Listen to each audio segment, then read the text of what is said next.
Sindhuja. I'm the founder of Rethinking Refugees, but I'm also a professor of psychology. So yeah. And for those who don't know me, my name is Priyali Soor. I'm the founder and the executive director of the Azadi project, and it's an honor to have you all here. Thank you for joining us on day 2, and who are joining us today. Thank you for braving the pollution in Delhi and coming here. I think talking about pollution, it is an aspect of environment, but I have had friends who had to leave Delhi, actually move out of Delhi, migrate out of Delhi because of health reasons. These are privileged people who've been able to migrate. A lot of people cannot move. And we'll be touching about a more critical aspect, which is going to be climate change induced migration. We'll have that panel coming up. I think that's our second panel of the day. But as Sindhu said, we're also going to be talking about other issues related to migration. We're going to talk about policy, about mental health, about caste-based migration. Why do people of certain castes feel forced to migrate? So all these issues are going to be covered. It's going to be a deep dive on migration and forced displacement today. I also want to quickly say that outside, please continue to visit our photo exhibition. Just to remind you all, the photo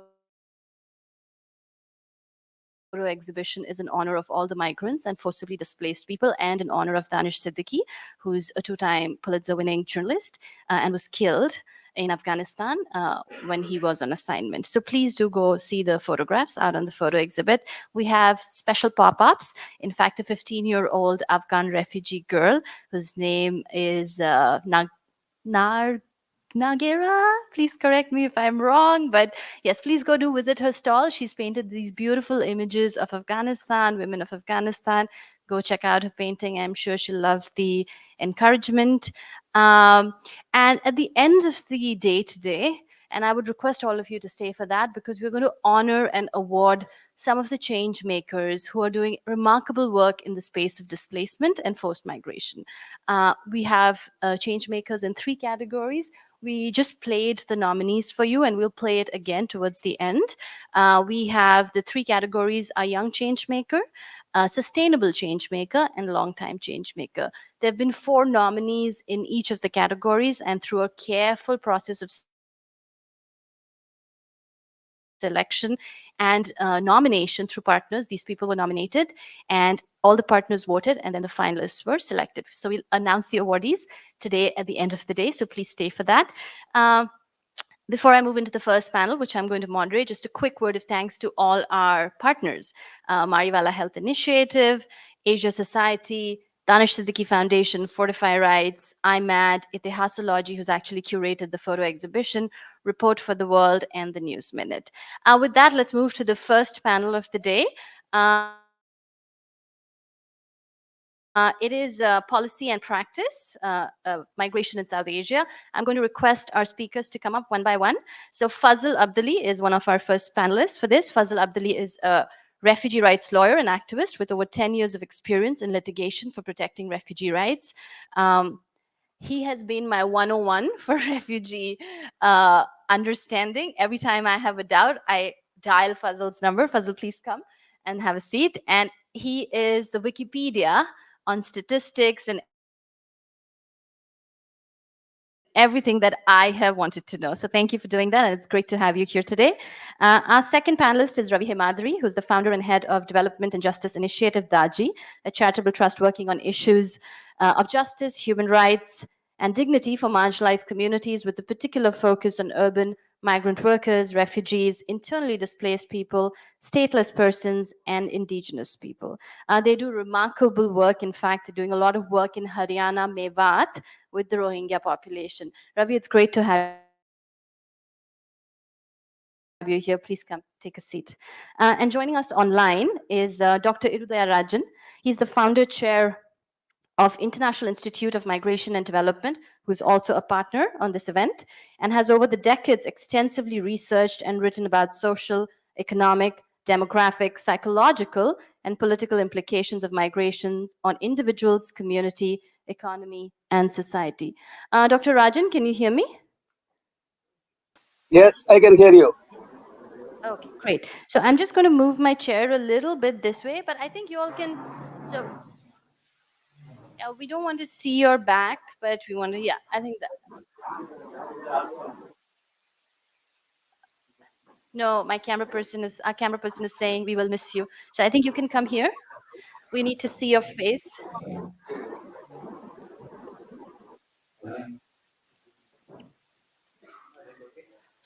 Yes. Okay. S- Um, Azadi, can you take the mic? You both can switch between that. Okay. Uh, all right. So this is a panel on policy and practice and the legal framework that exists in terms of refugees, internally displaced populations, and migrants in India and South Asia. Ravi, I'm going to start with you first. You know, yesterday we had Siddharth Vardarajan, who's the founding editor of The Wire, give a speech. And I think one of the issues which he raised, and it's an issue for all of us who work in this space, he mentioned that there's a lack of a legal framework or lack of a law which kind of defines what it means for refugees. I'm not sure if there is a law or legal framework for what it is for migrants or internally displaced people, but could you shed some light on why not having a policy in place or a law in place which we can refer to becomes challenging for migrants, forcibly displaced people, and people who work with them? Thank you, Pialis. First of all, thanks for organizing this two-day event and this particular session on forced migration. It's an extremely important and less talked about in India. Actually, I see that in Southeast Asia, people talk a lot about forced migration and refugees, but in India, we have very little discussion on that. To answer your question, of course, for refugees, India has always resisted signing the Refugee Convention, and it has criticized the Refugee Convention as a Eurocentric convention, which is to some extent right. It's correct, but the 1967 protocol actually addressed that issue and widened the scope of the Refugee Convention. But still, none of the countries of South Asia have signed the Refugee Convention. And we don't have in India, and none of the other countries also. We don't have any domestic law on refugees, nor we have a policy, though it has been talked about quite a lot. Often there have been some model laws which were launched. People came together and suggested a model law. So the Home Ministry has had one model law of its own. The NHRC, had asked Advocate Rajiv Dhawan to suggest a model law a few years ago. So they also have a model law, but it has never come any close to having that into some kind of a policy or a law. In fact, last year the NHRC again took an interest in suggesting a law to the government, and they organized a seminar in January last year. And then we were also keeping in touch with NHRC, and we organized a national consultation on the law, and we have made some suggestions on what a policy should contain when it comes to refugees. The close they came to have some kind of law and in place was in 2012, when Rohingyas had staged a demonstration, and there were questions in the parliament raised as to why refugees from Myanmar, while there's been a religious discrimination, is what the allegation was made. So when that happened, the Home Ministry came out with a notification on the long-term visas. So they said refugees who have got UNHCR card can approach the Home Ministry. There was an online application process, which to some extent is still going on, but it's not really being implemented which can apply to everyone. That's as far as the refugee law itself is concerned. But the more and equally more important is the whole issue of the Aadhaar. And so refugee law, if a policy or a law was in place, one of the things which which could have happened is a no detention policy, that you will not detain at least the refugees. People who can prove that their life is under threat in the country of their origin. That could have happened if there was a policy. But in terms of the actual life of refugees on day-to-day basis, in terms of their accessing services, health services, education services, and so on, Aadhaar since 2017, Yeah. Aadhaar has emerged as a major barrier for the refugees, and even I know there are several Indians who don't have Aadhaar. Other, I mean, yeah. Aadhaar coverage in I'm back from Assam only last night. Yeah. Aadhaar is a major issue in Assam. So 70% of the population only has coverage. In states like Meghalaya, also the same. Right. Even in states like Maharashtra and Rajasthan, the coverage is 98%. So Aadhaar, before the Aadhaar requirement started in 2017, we were able to get refugee children admitted to government schools in Mewat. Of course, in Jammu, there was never an RT. The Right to Education Act was never there. In Jammu, they say they don't require it because they don't discriminate against any child, which was to some extent true. They did not require any documentation. So were refugee children admitted in schools in Jammu and not in other parts of the country? Because Yeah, in Jammu,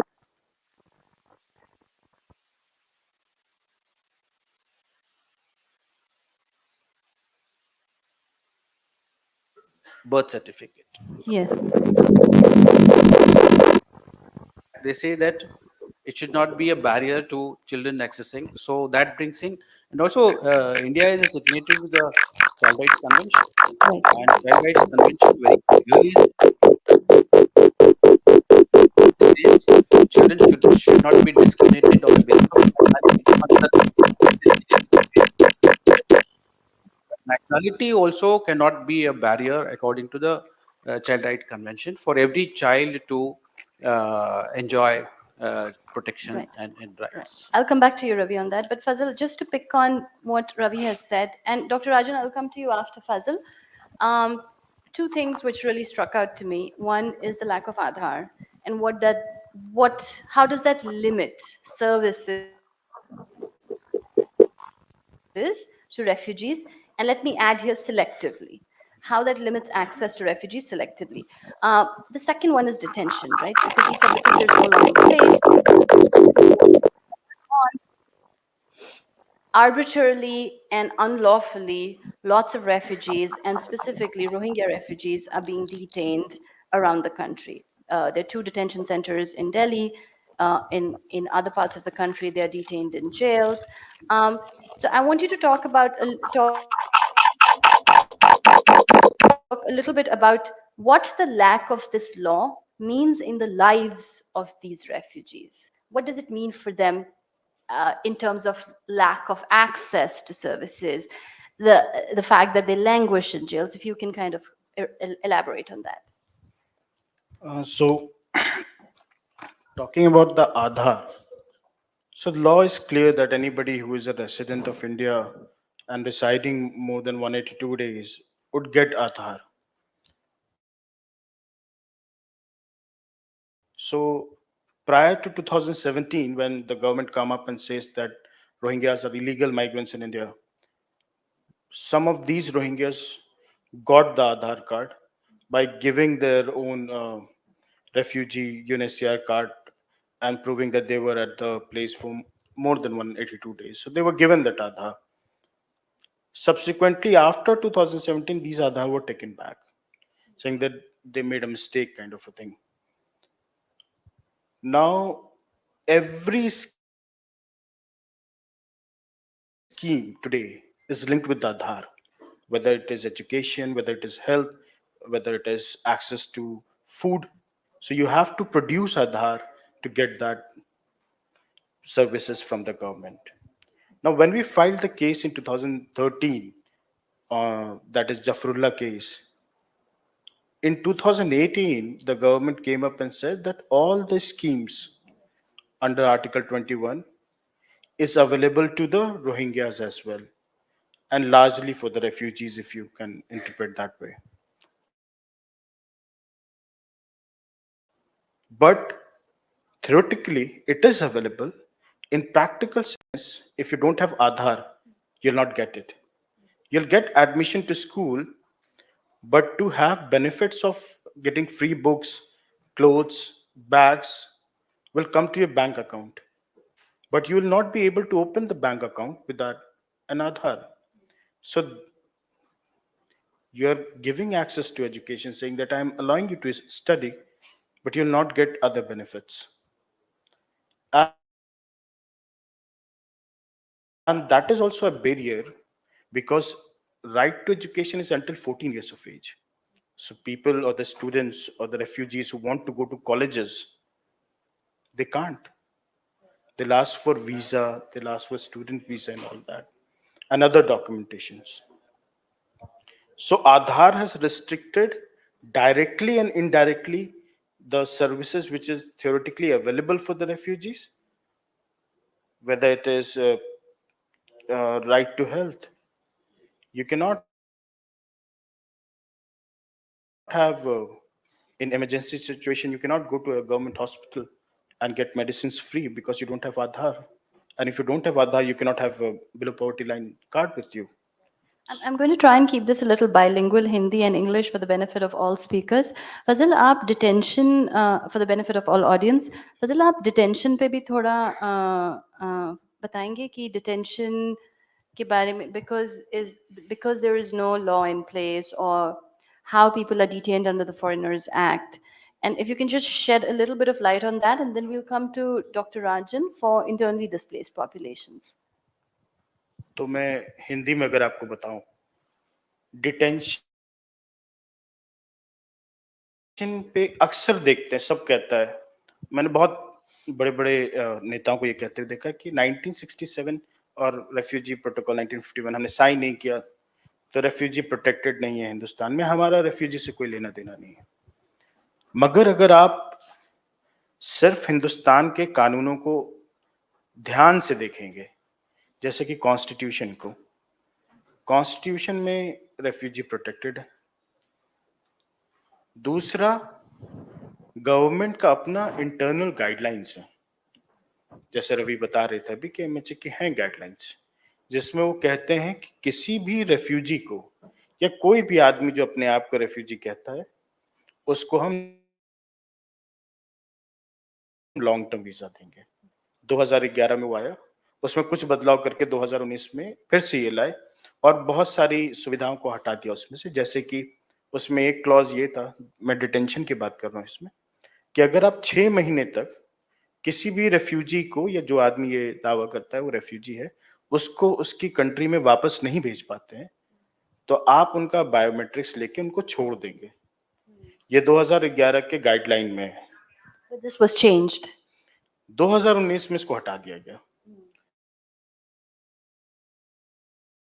legalise किया गया indefinite detention को.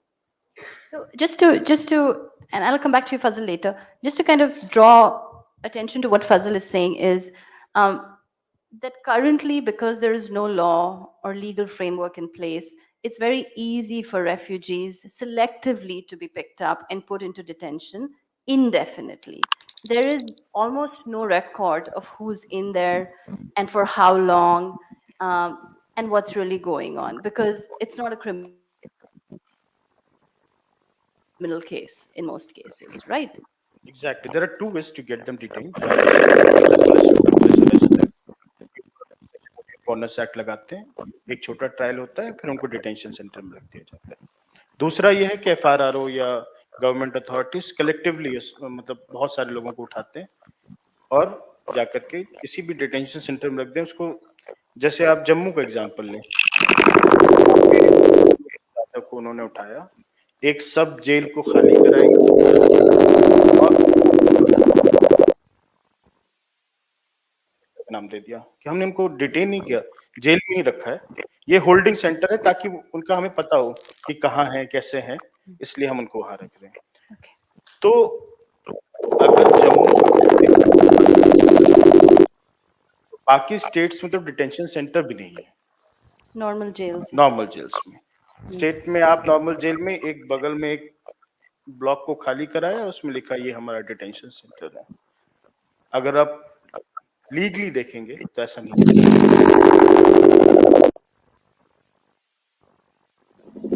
Detention centre और jail एक नहीं हो सकता है। Detention centre की पूरी स्ट्रक्चर अगर आप इंटरनेशनल लॉ में देखेंगे और नेशनल लॉ में देखेंगे अलग है जेल से। डिटेंशन सेंटर में सिर्फ आपको रोका जा रहा है ताकि आपको आराम से वापस भेजा जा सके। So there you'll have certain benefits of roaming around, coming back, studying, whatever you want to do. मगर जेल में वो सुविधाएं आपको वैसी नहीं मिलेगी, थोड़ा रिस्ट्रिक्टेड मूवमेंट होता है जेल्स में। ये फर्क है। अब आर्बिट्रेरी उठा लेते हैं, क्योंकि हिंदुस्तान में जैसे आपने कहा कि लॉ नहीं है, लीगल फ्रेमवर्क है, पुराने जजमेंट्स देखें, क्या कहा, इंटरनल गाइडलाइंस देखें, आप न्यूयॉर्क डिक्लेरेशन में आप पार्टी हैं जो रेफ्यूजी के ऊपर है, आप एग्जीक्यूटिव मेंबर हैं, तो आप कैसे आके ये कह सकते हैं कि हम रिकॉग्नाइज नहीं करते हैं? तो ये सब हमारे पास कानून नहीं है, मगर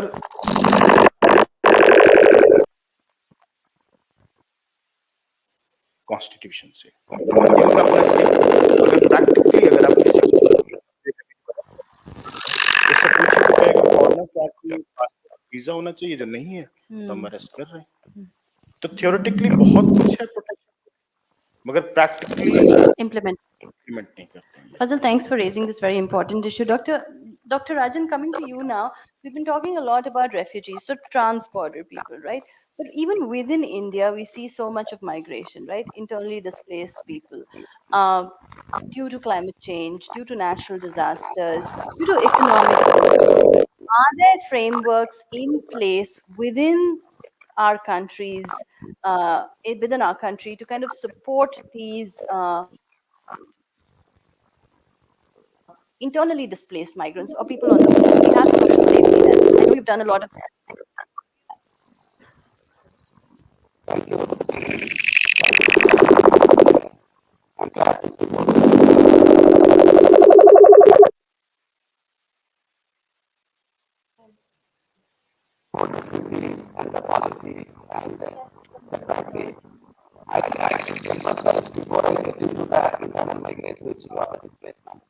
Can we turn off Vinny's mic for a moment to hear him?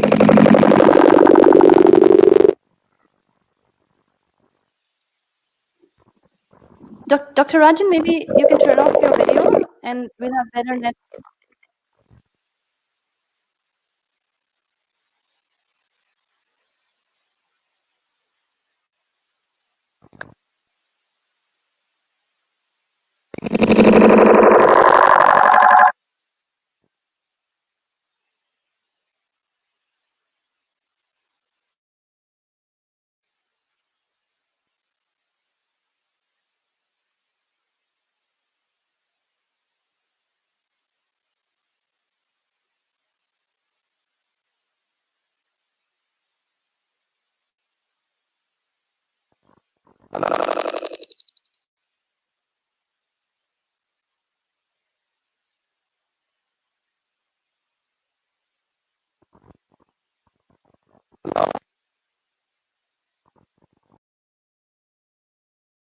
One question, and I'll request you to keep the answers short in the interest of time because we have our next panel guests already here.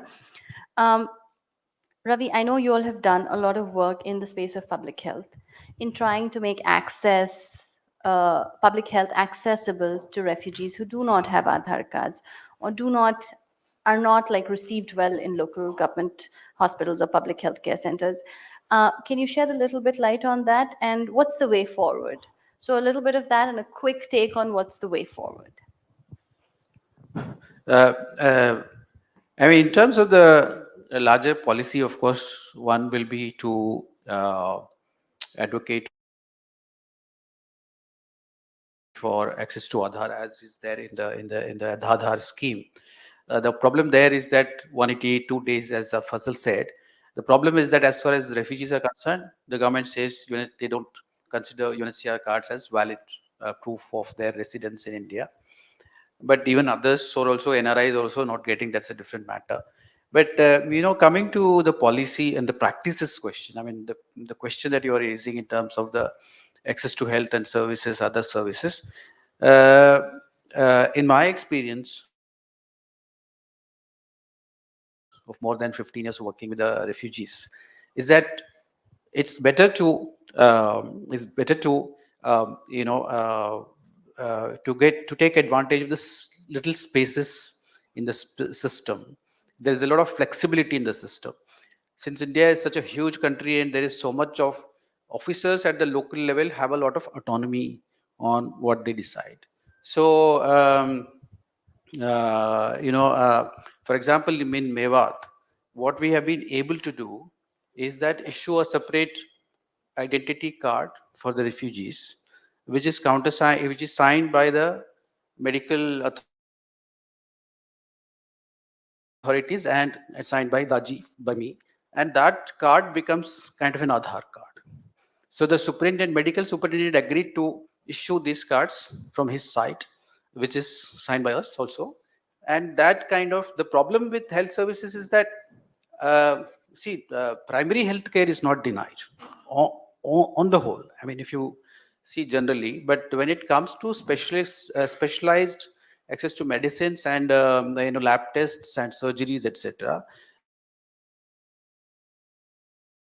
those require access to special schemes of the government, which requires Aadhaar. So through this card, we have been in Mewat, we have been able to get these access to special schemes for the refugees.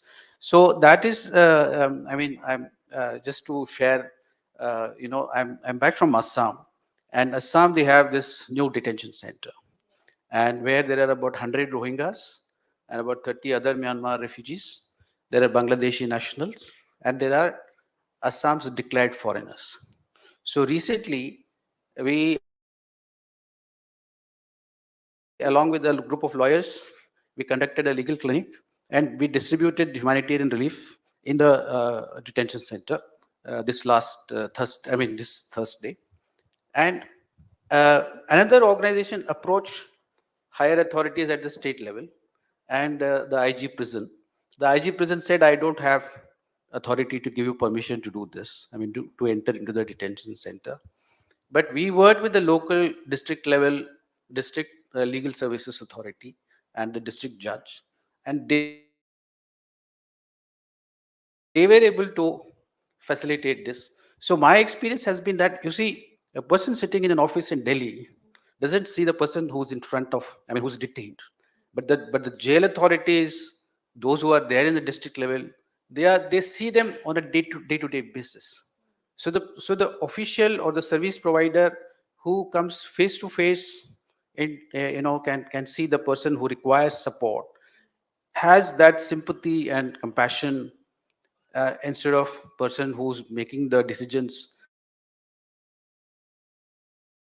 sitting in Delhi. So those spaces, I think we need to tap more and more. Not that we need not work on the policy level, law level, but these spaces are there, and there is a lot of flexibility in the system. And it's terrible. I mean, the detention center in Assam is really very. I mean, it's as Fazal said, it's not the same as a jail. It has a lot of open spaces, but still there are people. I met a woman there whose families, 9 members of families, have been in detention for 11 years. Oh my So God. they now all 9 members of the family, and they were detained just 2 days after they crossed the border into India, and they have been there. They have been indefinitely there. And in Jammu, we actually supported a lot of cases. I know there are 3 detainees who are in detention in jail for the last 14 years. And after they serve the, I mean, this is after they serve their sentences. After they have been served their sentences, it's supposed to be an administrative detention pending deportation, and then they are released. So the government of India keeps saying they're going to detain, but they're going to deport. But where are they deporting? Who's taking them? Myanmar refuses to take them. Yeah. So it's a terrible situation. I mean, it's a great human tragedy. Yeah. People keep. I mean, there are in this Assam detention center there are 36 children. Most of them Rohingyas, most born in detention. They've never seen a world outside. So it's detention is the worst thing that can happen to a person. And the district judge and all those lower level judicial officers and the jailer, they agree with this. And they, in fact, not just the inmates of the detention center, even the officials were very happy that we were able to provide winter clothing to all of them, because they see them on a day-to-day basis. They have that compassion towards them. So I think India's advantage is that India is a big country. There's a lot of flexibility in the system, which is, of course, slowly No, but it's getting restricted even more. But then those spaces are there. I think when it comes to practices, yeah. there are spaces which I think we need to use. So I think it's a great point you're making, that you can actually try and jump the whole bureaucratic channel by tapping into the human side of people who are working directly or in touch directly with the refugees. Because whether you're in a uniform or whatever you're doing, at the end of the day you're a human, and you do have that human instinct. So I think that's a great point you make. Dr. Rajan, can you hear us? And can we test if we can hear you speak? Can you say something? I can hear you people all the times. Priyali, can you Amazing. hear Now me we now? can hear you. Yes, we can hear you, Dr. Yeah. Rajan. I'm so sorry that this happened, and we're sorry to come to you so late. So I'd request you to make your comments in 2 minutes. I'm very apologetic about this, but if you can just No, shed light nothing to worry. on the Yeah. on the Not, policy nothing to framework, worry. if you could just shed Yeah, light on the nothing to policy worry. framework which exists for internally displaced migrants and migrants within the country, Yeah. what Thank kind you of very much, access? because I have heard. I'll let you speak. I'll keep Yes. quiet. Thank you. Thank you, Priyali. And, I'm glad to be part of this particular session with both Ravi and Fasal. I hope they can hear me right now. Of course, I would hear all the 30 minutes, so I know what's happening there. That's a very interesting thing. I just, hear from what I heard from these two speakers already. The policy framework in India for even migrants is very, very weak. I think this is very, very important. And we don't have any particular law or policy. And one of the reason is that migrants are treated as what I call them second class citizens. They do not belong to, they do not belong to anyone. That's why many people ask me, who is migrant?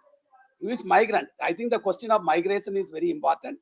And the second point I want to make is that database. I think the country is, we don't have any good database on migration, because if you don't have a database, we always talk about evidence-based policy. What evidence you have on internal migrant? You know how many people are leaving, how many are within the country traveling. Even we don't know how many were died during the COVID-19, how many took the Vande Bharat train. We have no database, I think, and we have no 2021 census. We are not sure it will happen, again in at least maybe next year after the elections. We don't know. So I think one is to get the good database on all the migrant types, internal migrant, displacement, refugees, and then should think about a policy framework. For example, take the example of migration, internal migration. We have Interstate Migration Act, and it was almost like it's like a lion without a teeth. The lion without a teeth, you can play with that. Everybody played during COVID-19, and now they are talking about a new migration policy. Nobody now talks about that because COVID is over. And similarly, immigration bill, they are talking about almost last 5 years for the international migrants. So I think we are not taking interest in either migration or refugees, because they are not basically a vote bank politics. They are not voters for them, because everybody talks about voters. In the category of voters, either the refugees or the internal migrant or the displaced migrant exist. Unless we integrate migrants into development practice, I think we are not going to achieve much. I think that is something I want to say. I am going to stop here, Priyali. This is very time constraint, so I want to stop here. Thank you very much. Dr. Rajan, great point. So migrants belong to no one. They're treated as second citizens, and they do belong to no one because they don't come into anybody's vote bank politics. Fazil, I'm coming to you for the last word. What's the way forward? See, the way forward is always to have a law, but that will take some time because since 1997 we have been trying. Like whether it's PN Bhagwati who drafted the model law, whether it's NHRC who gave it, Shashi Tharoor, Varun Gandhi, and a lot more. There are a lot of bills to go through and have research on it, but I think the law will take some time because it is the minority politics which plays throughout with the refugees. That if the government can use this particular population to turn around the vote bank of their own, so they are using it, and it is not with the current government; it's with every government. The second is when it comes to detention, we should also think about alternatives to detention for refugees. Why to make it a burden on the taxpayers? Let them earn, let them be in a place where they can earn their livelihood and they can reside there. Why do you want to keep them in a detention center? The technologies have developed. You're taking biometrics data of Rohingyas every 15, 20 days. So take their biometrics on regular basis, but let them be free till the time you decide Excellent. whether you want to deport them because you're not able to do that. Absolutely. Thank you. Thank you, Fazil. I think we have many key takeaways from this, but as you said, a lot of us and a lot of you all have been trying for decades now. The best we can do is keep pushing ahead, keep trying. And just to say that all the panels that we have today, all these key discussions we have today, at the end of the event, we hope to compile all of these key takeaways and submit it as a report, compile it into a report, and hopefully put that way forward to policymakers. Thank you so much for joining us. Thank you, Dr. Rajan, for joining us. Everybody, please stay here because we're moving into our next panel almost Thank you. immediately. Our next panel is on climate change induced migration. I'll request the speakers to start coming up.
how we should handle it.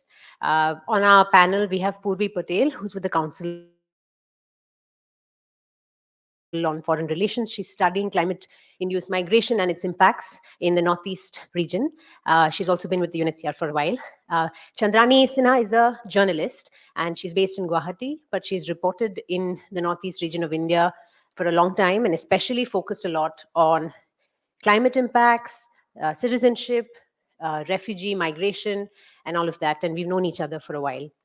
We have Reena Gupta, who is the senior advisor with Aam Aadmi Party, and I'm sure she will be asked many questions on the sidelines and on stage also about the cough that we have, and there are many difficulties that I'm sure she herself personally faces on the pressures that come to us and the slow change in our air quality and on people's lives and impact on livelihood. I am Rohini Mohan. I am an independent journalist, and I've covered some of this and also trans-border migration and displacement. So we'll begin. First, I'll begin with Purvi, because yesterday we had a quick chat, and one of the difficulties of talking about climate-induced migration is that the category is wide but also very narrow. So can you tell us what actually counts as, what would be defined as climate migration? What are the legal definitions out there? And the conversation, it's not something that's new. We've been having this conversation globally for a while about this. How do we categorize this group of people? And is it possible to do so?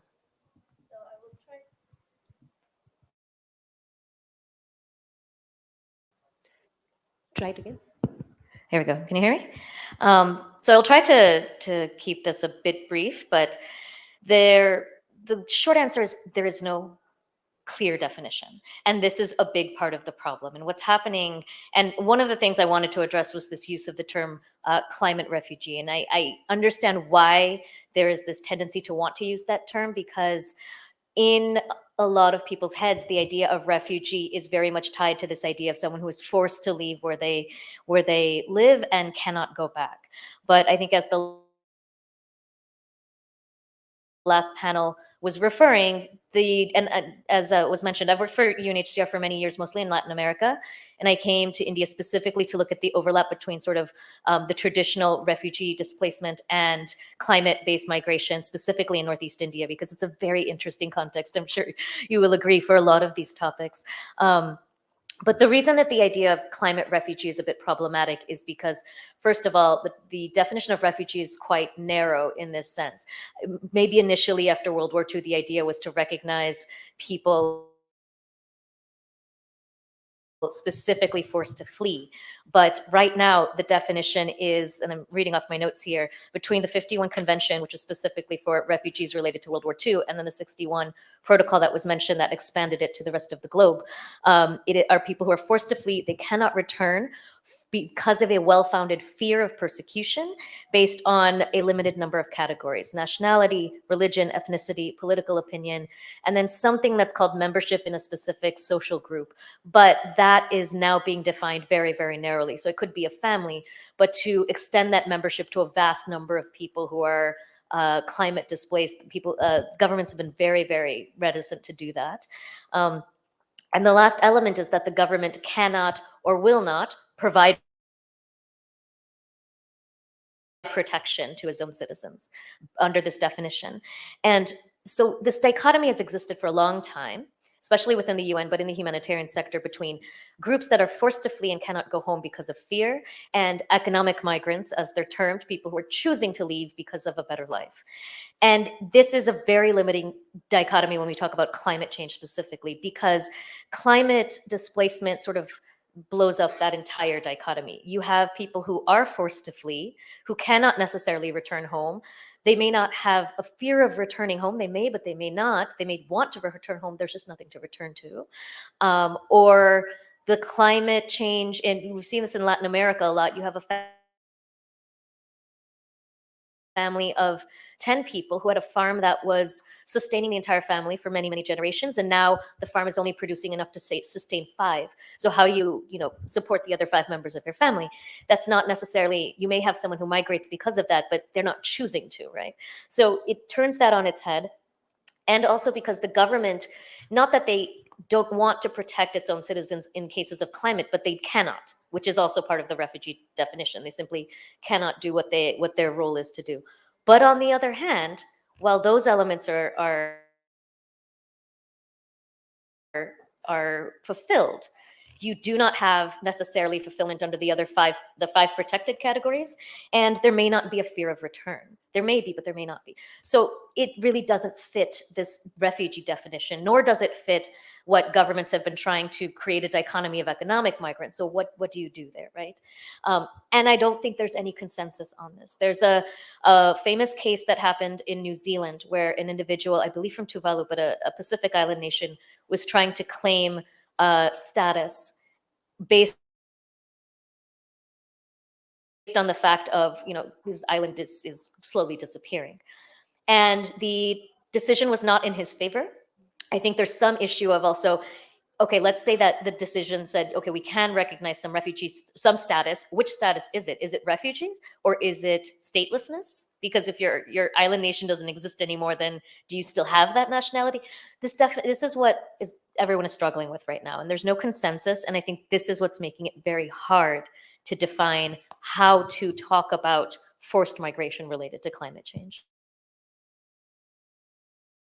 So they would seem almost in that same quandary as a lot of stateless people would be who are moving? It depends. I mean, for an island nation, perhaps, but for a nation that just has massive, regular drought and is no longer, but the nation itself still exists, that's not necessarily true. There's no clear-cut definition that will apply to all climate situations. This is part of the problem. And just to add one more thing, there have been some people would say, why can't we just expand the refugee definition, right? And there have been some regional and national level attempts. So for example, I know in Mexico, they recognize gender as another category, protected category. You have both the Cartagena declarations in South America and the Kampala resolutions that talk more about generalized violence.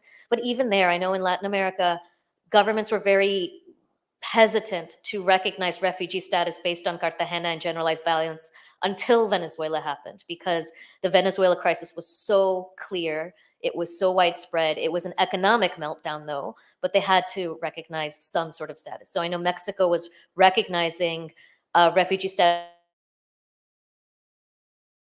based on Cartagena, but for example, Peru will not. So there's still this nation by nations debate.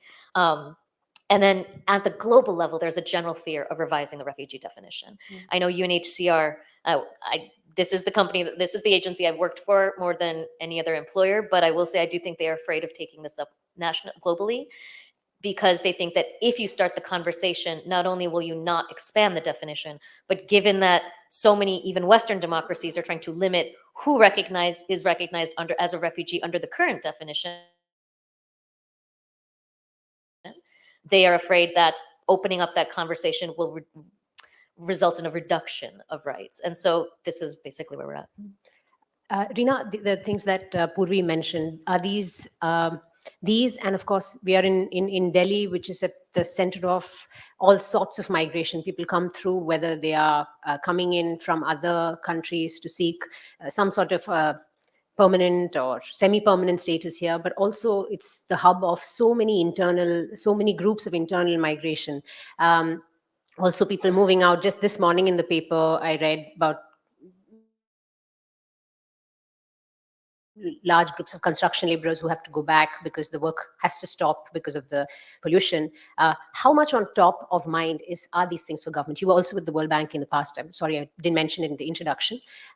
And so these issues are obviously things you've thought about for a long time, but are these top of mind for governments? And how does one politically make it relevant, even in a strategic way, for political parties and for policymakers?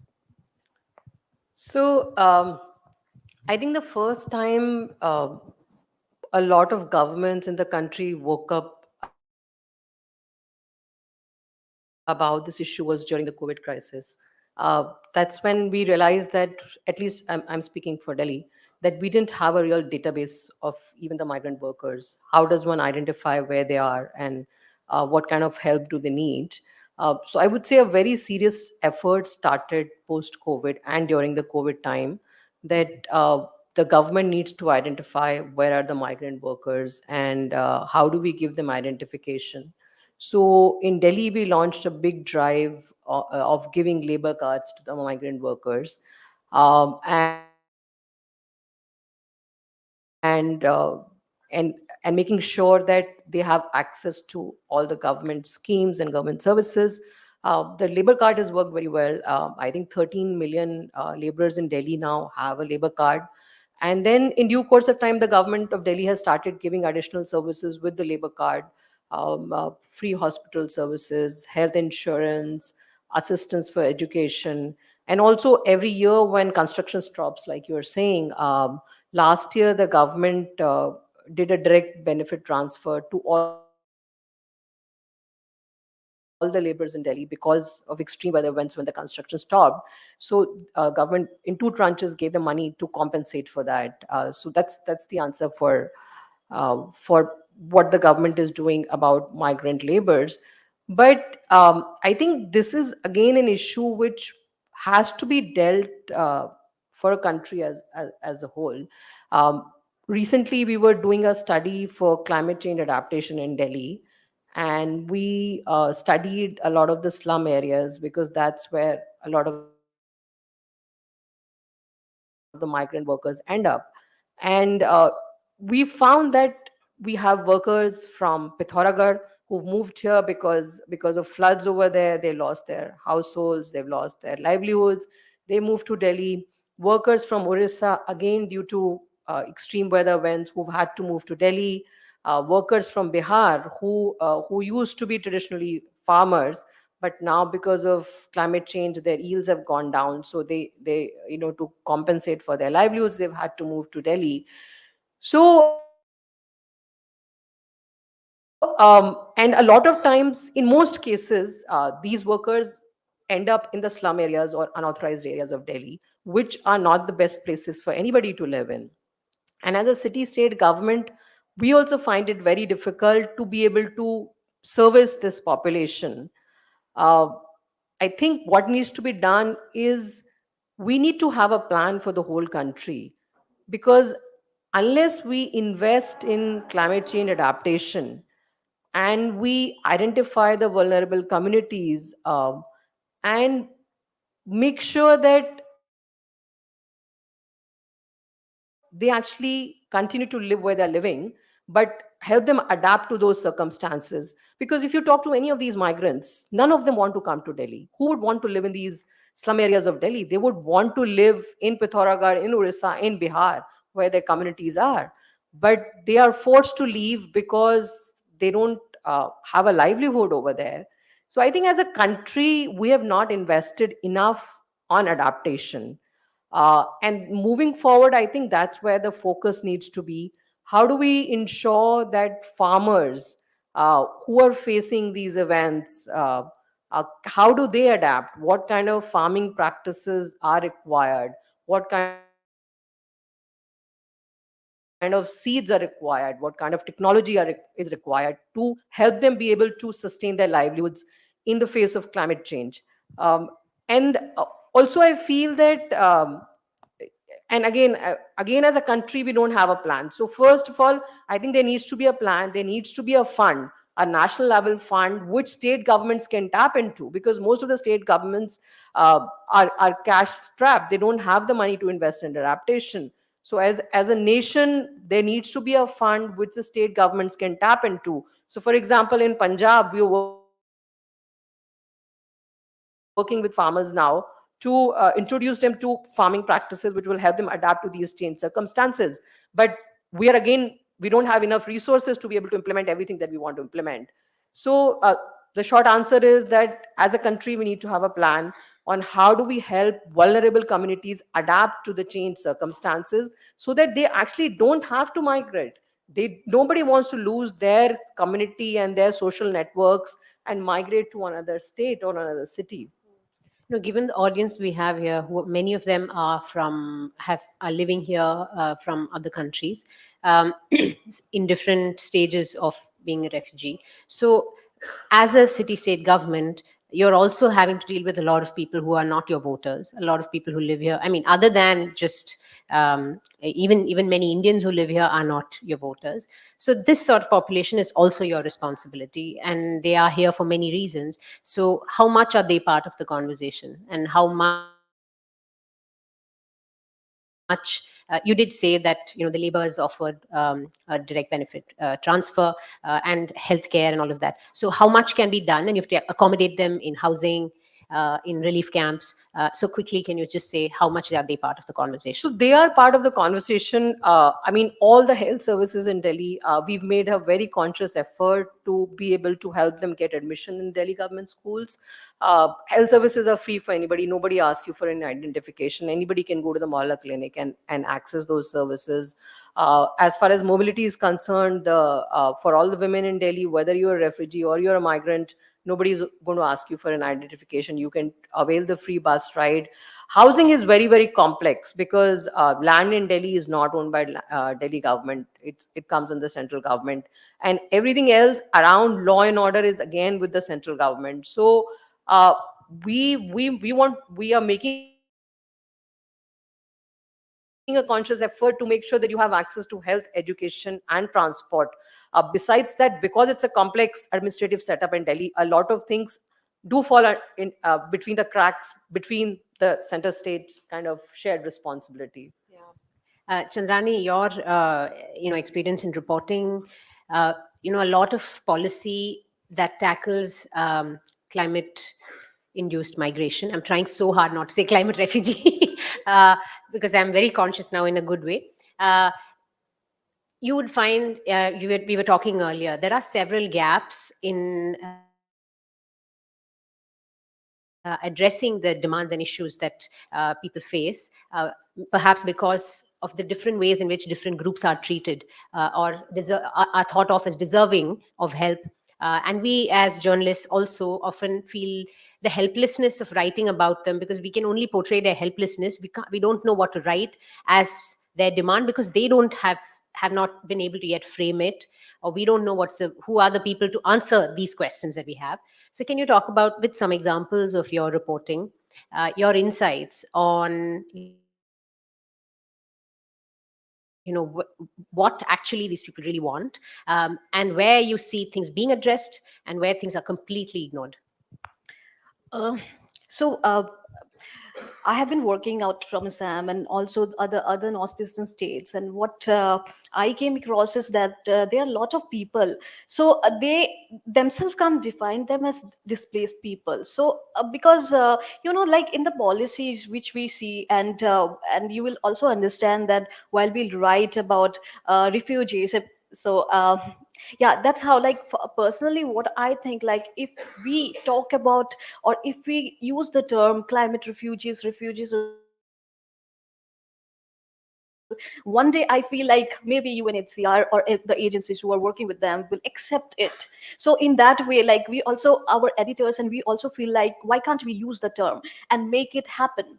So in that way, in a positive way, we are also trying to say that look into look your surroundings, and you will find a lot of people been like displaced, and where they can go, like, because once upon a time where they had their village, it's no more. So while they want to return, will they return? So the gap in policies, yes, do it becomes quite hard for journalists like us to write about it, because there is no certain framework where we can refer and we can make people understand that what's really happening. So that's why what I feel like what I do in my case is that, so I bring the culture and the emotional side of the story, the human interest story. So while we talk about displaced people, so in one of my story I use songs which define their village, which talk about how it was once upon a time. And there were 6 communities we covered, and their songs, which were like climate songs of climate displaced people. So once their village was in the other side, and there are a lot of communities which also got lost in the entire state. So we know that there are difficulties, but then like we also want that there should be a new policies framework advocacy tool which is also helpful for us to understand and cover more about it. And in being in Assam, and having covered the Northeast region, and this is something I'd like Purvi also to address. There is the overlap, very strong overlap of conflict and climate migration. So this, at one level, communities that are similarly displaced or similarly migrating, coming into conflict with each other because of reduced land space. And because of maybe conflicting cultures as they define it.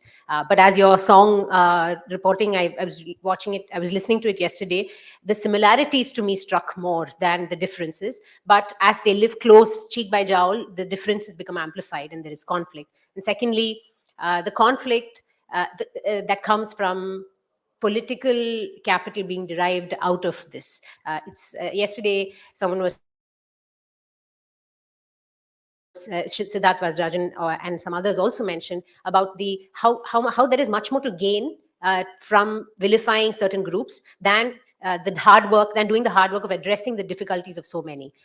So can you talk about maybe with some examples of how this conflict plays out, and then Purvi, you can address how you studied this. How is it actually to be addressed in policy? So I will give an example. So when we talk about displaced people, when you talk about identity crisis, which led to NRC, so and it was huge in Assam. I went through almost 60% of the river islands and the people staying by the bank of River Brahmaputra. And like we were collecting information and data. There, when we understand that the maps which they have, it's like British maps, the revenue land maps. And it also have a connection with the Bengal famine.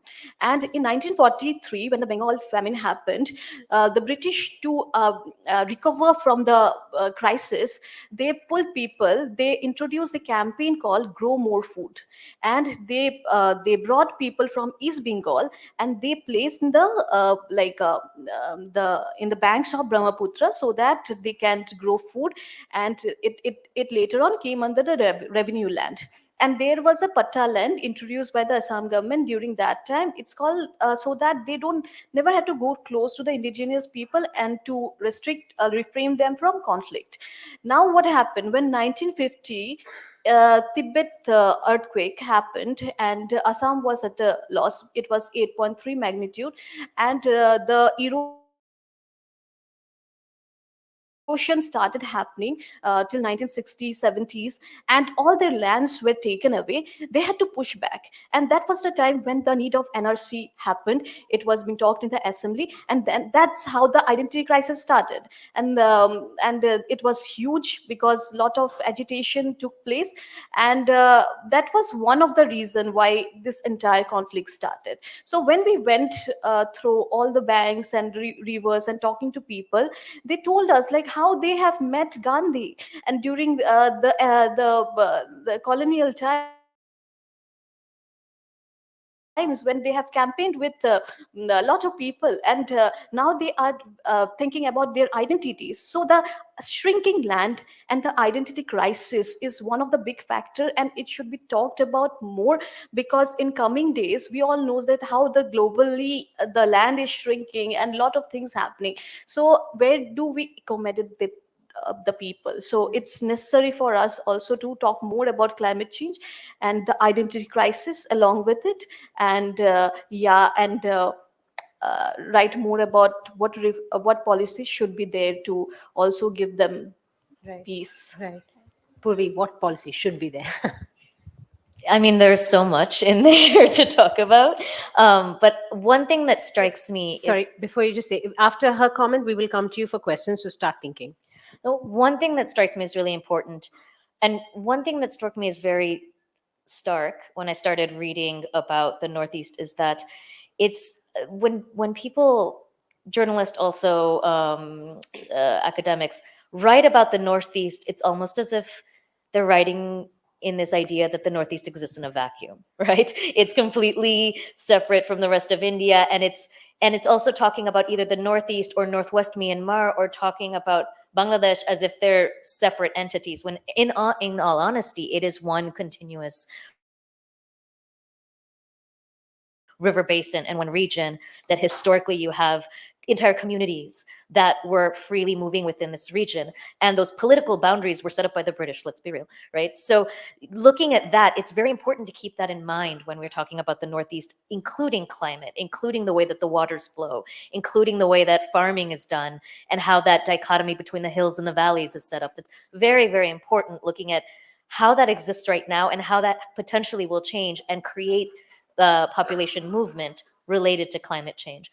I pitched this research actually 2 years ago. So this is before Manipur happened. This is actually right after the military coup in Myanmar, but before there was a lot of cross-border flow. But I remember thinking, I really want to study the Northeast. This seems like a perfect storm of all of these potential factors. And then I had 2 years of delay and all of these things happened in the meantime, but it played out to be exactly this. When we're talking about refugees, now I want to also be clear, when my comments before we're talking specifically about refugees are usually across international borders, but the vast majority of people displaced both by conflict and by climate are within the same country, which is why the comments earlier about at a national level being climate ready is super important, because most of that displacement will happen from one part of India to another. But looking at the Northeast, I was looking at statistics in one of the papers the other day on Mizoram. Mizoram has taken on probably around 35 to 40,000 people from Chin State in Myanmar. In the last month, I would say, they've taken on a few tens of thousands from Manipur. And it is also one of the most climate vulnerable states in India. Of the 8 most climate vulnerable states, 2 are on the border with Myanmar. It's Arunachal and Mizoram. And I believe 4 of the 8 are all in the Northeast, if you include Assam and if you include one of the others, I can't remember. So that region is very, very important to keep in mind, but also because it is India's link to the rest of Asia. And the current government has made that very clear. Like economically, they want to strengthen those ties. It is it is a key region in India's foreign policy, but also the foreign policy of India's allies. And so it shouldn't be ignored. And so then if we are talking about the economic development of the Northeast, that also has to be done in an ecologically sustainable way, because you can have development that is destructive and exacerbates climate problems, or you can keep in mind, okay, this is what we know we're dealing with. Let's create that development, but in a sustainable way that improves resilience. So I guess my last comment is, I want to get away from this dichotomy of talking about climate forced displacement, climate-related forced displacement, which is how I refer to it, because it is forced displacement, and economic migration, right? The research actually that academics have done show that forced displacement generally is a multifactorial phenomenon, meaning climate alone will not create the most displacement. You can have a large climate event that creates less displacement because it is hitting a more resilient community, a community with more infrastructure, more livelihoods options. And so there is that resilience. You can have a smaller climate event that hits a community that is more isolated, does not have the resilience, does not have the infrastructure and the other livelihoods options, and there will be a far greater impact. And so climate is one of many other issues, including conflict, tension, poverty is a huge one. And addressing all of those factors together will build resilience. The reason climate is important right now is because of climate change. It now has much more weight in that tipping point for displacement than it did before. We have only scratched the surface of this conversation, and but we'll taking questions. Yes, someone has their hand up. Can they get a mic? That is Priyali, I think. Yes. Yeah.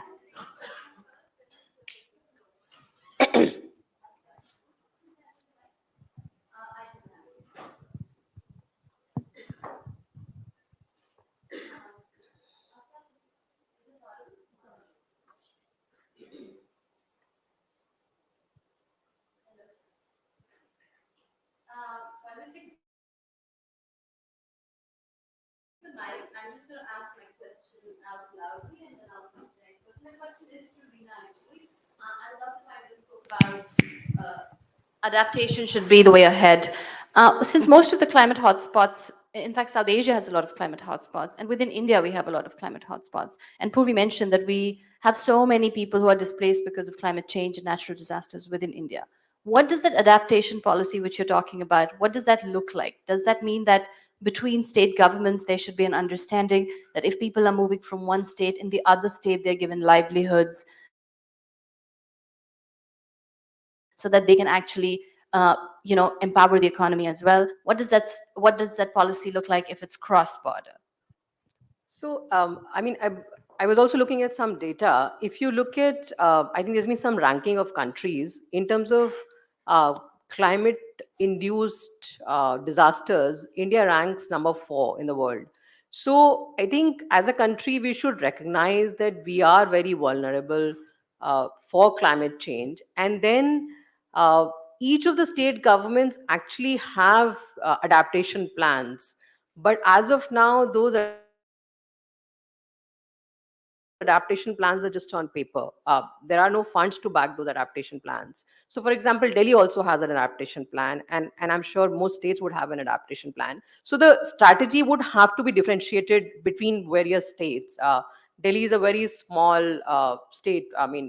For us, Yamuna is a big factor, which we saw this time, that how flooding happened in areas which had not experienced flooding for a really long time. But again, even if we look at Yamuna, there is, because it flows through so many states,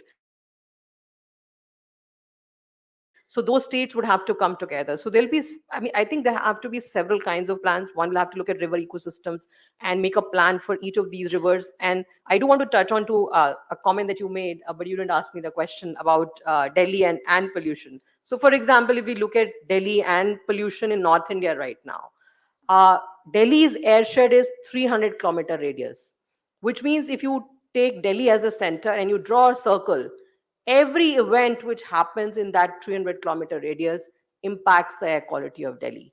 So, how can one government make a plan and deal with it? There is, after much pressure, now we have a database that can attribute where air pollution is coming from. So, as of yesterday, I haven't looked at today. As of yesterday, 80% of air pollution in Delhi was originating from outside Delhi's boundary, and only 20% was originating in Delhi's administrative boundary. Why is it that year after year, North India, Indo-Gangetic Plain, which is 70 crore people, we are in crisis. There is an air emergency, but we don't have a plan. We don't have a plan for the NCR region. We get into this blame game every year. Why does the central government not say that let's create a plan for the Delhi NCR region?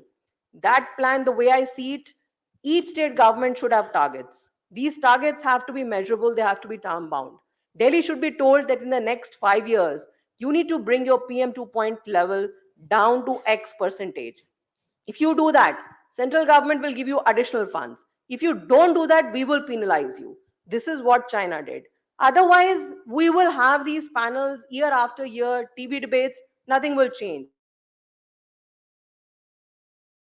And this is a real crisis for North India. Not only North India, in 2019, WHO did a study where they said that 99.5% of India's districts do not have good air quality. 99.5 percentage, which means most of the country is living in bad air. But do we have even pollution meters to measure?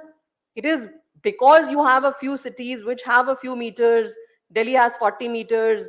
I think in the whole of UP there would be probably 50 meters. Imagine such a huge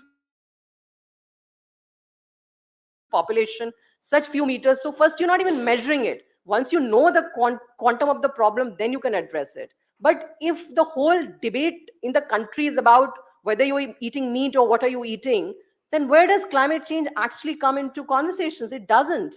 And that is the reason why we don't see any impact, any change. The parliament of this country, how many times did it discuss climate change? or air pollution. If you are saying that 99.5% of the districts in the country are not breathing good air, should the parliament not be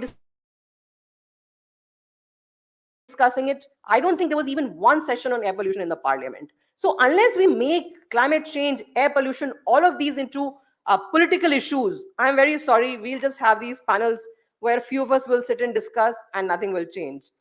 I don't think I answered your question. Yes, you did. Thank you. Yeah. Sure. Other questions? We have.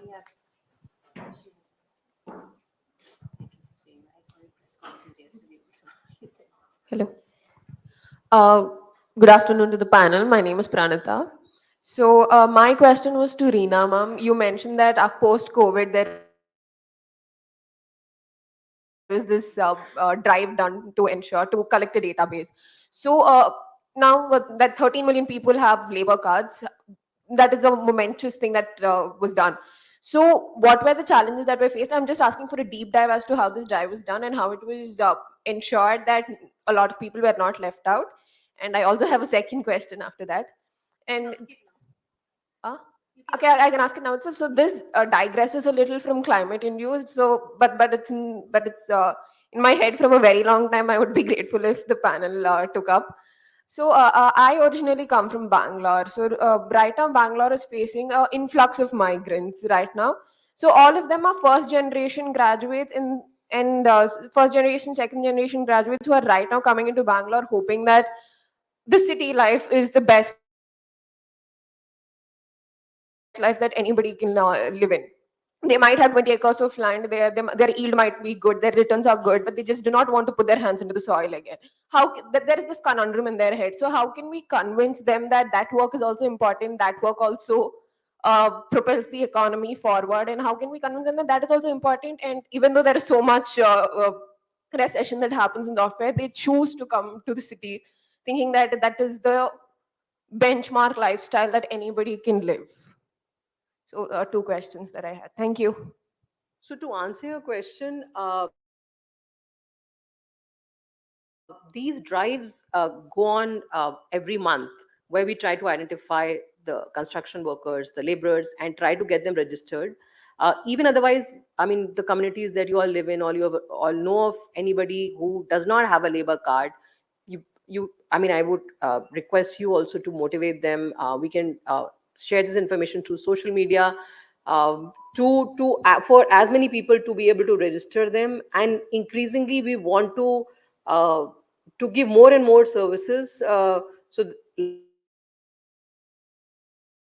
Last month only the chief minister announced that all the all the people who have the labor card will also be able to avail free bus travel now. So that is being worked out so that they can commute much more easily.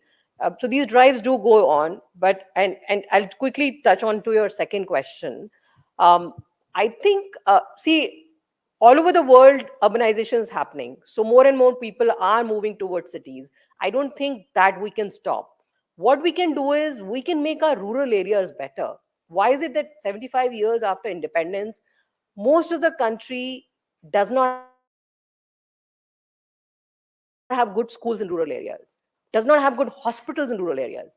Rural people do not want to migrate if you make their lives better where they are. That is what we need to focus on. And how do we make sure that all parts of the country have better schools, better hospitals, better roads, better transport? Delhi gets a lot of migrants from UP because they are not able to access good health services. And that is the reason, no matter how many hospitals, how many mohalla clinics we were to open in Delhi, we will always be underserving people because we just get so many people from everywhere. So if all of us started investing more in the rural areas, I think that could slow down the migration. But I don't think we can ever stop it. But we also need to design our cities better. That when these migrants come to cities, how do we make sure that they don't end up in ghettos? How do we provide them decent housing, affordable housing? So both the cities and the rural areas have to work on this. But planning and development, and if I give the example of Delhi, I mean, you've got to be either really rich or work for the government. That is the only way to get decent housing in Delhi. Rest of the Delhi, you have to be poor, lives in makeshift, make-do kind of housing. City is not designed like that. So we need to invest more in urban planning, urban infrastructure, so that when migrants come to the cities, they have access to better quality infrastructure. I'll leave it to the panelists to answer the second one. One last question. Yeah. The gentleman in the white. Oh.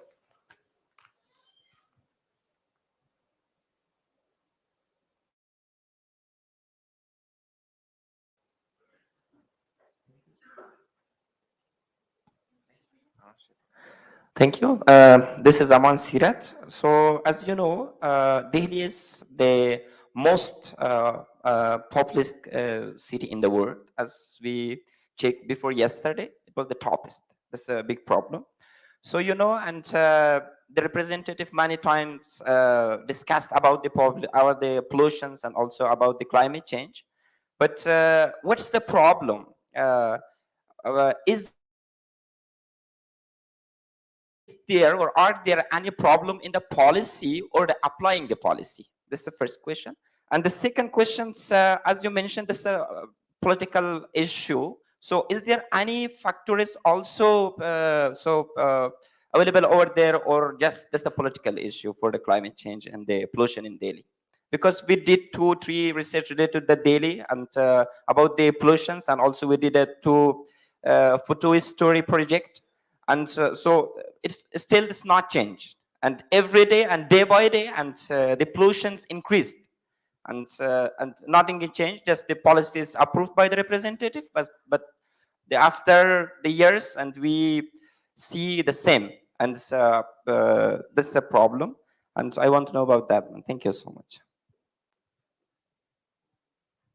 Yes, Reena Gupta. I think the question is particularly directed to you, but I do want to reinforce something that was said earlier that I think is very, very key when we're talking about migration internationally, nationally, rural to urban, is that I think we are still thinking about this too reductively. Just like we're talking about the Northeast as if it exists apart from the rest of India, we are also talking about pollution in Delhi as if it exists apart from everything else that's going on in the north, right? Or we're talking about pollution in India as if it's completely like what happens in the south is completely different from what happens in the north. The truth is, you know, wind currents do not care what political boundaries are.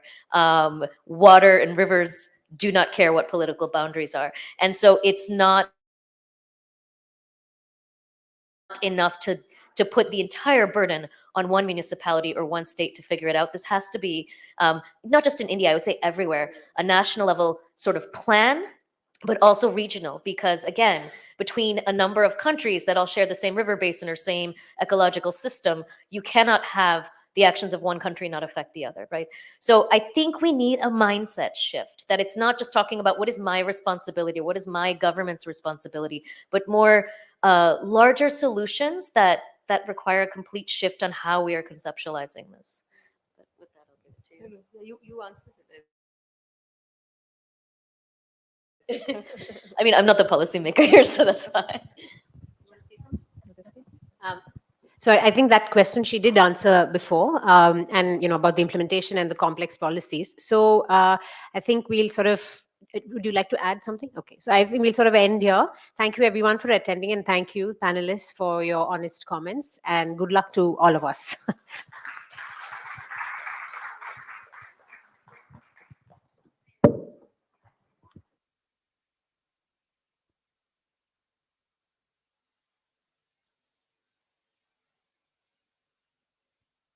We'll take a short 10-minute break, and then please do come back as we have our keynote speaker, Raj Mariwala.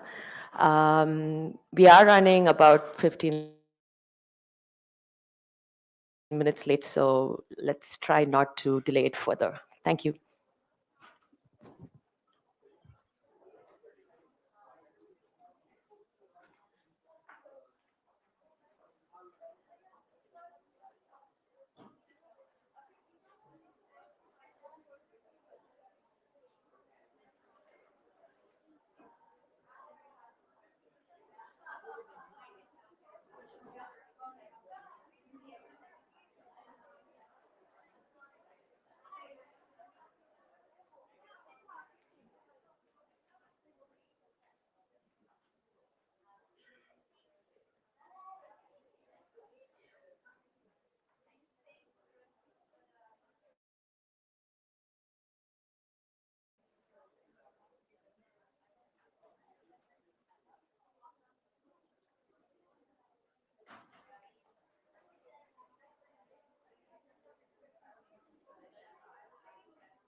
employment of disabled people.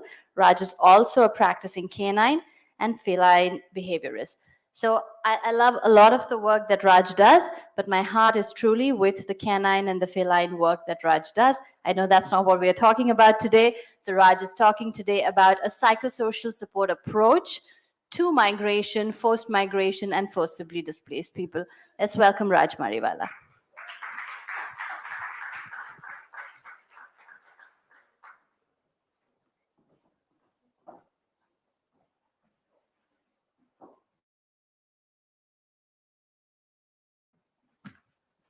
Thanks. I think speaking about dogs and cats always helps me smile, something that I don't do naturally otherwise. But anyway, for people with different visual access requirements, I'll just describe myself. I'm a person with short hair, wearing a green vest, red shirt, black and white scarf, and black pants. And the other thing I want to say is that quite often I may not look up at you, I may not make eye contact with anyone, even if I'm looking up. And that's because I live with a mental health condition. So, that being said, I'm going to talk about mental health today just because I have a condition and because I work in mental health. On October 10th, many people, organizations, and countries around the world celebrated or observed World Mental Health Day. And the theme was mental health is a universal human right. At the same time, conflict intensified in Gaza, and 10,000 Palestinians at least have been killed, and 4,000 of those at least have been children. And I don't think that I'm overstepping when I say that, there is overwhelming grief, loss, helplessness, and a sense of collective failure of humanity. Yet, despite observing the idea that mental health is a universal human right, many of us in mental health have not taken steps to uphold that idea and have actually stayed silent about what is currently going on. And of course, I'm using Gaza as the most visibly stark example, but closer to home, similar events have played out. And being where we are today, we are even more complicit in the displacement and injustice. So even as we speak, things are happening in Manipur. Displacement happened in New Haryana quite recently, where migrant communities were displaced once again due to demolitions. And mental health has been silent there as well.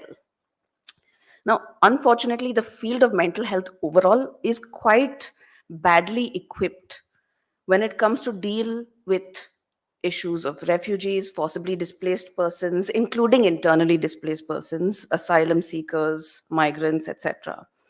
And that's simply because mainstream mental health tends to be individualized, biomedical, and no matter where you go, even in India, quite Eurocentric. Now, I'll give you an example.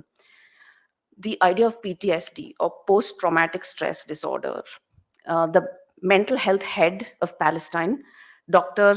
Samar Jaber, has gone on record to say that PTSD is actually a very colonial white concept. And it's true because it sees the trauma as something that has happened in the past. It doesn't recognize the colonial aspect, it does not recognize the ongoing aspect, and it doesn't recognize the oppression. So that's what I mean when I say it's Eurocentric. And yet, that's the terminology we use, that's the approach we take when we speak about refugees and people who may have migrated due to conflict. The other thing is, a lot of refugee and migrant communities and populations live in lower and middle income countries, and most of the world migration flows occur in low and middle income countries. But the research and the mental health understanding of these phenomena are concentrated in about 3 to 4 places: Australia,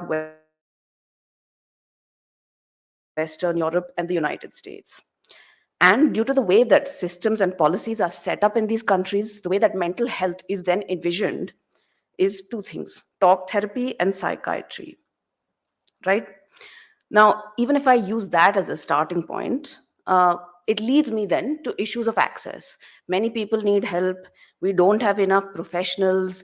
These are the numbers, blah, blah, blah. But I'm actually not going to use any numbers to illustrate the issue right now. Why? It's because of what I said at the beginning. Names, not numbers. This was a famous documentary on the Holocaust. Names, not numbers is again a campaign that is running right now on Gaza. And similar to that, I'm going to reference what Rohit Vemula said. The value of a man was reduced to his immediate identity and nearest possibility, to a vote, to a number, to a thing. And despite the spatial and chronological distance between these three examples, there are very, very deep resonances and similarities in how these numbers or such approaches dehumanize, decontextualize, and that's what I'm going to focus on, and that's what mental health needs to do. If you scratch below the surface of mental health access and those numbers, most people will speak about, are services culturally aware? Are they available in different languages? Or will speak about stigma. Most refugees and migrants don't want to access because there's stigma around mental health. That's what is said out there. However, again, the idea of stigma is limited solely to mental illness as an individual or interpersonal phenomenon. But how do you speak of experiences of migrants, refugees, or displaced persons without referencing discrimination and structural stigma or structural violence? And I mean, again, just to give you an example, this was very clear during COVID: xenophobia, scapegoating, discrimination, and of course, complete lack of protection or welfare. And who was this faced by? Informal sector, manual migrant labor, daily wage workers. And this demarcation is important because for the migrant who sat in a Bangalore IT office, they didn't face the same discrimination. And that's because we need to dig one layer deeper into context and look at the fault lines or factors which are historical: caste, religion, ethnicity, sexuality, disability. These are experiences that are marked by this systemic and structural violence. And if we don't recognize these, we are not going to be able to engage adequately with the unique life stressors of queer trans migrants, Adivasi migrants, Dalit migrants, or Muslim migrants. And for those of us in mental health, it's very important that we take notice of these exclusions because they come before the journey of displacement, they come during the journey of displacement, and whatever happens after. Socioeconomic adversities that result in further and cascading marginalization, which compound economic injustice, labor injustice, and social injustice. And I think previous speakers have spoken, losing access to maybe public distribution systems or reservations, and of course, the whole socio-cultural environment that influences access to housing, healthcare, and employment. And this is why I ask, when so much of mental health is discussing mental health at work, what about the right to have safe working environments for migrant communities, for migrant workers, for construction workers? For migrants and displaced persons in India, usually, because this is never taken up by mental health, it means inhumane work conditions, but also inhumane housing and highly abusive treatment. For example, cis women who may work in domestic settings are highly vulnerable to exploitation and abuse because they're isolated also in private homes. So mental health work then must be informed by a justice and human rights-based approach that safeguards regardless of legal or policy status. This means that the social determinants of mental health, which are food security, housing, safety, education, and employment, must be thought of alongside community capacity for access to mental health care through the provision of affirmative services and community based referral pathways. And this is why we must ask, if I have to illustrate this, is it enough to provide a woman working in a domestic situation? Is it only enough to provide her access to a mental health helpline? Would it have been enough for migrants walking thousands of kilometers home to speak to a therapist? Would it have been ethical to say that this is enough, that this is what mental health as a field is going to do? And this is why mental health must be viewed through a justice oriented lens, especially when it comes to issues of refugees, migrants, and displaced persons. And part of that must be an aim to dismantle systems like settler colonialism. I'm going back to my Gaza example, but that's not the only one. Mental health practices, when we put them in motion, cannot disregard the collective impact of colonialism and oppression on mental health. And mental health must confront such suffering intersectionally and collectively and center context, resistance, compassion, and solidarity in its understanding. Now, doing this requires us to build an understanding of structures, of systems, and awareness of those in mental health or in the psychology disciplines. This also means that we must understand that our responsibilities extend beyond therapy rooms and simple service provisions. In fact, it is mental health practitioners, mental health research, or mental health systems that should provide psychoeducation to multiple stakeholders that hold power, whether it is neighborhoods, district governments, courts, educational institutions, or media.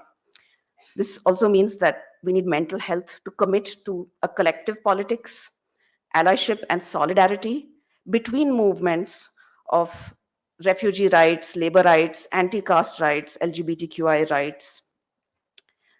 And I think if we truly have to take a psychosocial approach to supporting stress and distress of refugees, migrants, displaced persons, mental health cannot sidestep the need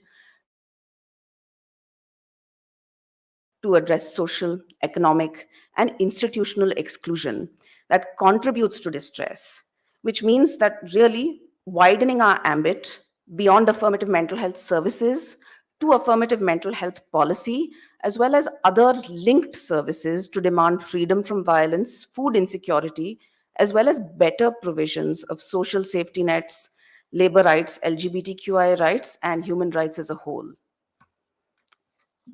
That's about it from me.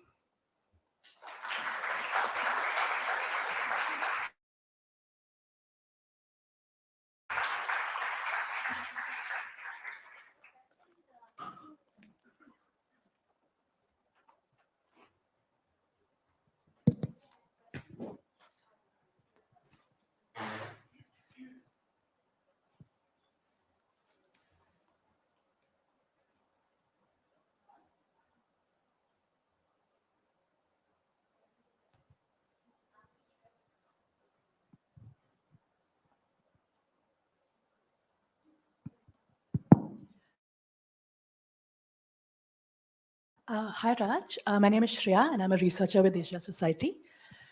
So my question to you is, as people in positions of privilege who use means like advocacy, fundraising, etc., to help the mental health of more vulnerable people, in terms of an everyday kind of practice, what are some concrete measures that we can take? I think if you have advocacy, one of the things that I would suggest, and it's an example that I'd been meaning to share, urge those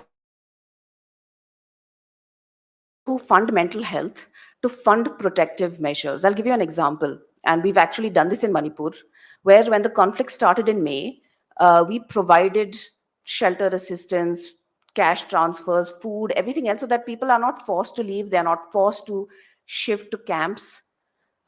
So again, it's, I think, use your connections to make a case to take a wider ambit of mental health, build in more funding for protective factors rather than services that come after, well, things have gone wrong. So that's one way to do it. And I would say the other way to do it is really, in case you have the privilege again, build on the research. Now, research tells us that lots of migrant workers who may be Dalit have been in multi-dimensional poverty for multiple generations. We know that poverty is a risk factor for mental illness. Do more research, publish those papers, talk to those in power, do that psychoeducation, and build a case outside the therapy room. Okay, I have a question. I'm here. Sorry. Nice to meet you. So I have a question. You're saying about like having a wider lens regarding mental health and especially in conflict-induced situations. And I want to talk about the situation in Gaza. And I think if we're talking about the Holocaust, I think we also need to acknowledge that the people who came to Israel are also refugees in a sense. So I think, taking a multi-layered like approach that sees what like the intergenerational trauma that is being passed and then suppressing, other people. So I was wondering, what's your take on like how do you were saying about solving the problem like from the root? How do you think you can kind of restructure systems of thinking, especially when talking about mental health and intergenerational trauma? I think the approach that, when looking at systems, I think building for the margins helps you cover everyone. But if you start off building for the center, if you start off building for that white, cis, heterosexual, able-bodied Christian man, or in India it would be Hindu, Savarna, able-bodied, cis, heterosexual man, you're not going to reach anyone. And part of that really is foregrounding lived experiences of those at the margins. And that's why I said clearly one needs to build allyship. And also, I don't know if you heard that it's interesting that the phrase "names not numbers" was first part of a documentary on the Holocaust, and now again is being used in light of Gaza. So I think experiences are similar, and mental health as a starting step needs to recognize colonialism, needs to recognize oppression, needs to recognize structural violence if we are going to engage or address it at all. But that's not happening right now.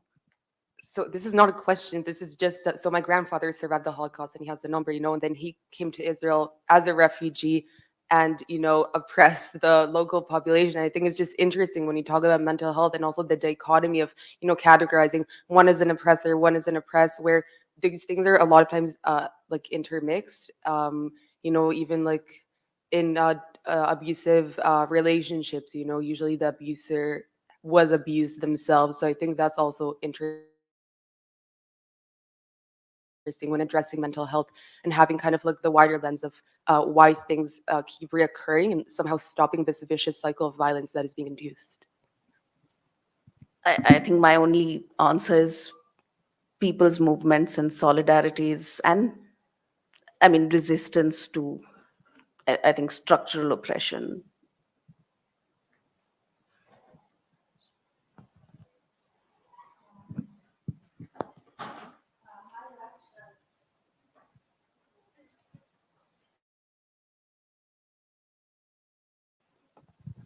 Hi, Raj. I'm Zakira Ganji, so I'm an Afghan refugee. Thank you so much for the speech. It was very insightful. My question is, it's multidimensional. So the first one is how we are going to address the challenges surrounding mental health. Because as a person who still is a refugee and have gone through this uh, issue of mental health, how we can make it accessible for all, not just the marginalized communities such as refugees, but also overall to women in particular, because we see we are living in digital era, but still it's a digital divide. We in India, specifically in rural areas, three out of three women, only one woman has access to digital, mobile phones or smartphones, whatever you call. So how, if you talked about the availability of helpline numbers for the people who are having PTSD or any other mental health issues, but how is that accessible? Or if it's not accessible and not working, we have policies around it every time, or whenever it's the mental health day, we are around the globe, people are talking. But it's that the talking, much more talking, is not something that it benefits the people who are going through mental health issues, but it's much more the actions, and how the actions could be somehow holistic, that covers the people who are living in the most marginalized communities. These are my questions. Thank you so much. Okay, I'll try to answer. I completely agree with you. Access to smartphones or even phones, and that too, even when a woman may have access, she may not have unmonitored access. So helplines are not the answer for sure, and nor are more and more apps or any techie kind of thing. Tech is only like part of an enabler, it's not the solution. The good thing is that there are quite a few different models that I can give you examples of, such as peer support, which is very useful in educational settings, in, say, LGBTQI communities, or, for example, even in rural settings, there are large-ish peer support programs where people from the community themselves are trained and can go out and speak to those who live in their community. But the critical thing here, as you rightly said, is talk therapy going to do it all for us? And it's not. So the example that I'm sharing of rural community peer programs, they have linkages to everything else. You need livelihood support. Do you need to speak to a lawyer if you're undergoing abuse in your home? Do you need to speak to, maybe you need to speak to a psychiatrist?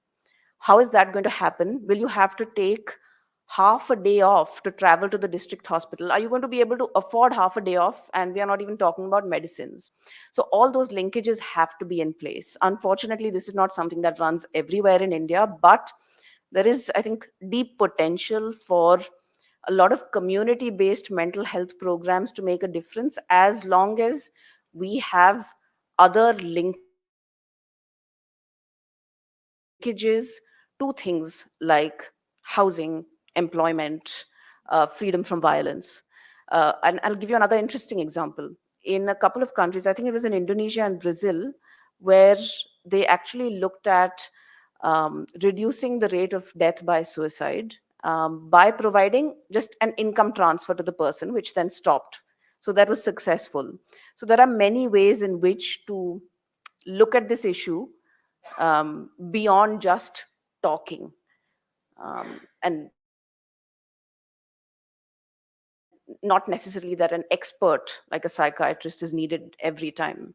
Unfortunately, you are right. Issues of access are still extremely challenging, and we are not making enough headway as we should be. Yeah.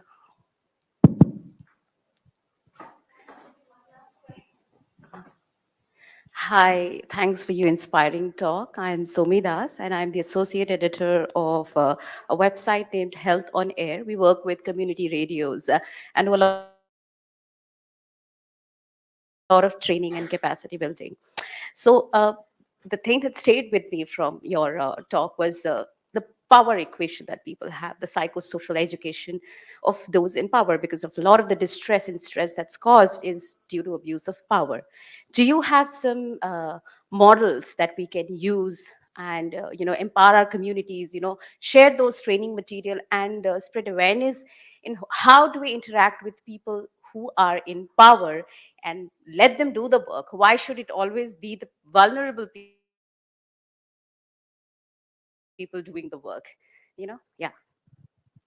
Yeah, I completely agree. Why should it be incumbent on those who are marginalized to do all the labor always?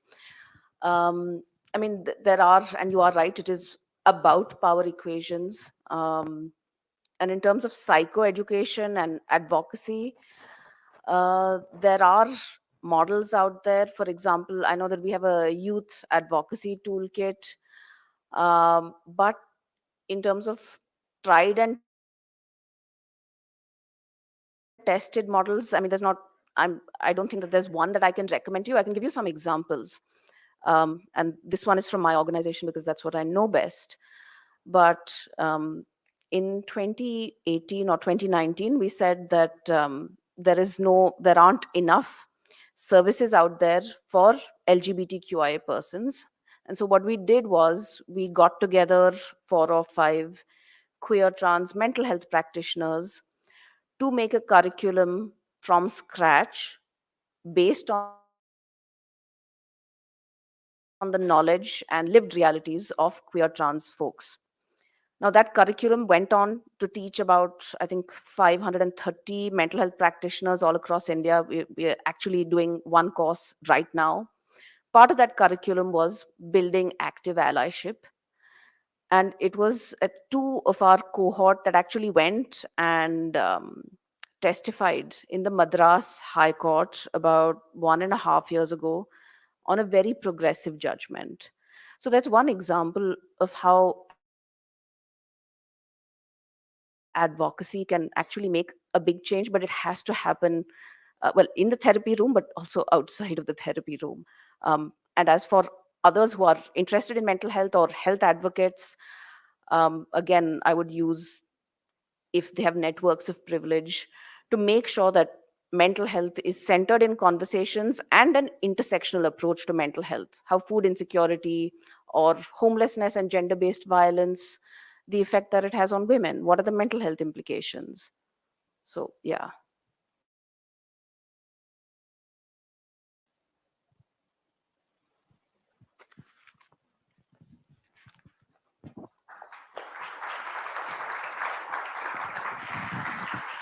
Thank you, Raj, for starting the topic on mental health. And it's important to reiterate the fact that to understand mental health, we need to first understand the psychosocial factors that would govern the causes of such issues. We're going to take a lunch break now, so please go find your coupons. Who should they go to?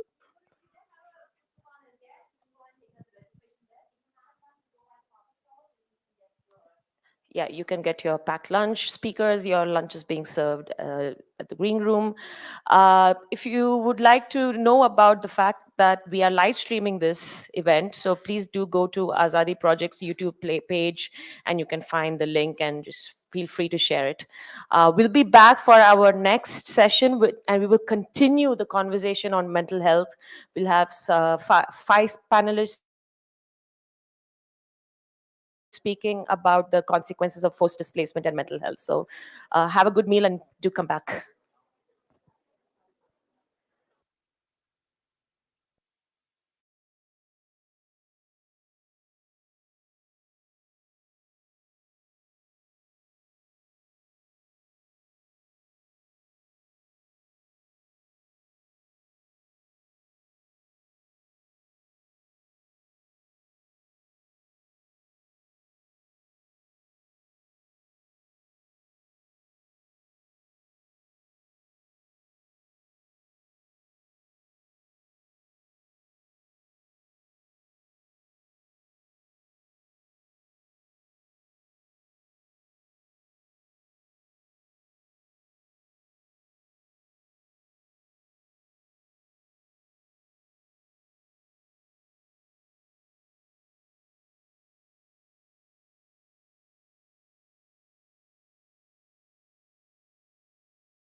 Okay, we're going to start the panel on forced displacement, mental health, and well-being of displaced people.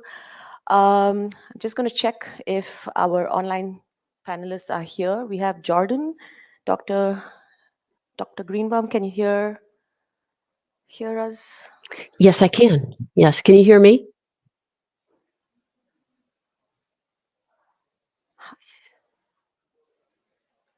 Dr. Greenbaum, can you hear me? Can you Yes, I speak? can. Can you hear me at all? Can't hear you. Mm. Can we check over here if and can you rejoin Jordan so that we can make sure Yes. that you're heard properly? Yeah. Can you send a message to Patrick and see if he's joining us? Okay, let's start either way. This is going to be an interesting panel. For one, we have 5 people involved and a time that we have is half an hour. So I don't know how we're going to manage that, but continuing the conversation on why it's important to discuss the psychology of displacement, the psychology of forced migration, psychology of refugees. It's not just from the context of mental health, but also from the context of understanding why it is that people are experiencing mental health issues. So one thing that we should all definitely understand is that there are, I think I mentioned this yesterday, a refugee or a migrant, displaced migrants' journey is not just when they are leaving where they're forced to leave their place of origin. They are taking on a arduous journey. They're moving to a different society. They are hoping and waiting for their asylum. They're waiting in camps. Then they get accepted into the host society. Then they get discriminated against. They don't get equal opportunities. So the problems and the consequences that they would experience because of these collective experience is extremely daunting, and which is another reason why we need to understand the nuances of the psychological mechanisms, the mental health consequences of such experiences. What refugees also, for instance, take with them is the identity of being a refugee. For some part of it, it's been termed as a social cure because there's this common fate aspect. There's this thing that brings them together. There's this, okay, we are in the situation together, so we can be resilient together. But as time goes by, the word refugee has been so desensitized to everyone. Now it's more like a social curse wherein people get discriminated against. So there are all these factors that we need to take into consideration before we even start talking about the mental health consequences. I see that we have Patrick and Jordan over here. Can you hear me? Yes, can you hear me? Say something just so that we know that you Can you are hear heard. me now? Can you hear me now? Hello, yeah, I can hear you. Patrick, no, we can't hear them. But you can hear me, right? Yes, and I can hear Patrick. Patrick, can you? I can hear you. Sort that out. Let's just move on to, maybe let's start with you, Sukriti. Yesterday, we all saw the movie Bheed, and this was about the situation of the migrant community who were forced to leave just at the beginning of COVID.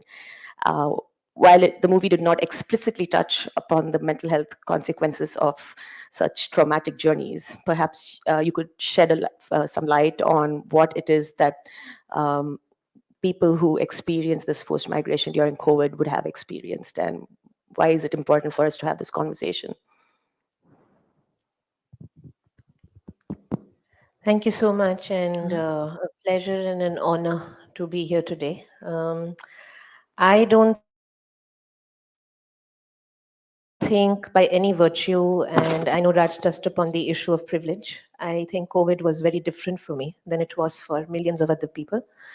I also want to refer to Danish Siddiqui's photo outside where he's clicked Dayaram Kushwaha, who's one of the millions who had to, without his will, walk away, walk that long, arduous walk, which many did not survive. I think the fact is that when the state forgets you, Sindhuja, like if it's disease, if it's famine, if it's climate change, when the state decides to not care is when the problem starts. And I think that's where people like us today, I think my learning today from all the conversations I've heard is that if you do have the power to act, and I am one of those who believes that I can, with people like you, partners like you, who I think need to act. So in relation to mental health, because that's the focus, I think needless to say, there has been reports, there has been research. I'm not sure if it's enough. I'm not sure if it's true, the numbers which have come out. But I think every migrant who was leaving suffered from panic attacks, multiple died by suicide. And I don't think we did enough about it. I think to imagine that these migrants and their families will come out and seek mental health it's something which mystifies me. And I think that's where we come in as people who work in this area. Are we going to try and take systems to them? And I agree it's not only helplines, but maybe community groups, maybe, bringing people together. What are we trying to do when we talk about mental health? I'm just going to also just quickly touch upon, yesterday I was in a conversation, it stayed with me. They were talking about AI and tech and how it can change mental health. AI ki Hindi bhi I don't think many of us would know. It's called, I've written it, Kritam Buddhi. If you don't know what it means, and I don't know what it means, then why force it? And why try to find tools which will not matter? I think communities matter. And I think the biggest learning is, for me at least, that we didn't do enough. Just on a positive note, I think since independence is the first time mental health became an issue in the Indian Parliament. It takes a village to get it there. But I don't think we should leave it there. I think we need to question the state. We need to question the policy makers, but at the same time, work with communities. I think you brought out a very important point, that mental health is seen as a taboo topic. So as much as we would want to, assist and support people, to what degree are they complying, or to what degree are they aware? They want to say, "Main pagal hoon" or something like that, and that's the general misconception that people have, right? So maybe Ruby, you work with the indigenous population. Perhaps you can share something from their perspective, but also shed light on how is it that they approach the concept of mental health as a whole topic. Right. So not only do I work with indigenous peoples, I am indigenous, I'm Adivasi. And to talk of intersection first, how is it when we look at data and statistics that the same people who undergo forced migration or are having to be displaced are indigenous peoples, Dalits? We're talking of people, a certain population that live on the threshold of humanity. And they are invisibilized, they are discriminated against, we know all of that. But these invisibilized populations only became visible when COVID hit. So yes, your roads get miraculously made, your buildings get miraculously made, but you don't really know who are making this. And through yesterday and today and the conversations around who migrants are, it's really important to know who migrants are, who are paying the cost of this displacement. And in that, it's said, it's a given that there will be distress. There will be this kind of, what you say, not knowing who you are, the wholeness of who you are, because there is no dignity in life nor in survival. But these are those people who are keeping the motions of this country going.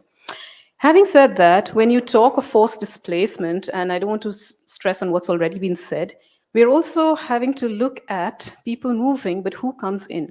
When you look at what's coming in indigenous lands and these populations, you have extractivism, you have heavy militarization. So what do you call that? Is that not also a form of moving, migration? But what is moving into those spaces? And in that, we're talking of, let's say, CRPF. They're taking over your school buildings, they're taking over your hospitals, and they are positioned in those spaces. And what does that do to those left behind? So if you talk of migration, you're also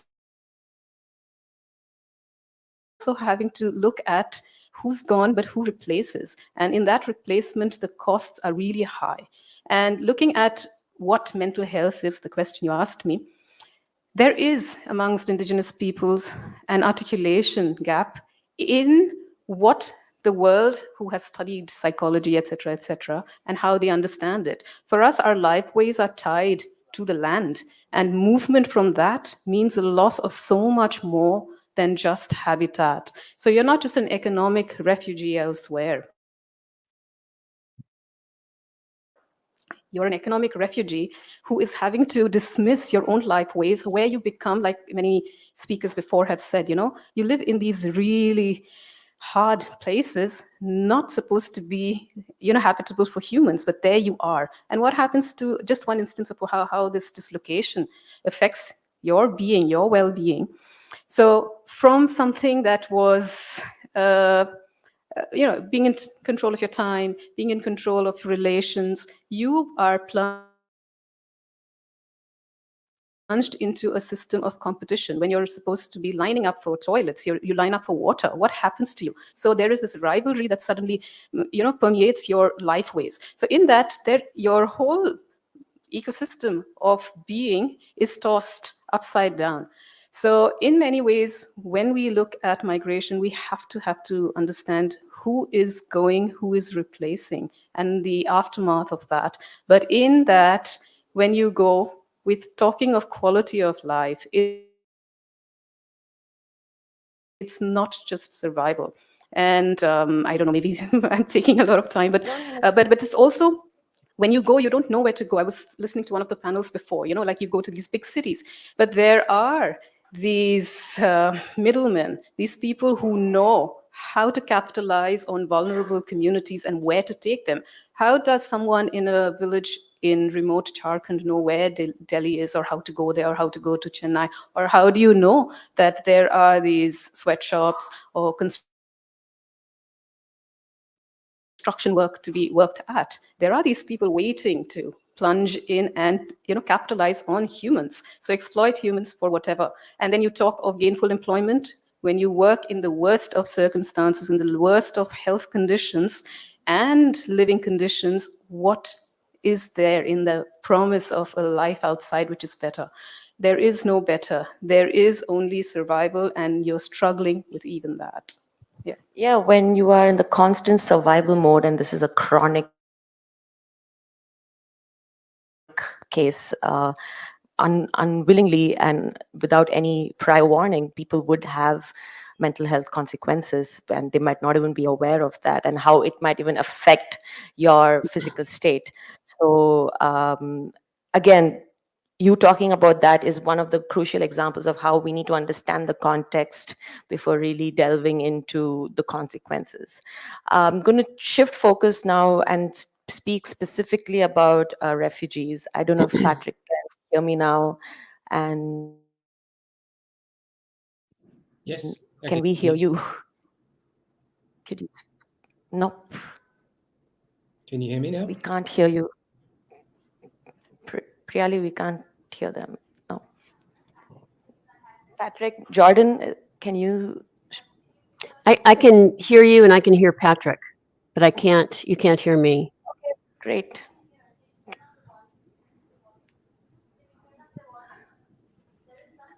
Hello, can you hear me? Yes, we can. Can you hear me now? Yes. Yes, thank you.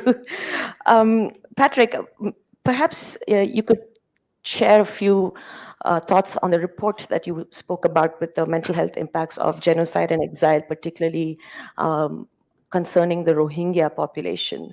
Perhaps you could share a few insights, what the report showed, and just so that we can draw parallels between people who have experienced genocide and exile, and at the same time people who have been engaged in forced migration, people who have been under chronic survival mode, and we can kind of tie things together, and maybe you could start by elaborating on that. Sure, I'd be happy to. And thank you very much for inviting us to present today. I'm with Fortify Rights, which is a regional human rights organization based in Southeast Asia. And we've been working with the Rohingya community since 2013. And obviously after the genocide, when the attacks took place in 2017, we also started working with the Rohingya refugees in Bangladesh. And specifically, we engaged 10 Rohingya researchers living and working in the refugee camps of Cox's Bazar in southern Bangladesh, who conducted a survey of 495 refugee households within the camps, looking at the mental health impacts of the genocide, the human rights abuses that they faced in Myanmar, and also the human rights abuses that they're now facing in Bangladesh. For a bit of kind of context on our results, the WHO and the UN Refugee Agency estimate that 12 months after a humanitarian emergency, approximately 15 to 20% of adults experience some type of moderate or mild mental health disorder. However, what we found was that the Rohingya are suffering far higher rates than that. In our results, close to 90% of Rohingya surveyed reported experiencing symptoms indicative of depression.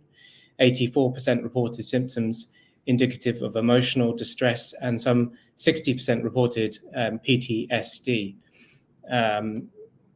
The report further reveals that the pervasive human rights violations experienced or perceived by Rohingya in Myanmar contribute to depression, emotional distress, and PTSD at statistically significant levels. For example, the findings demonstrate that personally experiencing or perceiving restrictions on education, freedom of movement, healthcare, religious expression, and other violations contribute to trauma, depression, and anxiety symptoms. The data also indicates that traumatic events and chronic stresses, including those suffered while in exile in Bangladesh, contribute to mental health distress. And it actually has an impact on the ability of those refugees to function and perform daily tasks that many of us do routinely. And so what we also draw from our study is that we're looking at a longer term psychosocial crisis within the Rohingya community. So that was a report from 2020 that is called The Torture in My Mind, that everyone can find on our website, which is fortifyrights.org. And I do encourage you all to take a look at that, because there's some very interesting but very troubling results that we got from that survey. Thank you, Patrick, and thank you for pointing out that the Rohingya community particularly experience more mental health trauma than the other community members, and yet we don't have the necessary policies in place in the country to facilitate their living conditions and that they are comfortable in the country, and so on and so forth.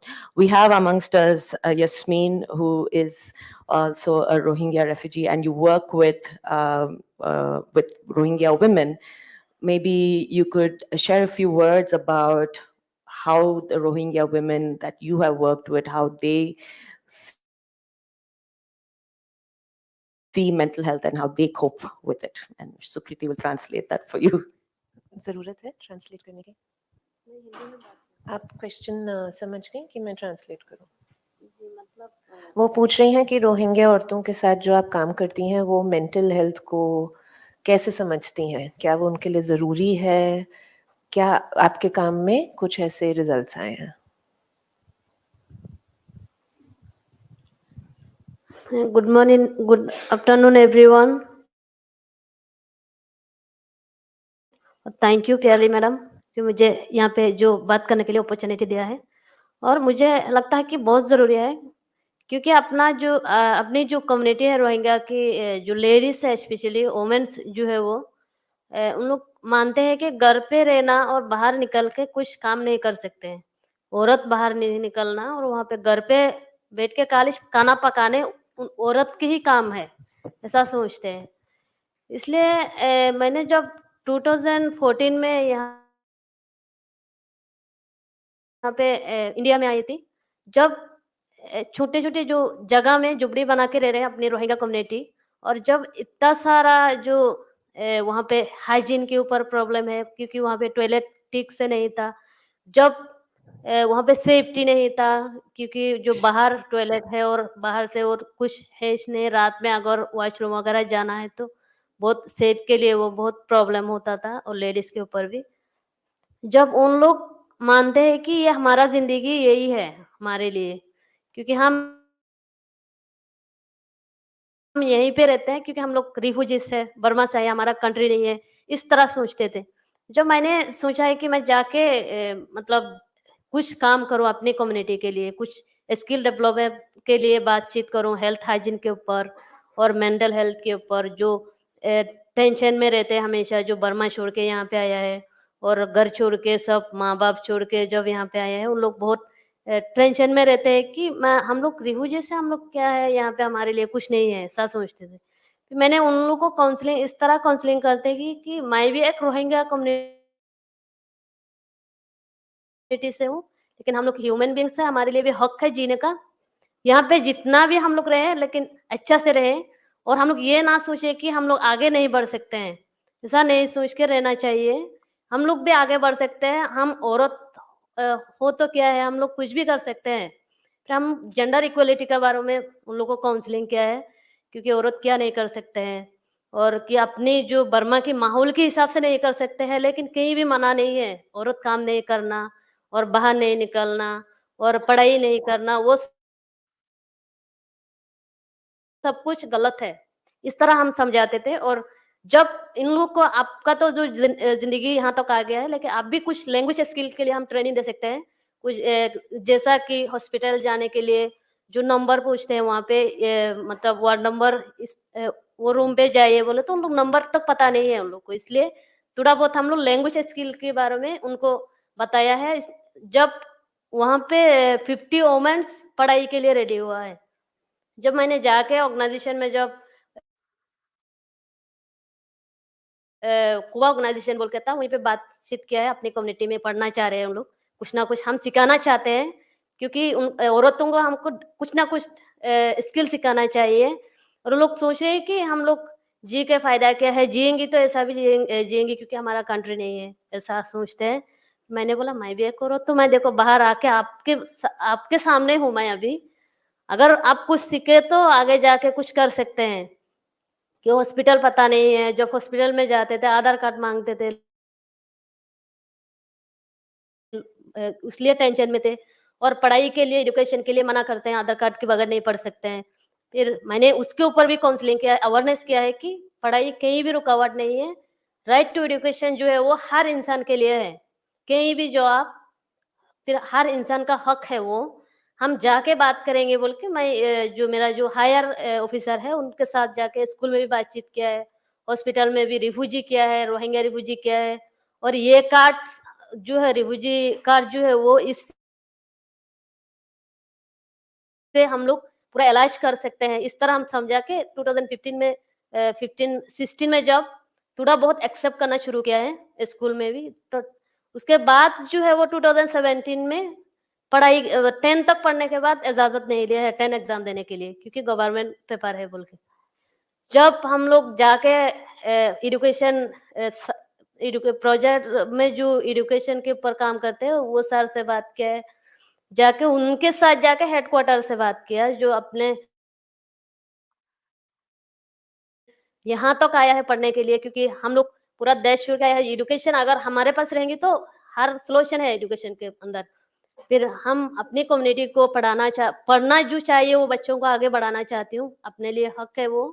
फिर मैं तो ये मेरा हक दिए बोल के नहीं लड़ सकती हूँ, क्योंकि अपने इंडिया में जो रहने के लिए थोड़ा बहुत जागे थे उसके लिए भी थैंक यू। लेकिन इंसान होने का नाते जो एजुकेशन, हेल्थ राइट जो है वो हेल्थ के ऊपर, एजुकेशन के ऊपर जो है वो पूरी तरीका होना चाहिए बोल के इस तरह बात की है। जब 10 कंप्लीट कर पाया, लेकिन बहुत चैलेंजेस फेस करना पड़ा उसके लिए, जो मेरे को बोलने में आसान है लेकिन बहुत मेहनत करना पड़ा। बहुत मतलब कई जगह में गए तो ये काट किया है बोल के बिहेवियर ठीक से नहीं किया, उस टाइम पे वहां से आना पड़ा, उसके बाद दूसरा सार के लिए इंतजार करना पड़ा, इस तरह सिचुएशन चैलेंजेस फेस करना पड़ा। फिर उसके बाद जो है वो मैं इंटरप्रेटर और जेंडर बेस्ड वायलेंस के ऊपर काम करना शुरू किया, क्योंकि वहीं पे औरत ही समझते हैं कि मेरे को मार खाना मेरी ही काम है, हस्बैंड मार सकते हैं, ऐसा सोचते हैं कि वो मेरा हस्बैंड है, मेरे को कमा के खिला रहे हैं, इस तरह सोचते थे। मैंने बोला ऐसा कुछ नहीं है, जो हाथ उठाने से ज्यादा प्यार से भी समझा सकते हैं। हाथ उठाना गलत है और डायरेक्ट जाके बोले तो भी हस्बैंड को बुरा लगेंगे, इस तरह हम लोग फिर उसके ऊपर भी हम लोग काउंसलिंग किया है और औरत के साथ कॉन्फ्लिक्ट रेजोल्यूशन बोल के एक सेक्शन लिया है वहां पे। फिर जब वहीं पे हम लोग कुछ एग्जाम्पल देके बताए हैं कि किस तरह कॉन्फ्लिक्ट रेजोल्यूशन किस तरह सॉल्व कर सकते हैं, अगर किस सिचुएशन आए तो किस तरह हैंडल करना चाहिए, क्योंकि हर घर में होता है, लड़ाई नहीं होता बोल के गारिश नहीं है, क्योंकि अगर नहीं हुआ बोले तो वो गलत है, लेकिन होता है छोटा बहुत। लेकिन उसको कैसा सॉल्व कर किया जाए उसको हम समझना चाहिए। फिर कॉम्प्लीट रेजोल्यूशन की जो कपल सेक्शन बोल के हम लोग सेक्शन लगाया है, हर साल में 2-3 बार हम लोग कपल सेक्शन करते हैं। और जो लड़कियों के साथ जो है वो टीओएल सेक्शन बोल के है,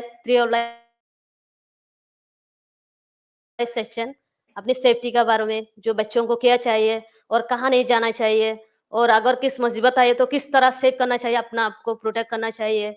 और अपने अंदर जो है वो ट्रस्टवर्थी पर्सन चॉइस करने के लिए मतलब ट्रस्टवर्थी पर्सन क्या है अपनी लाइफ में, कौन है, वो सब जानना जरूरी है बोल के हम लोग टीओएल सेक्शन लिया है। 11 to 18 ईयर्स बच्चों के साथ और बड़ों के साथ जो कपल सेक्शन लिया है। और उसके बाद जो है वो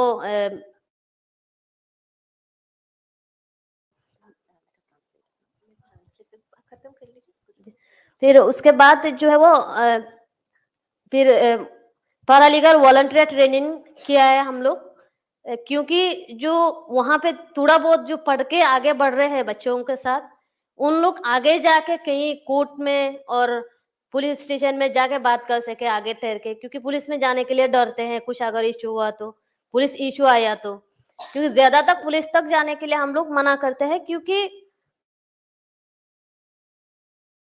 अपने पास जो है वो पैरालीगल वॉलंटियर जो हम लोग चुना है बच्चों को, उन लोग भी और अपने कम्युनिटी लीडर जो है उन लोग मिलकर सॉल्व कर सके, इस तरह हम लोग ग्रुप बनाया है वहाँ हैदराबाद में। फिर वो बच्चों के साथ हम लोग ट्रेनिंग किया है पूरा 15 दिन, साल में हर 15 दिन ऐसा ट्रेनिंग किया है यूथ लीडर की तरह। फिर जब इन लोग को समझाया गया है कि अगर पुलिस स्टेशन में गया तो तुम्हारे पास आधार कार्ड, अभी भी करते हैं वो, किसी अगर नहीं मालूम है जाए वहां जाने के बाद मेरे को ये इशू हुआ बोले तो तुम यहाँ के वो सब कुछ कर रहे क्या, या तुम्हारा देश है क्या बोल के डांटते हैं। I'll try. So what it started with was that women in the Rohingya community believe that they need to stay at home. They cannot go out. Hygiene, safety are very serious issues in the areas that she works in, and but unfortunately, the belief is very set that this is our life. It doesn't need to change. Also, she spoke about, it's not our country. We've come from another country. And what does that entail? Through her work, she's worked on hygiene, she's worked on mental health, she's done counseling. And something what was very stark and true that she said is that, we may be from another country, but we are human beings. And it is very important for us to learn how to address the issues that we face. Also, she said that women can do everything when they decide to do it. Completely agree. Basic things like hospital care and things related to safety for children, also volunteer trainings, how to address violence at home. Couple counseling are things that she has led. Also, there is of course an ingrained belief that women believe they can be hit or they can be abused because their husbands earn, and she's been trying to change that as well. 2016, when she started her work, it was very difficult. She also touched upon education, where unfortunately beyond 10th, children are not allowed to study. So she's going to continue to battle that and challenge that. I hope I did Yes, justice. thank you. Speaking of children, Jordan, this question is for you. So I understand that you work with children, but also when you talk about children from war and persecution, they are in a very unique developmental age, right? Because they have to grow up to be adults when they're 10 years old. And that itself would create a huge impact on how they think, their sense of understanding of the world, their worldview is completely different. So keeping all of these things in mind, and maybe you could share a bit of, share your perspective on how it is to work with children and what it is that children would especially experience when it comes to mental health issues. Thank you so very much. I think you're right that children who are experiencing migration and all the trauma before, during, and response, most of them are going to experience some sort of a traumatic stress response that can be manifest in any number of ways. And this is seen with adults as well. So children may express their emotional distress by, for example, becoming very hostile or becoming very withdrawn, or kind of emotionally labile with sudden outbursts. They may develop high-risk behaviors. They may completely withdraw from others. And all of these behaviors can be very confusing and scary to them, and confusing to their parents, and very disruptive to their own sort of day-to-day functioning. And so probably the majority of children are going to experience things like this, nightmares, for example, changes in appetite. Some children will manifest their emotional distress through physical symptoms, headaches, backaches, stomach aches, etc. There's evidence looking at a number of different populations of migrant children, unaccompanied as well as accompanied. And as Patrick so eloquently put, there's a wide variation in the prevalence of PTSD and major depression, anxiety disorders. But what is clear is that a certain percentage of children will have these traumatic stress responses, but will recover and not go on to develop full-blown post-traumatic stress disorder or major depression. But they still need a lot of support while they're experiencing this sort of transient stress response. And I think that globally, there are not enough psychologists and trauma-trained mental health professionals to treat everything. But what we can do, though, I think, is that make use of people at a lower level of special and of mental health training. I couldn't do psychotherapy if my life depended on it, but I can talk to parents and children who are very traumatized and talk to them about their responses to stress. Sort of reassure them that, say, talk to a mother and say, your child's really hostile, running away from home, doesn't want to be with you anymore. That is a normal response to abnormal situations. The child is not crazy. They don't suddenly not love you. They're not, this is not going to be a forever thing. This is a transient response. And if you can be very supportive and the family can be supportive, many of these children will kind of return to baseline. And so if people like us, nurses, doctors, village public health workers, can go out and talk to the greater numbers of migrants and say, this is what you may be seeing, and think about it in this way, it may really help a lot of children and adults, to help them recover so that they don't go on to develop full-blown PTSD. I think that the more that we can do at the kind of the baseline level, not as specialists, but as non-mental health professionals. If we can talk to children and parents and how to support the child, that will go a long way. It's very important for children to realize, but they aren't. And so we need to make sure that they understand that and can reframe their own feelings and emotions and behaviors and realize they're responding to an abnormal situation in a very normal way.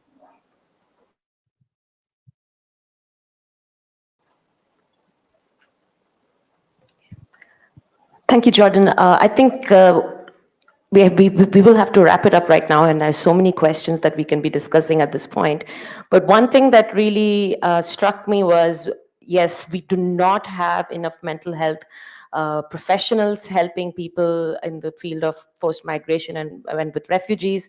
So what we can do is probably develop a little bit more on the grounds of peer-to-peer counseling and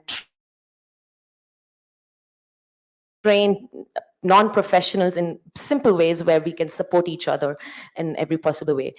There's this huge area that we have not delved into, and that is refugee resilience. I think that is something that we need to consider. We need to reiterate the fact that despite the challenges people, displaced migrants and refugees experience, they have faced so many adversities. They have shown courage, they've shown perseverance, and there's something that is helping them cope with the daily stressors, and we should harness that and continue helping the community. I think we might have time for one question. If you, yes, there's one person. Yeah. She has one question.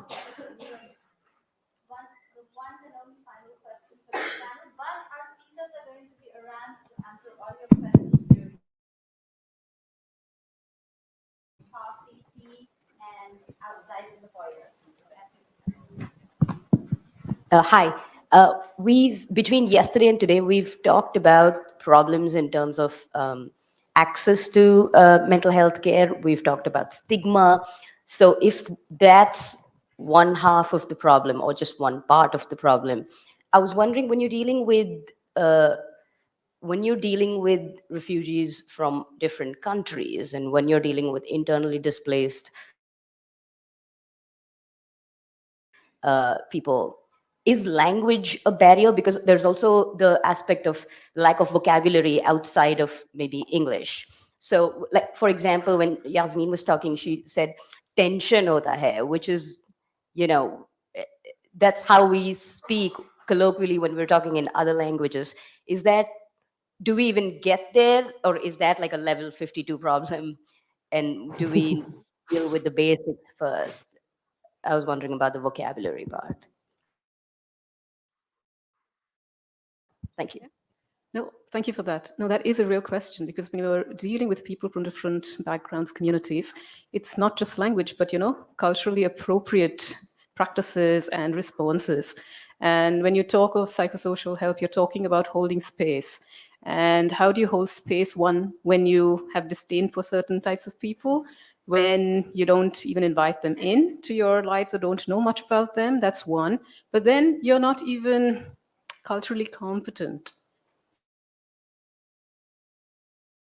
to deal with them. So it takes a whole level of preparation and willingness.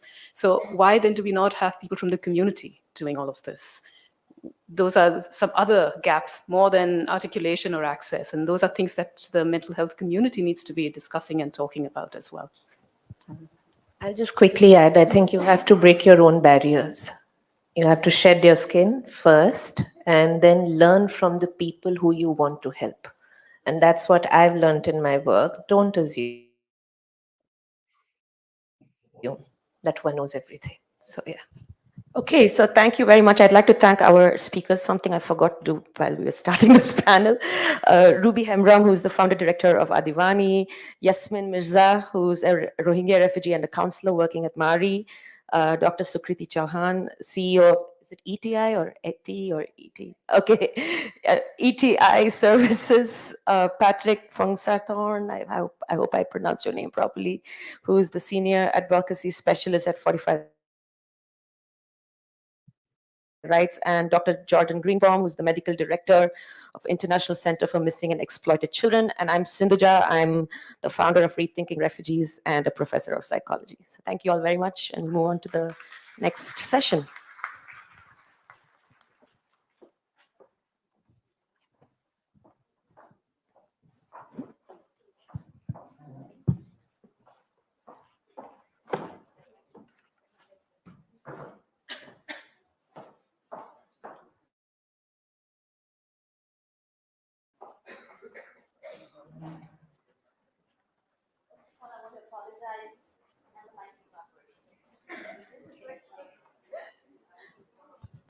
Hello. Okay.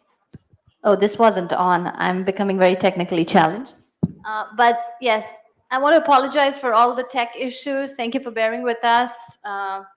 We thought COVID had taught us everything technology and everything hybrid. Clearly, that's not the case. We're still learning. We'll keep trying to do better. Our next discussion is a keynote speech, actually. And joining us today is a public interest litigation lawyer and a senior advocate at the Supreme Court of India, who's done a lot of public activism or legal activism in his work, in his life. I'm very pleased to welcome Mr. Prashant Bhushan. Thank you, sir.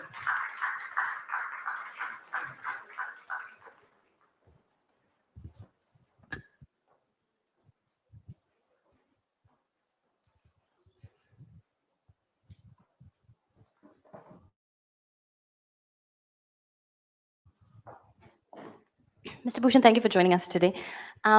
In the conversations which we've had since yesterday, our event started yesterday and today in the morning, there's been a lot of talk about the lack of a legal framework or lack of a policy in the space of refugees and migrants. As a lawyer who works on these issues, who actually takes petitions into the court, how challenging is it to advocate or talk about these issues in the complete absence of a legal framework or a policy? No, it's not that there is no legal framework. There is. Though India has not signed the Refugee Convention, but India has consistently stated that its policy is akin to the Refugee Convention. It's always said that in the United Nations and everywhere else as well. And it has therefore allowed the UNHCR to set up an office in India.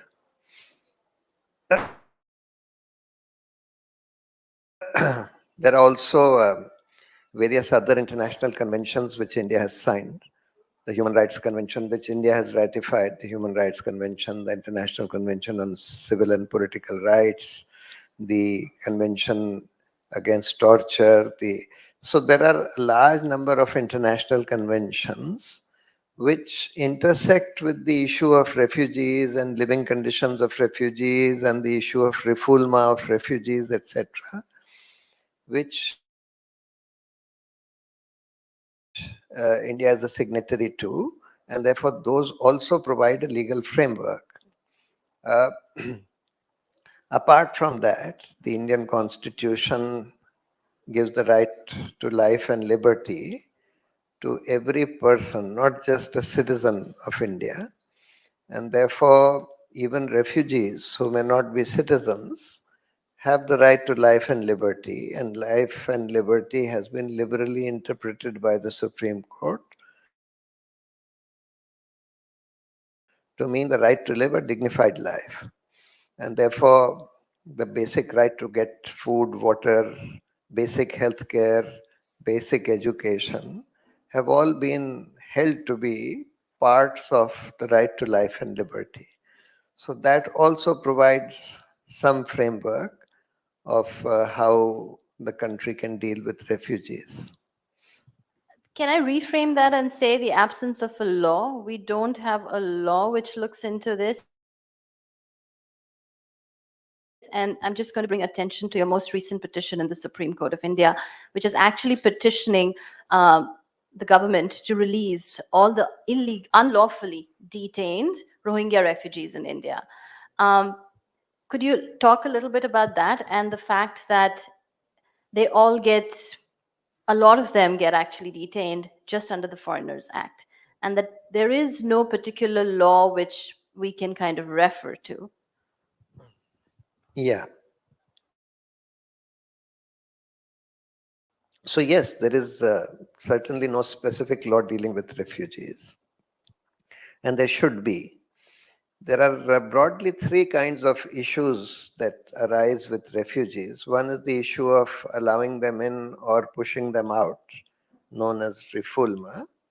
That is, under what conditions do you recognize people as refugees and therefore allow them in and don't push them out? Then there is this issue of detention,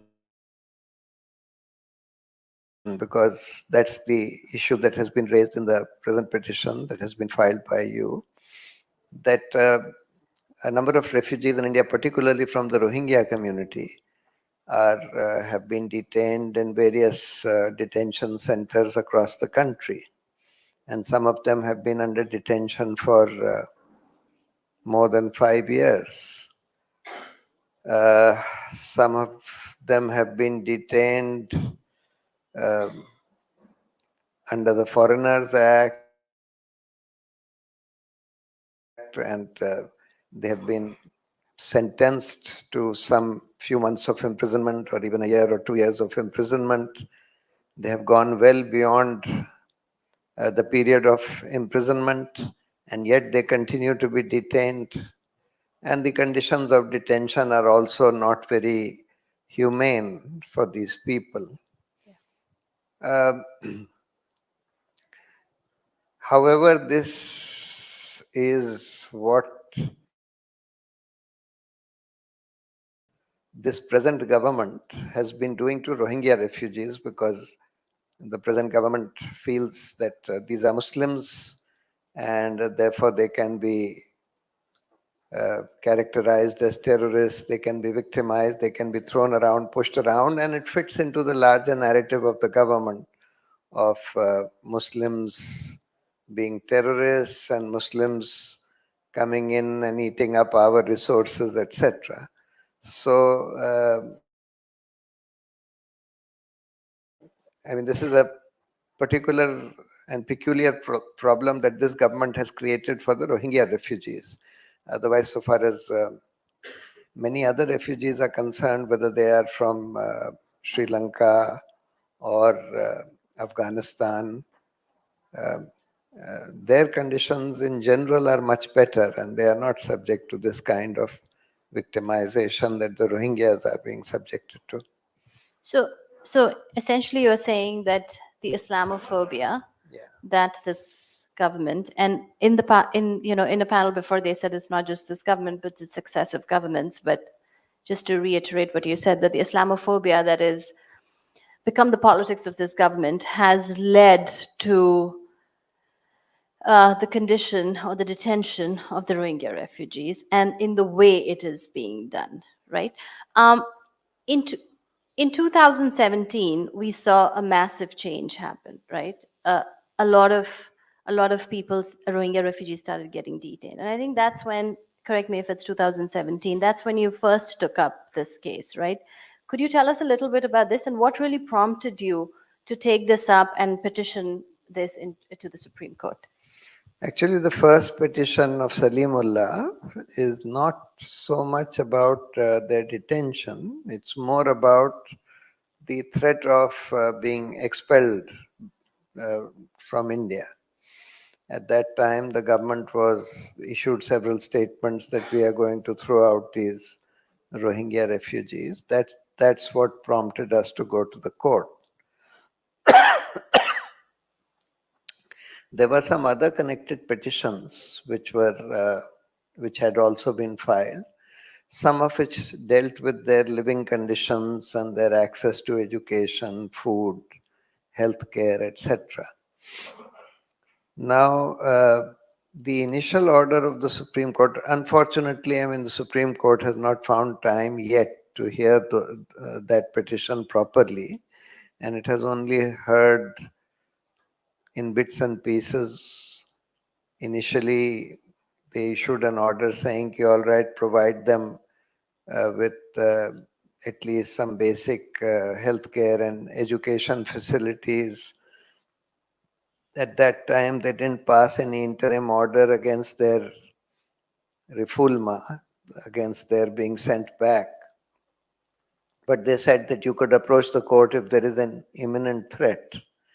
Thereafter, when there was a threat and we approached the court, in the first instance, twice we approached the court.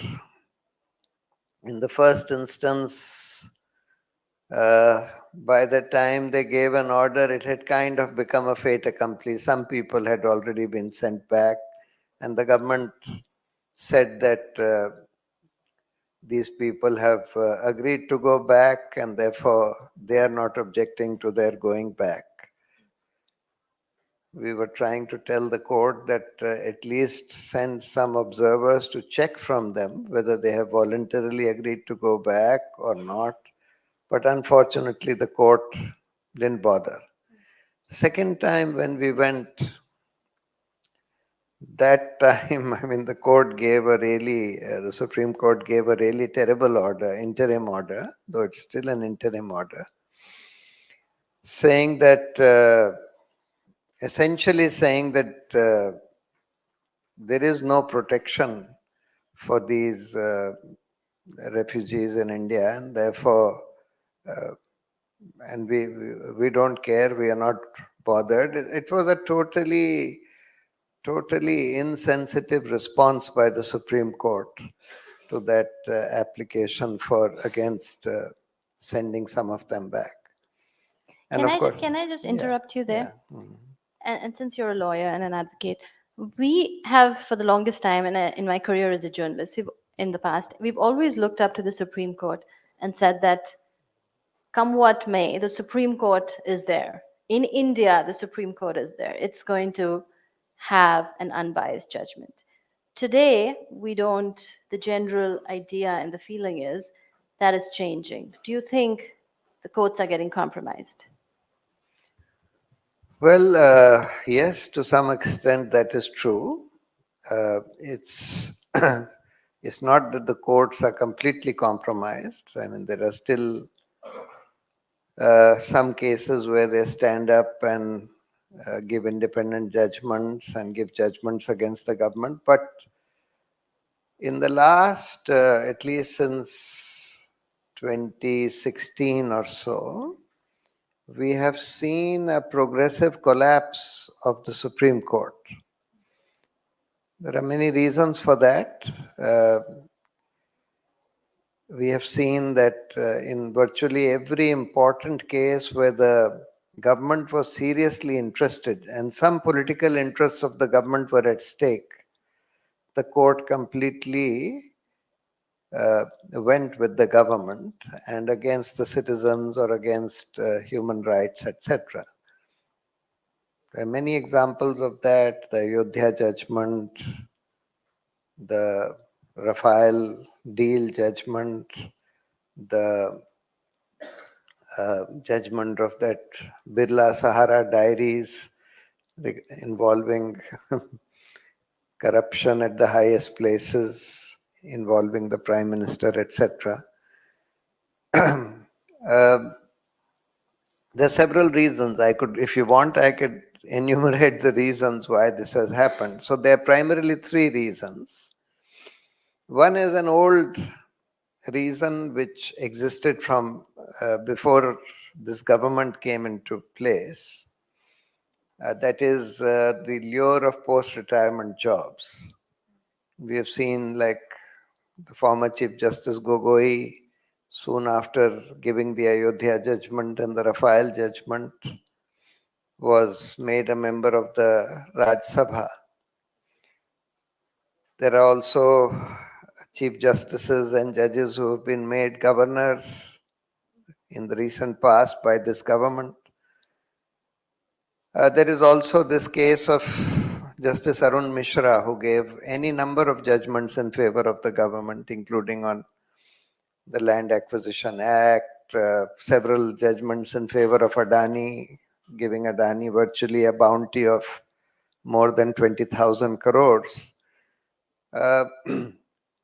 He was made chairman of the Human Rights Commission. So this is one way in which even Mr. Jaitley, when he was law minister in this very government, had said that, or when he was actually in the opposition prior to his becoming law minister, he had said that the post-retirement jobs given to judges influence their pre-retirement judgments. So that's something which has been happening, but it was happening before this government also. But there are two new methods which this government has used to compromise the judiciary.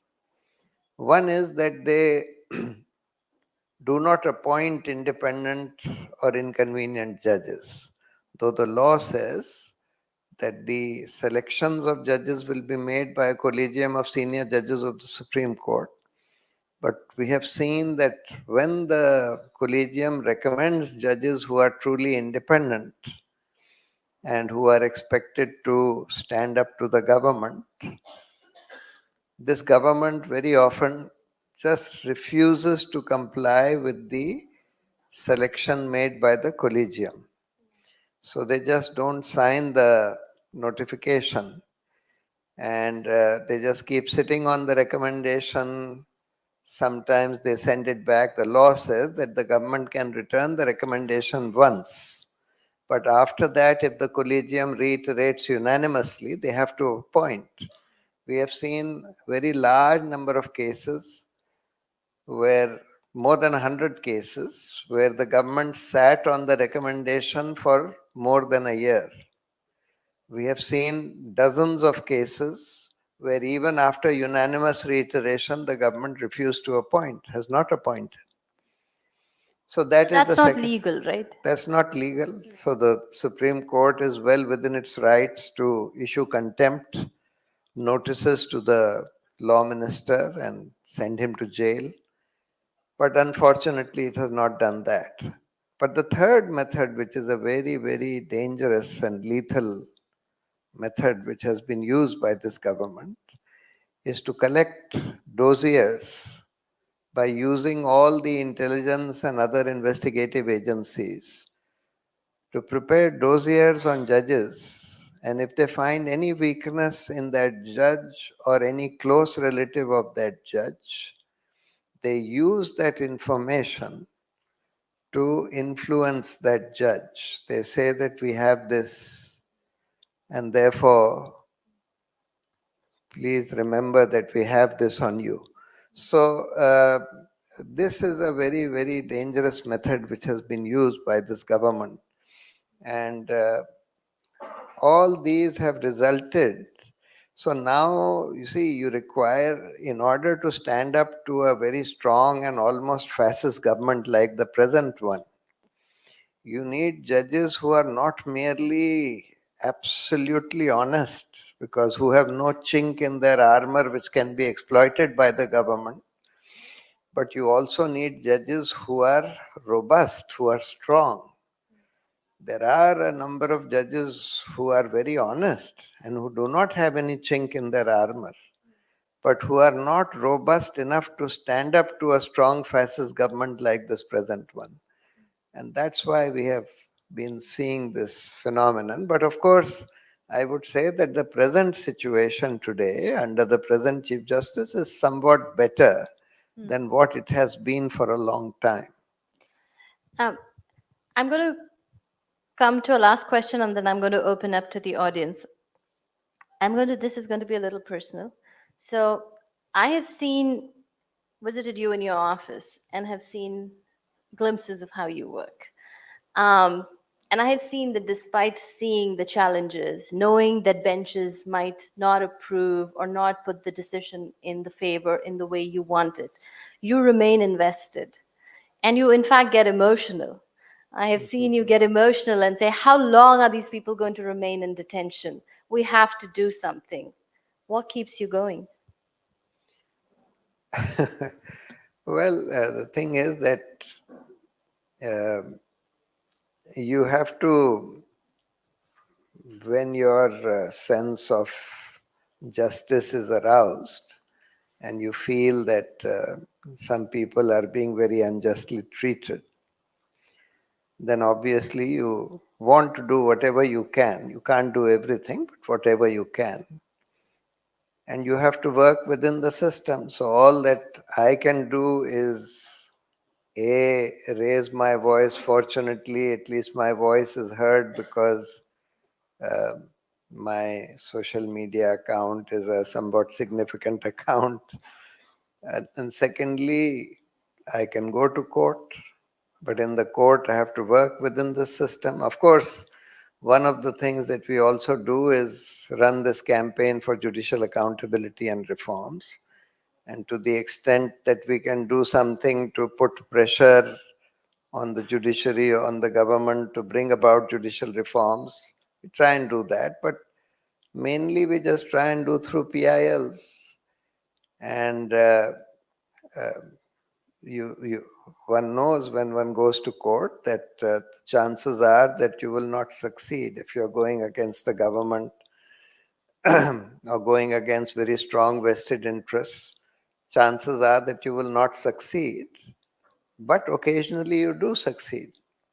And we are hoping in this electoral bonds case that we will probably succeed. We are very hopeful of succeeding. So you have to do with whatever you have. You have to still persist in the hope that in future things will be better. And just as an aside on this issue of refugees, you see, if you look at the macro problem, the root cause is the creation of refugees, which is due to conflicts, ethnic cleansing, genocide, and climate crisis. All these are man-made problems. All these which are leading to creation of refugees are man-made problems, including the climate problem. And I, as a person who has been interested in science and technology and philosophy, I have recently been looking very closely at the development of artificial intelligence. And I feel, this is my belief and my view from what I have understood about it, that number one, that within the next 10 years, we will have what is called artificial superintelligence, which means artificial intelligence which is so far superior to humans that it will have the capability of taking control of our society and our planet from humans. Now, many people feel that this is an extinction event where humans will become extinct and that artificial intelligence will destroy humans. But I look at it as perhaps the best bet for our salvation, because I feel that artificial intelligence, which is superior to humans in every possible way, is not likely to be hostile or malevolent to humans. Well, if it's created by humans, there's a high chance it may be like humans No, and no, maybe no, no, no. multiplied. But So it sounds like a science artificial fiction. superintelligence is one which bootstraps itself beyond the design of its creators. So it's pure intelligence which is far beyond. And therefore, I feel that once this takeover by artificial intelligence happens, and I'm sure that it will, maybe not 10 years, 15 years, or whatever, this problem which is leading to the creation of refugees in the first place, whether it's climate change or wars or ethnic cleansing, etc., all this is going to stop. So we hope that the future will be, I hope that the future will be better because I have a lot of Hope. optimism about artificial intelligence. We Anyway, this was just an aside. We hope that too, but I'll open it up for questions. We'll take 3 questions, just keeping in mind the time. Prakshi, can somebody bring her a mic?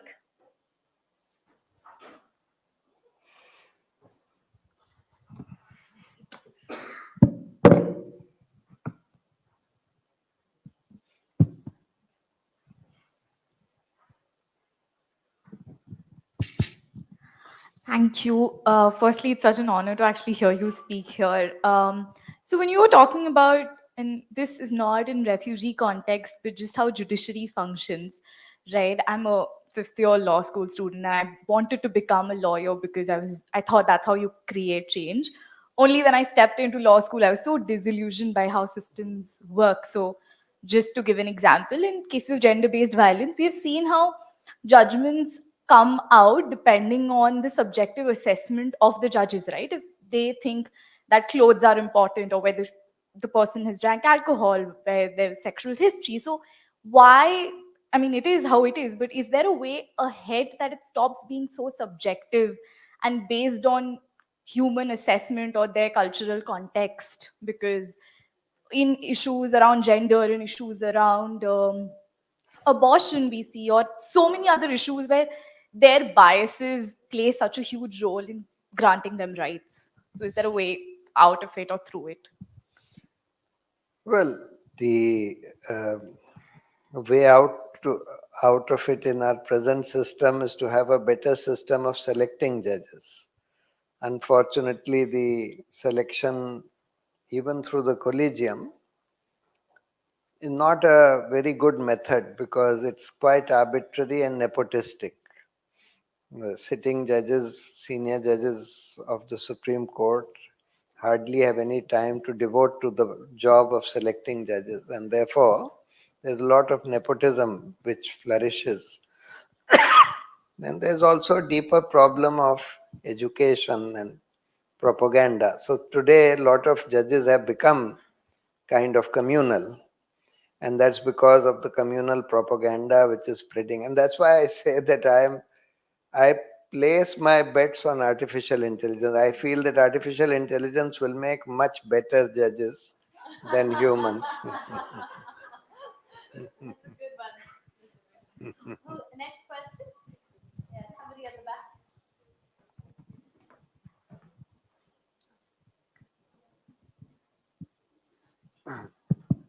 back. Thank you so much, sir, for the work that you're doing for the refugees.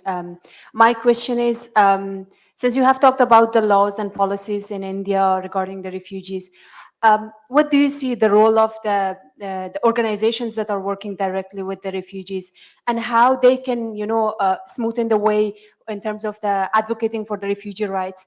That's one question, and then the follow-up question is, what is the work of the international organizations that are working for refugees, how they can open the conversation with the government of India to possibly open, to ease in the life of the refugees who are here?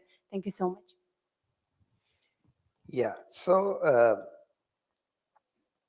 the organizations which are working on refugees are very important, very useful, and it is only because of these organizations that we still have some protection for refugees in this country, despite such a inhuman, insensitive, and fascist government in place. So their advocacy, their building public opinion, their lobbying with various sections of the government, etc., all of that is important and has definitely some positive influence on protecting refugees in India. So these organizations are certainly performing a very useful function. International organizations, for example, the UNHCR, they can play a more active role, though I'm told that they live at the sufferance of the government, because since we have not signed the Refugee Convention, the government keeps threatening them that, look, if you say too much, then we will throw you out. This kind of threat they live under. But I mean, I have noticed that they have not been doing as much as they could be doing, whether it's in the context of Rohingyas or other refugees. So especially in the context of Rohingyas, the UNHCR could have and should be doing much more. Yeah, just to add to that, I think, and Mr. Bhushan, I think you'd agree with me, a lot of local organizations, NGOs, are actually scared now because of FCRAs getting cancelled. So even though they want to work with refugee populations, they are so scared that the FCRAs will be revoked that they don't want, they can't. One last question, if anybody has. I think he raised his hand before, so.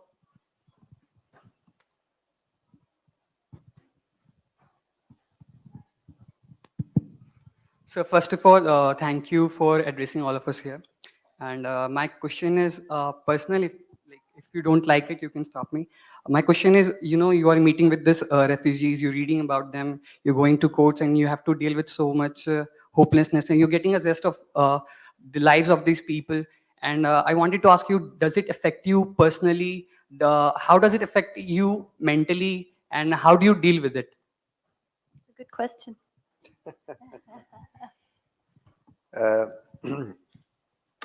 See, I am in a somewhat fortunate situation because number one, I come from a privileged background, and therefore I don't have to worry about earning much from the profession. Secondly, because I come from a influential background, therefore, and because of my history of the kind of work that I've been doing, and fortuitously the kind of reputation or infamy that I enjoy, I know that governments are somewhat reluctant to go after me, at least a little more reluctant than they are to go after many other people. Also, the courts are also, or judges are little more wary of me than they are of many other lawyers because of the nature of the work that I have been doing. And so what I have found is that in my work, there are occasional successes, though they may be few and far between. But even those successes keep me going and keep me feeling, well, the work that I am doing is useful. And even if the work that I am doing inspires some other people, some other young lawyers to do or try and do this kind of work, that itself is a good reason for me to keep going. And I think that it does have that effect. Like my work in the political or social space, my public advocacy, etc., or my even standing up against this government, has kind of encouraged some other people, some other activists, journalists, others, to keep standing up. And that is why democracy is still alive in this country. So you have to live in hope, and I try and leverage whatever privileges I enjoy for the work that I do. I think being mindful of one's privilege and using it constructively is very important. Mr. Bhushan, on that optimistic note, thank you for joining us. We're honored to have you here.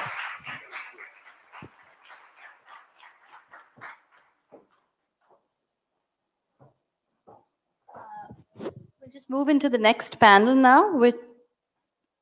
Okay, Sindhu is telling me there's something else. What is it, Sindhu? No, I think then it's a keynote by Amir. Amir. Oh, okay. So can we just, if you want to stay here, we're just going to bring our other keynote speaker soon. Sindhu can introduce our keynote speaker until then. Again, somebody who's, we would have loved for him to join us in person, but because of challenges and circumstances of his activism, he's not going to join us in person. But I really encourage you to listen to this talk, so please don't go away. I really, really encourage you to listen to this talk. So whoever's going away, please come back in 2 minutes. Okay, so I'd like to introduce Anand Teltumde. Besides being a scholar and practitioner in technology and management, he excelled in his parallel career as a civil rights activist, writer, and columnist. He is an alumnus of IIM Ahmedabad and has a PhD in business management. He worked in academia as a professor of management at IIT Kharagpur, and also a senior professor and chair big data analytics in Goa Institute of Management. He has contributed to the civil rights movement in India. He is the General Secretary, Committee for Protection of Democratic Rights, and a Presidium member of All India Forum for Right to Education. He's also a prolific writer and has already published more than 30 books on contemporary issues. He's published numerous papers and articles and wrote a column, Margin Speak, for a decade in Economic and Political Weekly before being arrested in the infamous Bhima Koregaon case. So we are looking forward to having his talk now. Yes? In 2 minutes. All right.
Anand, can you hear me?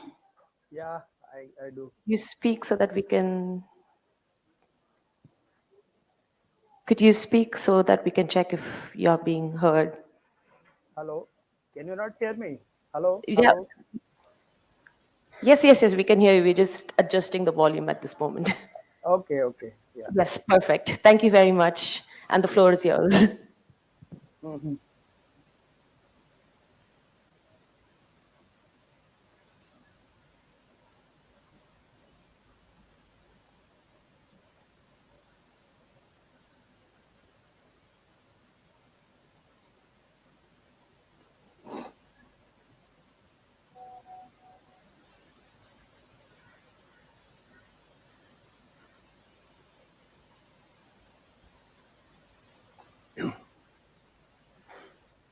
Hello, everyone. Uh, I'm supposed to be speaking on why Dalits migrate. It's on Dalit migration labor. So my talk would be divided by, say, four topics. Like we would first look at the definitions of these terms.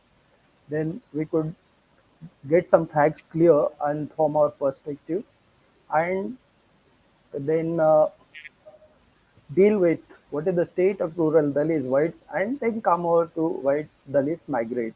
There are some case studies also, but I don't think the time would permit. I have sized my talk for say 10 minutes, and then we will take perhaps the question answers. Okay.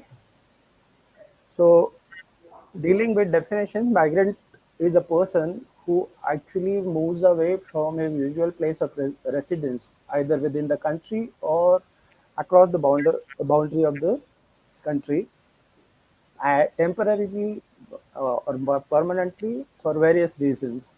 And migrant labor basically refers to internal migration within the country, because many of us who get educated, etc., also migrate to the place, to the cities, etc., and that way we also come under migrant category. But this refers particularly to those people who actually are migrant labor. Then internal migration, as I said, moves within the country without traveling the boundaries of the countries. These days, now a lot of people are going leaving India. They are also migrant labor, but they would be something like an international migrants. Labor migrant could again be differentiated between low skill and high skill. As I referred to something like an educated migrants, they could be quite highly skilled people, highly educated people, etc. Uh, the migration basically takes place from one rural area to another rural area. So more than half the percentage of migrants actually are of this category, something like 53.24% actually move from one rural area to another rural area, and rural to urban area as well as urban to urban areas account for something like 20% each. Dalits and Adivasis, as you know, constitute something like 24% of the population, but their migrant population would be very high, something like it hovers around 40%.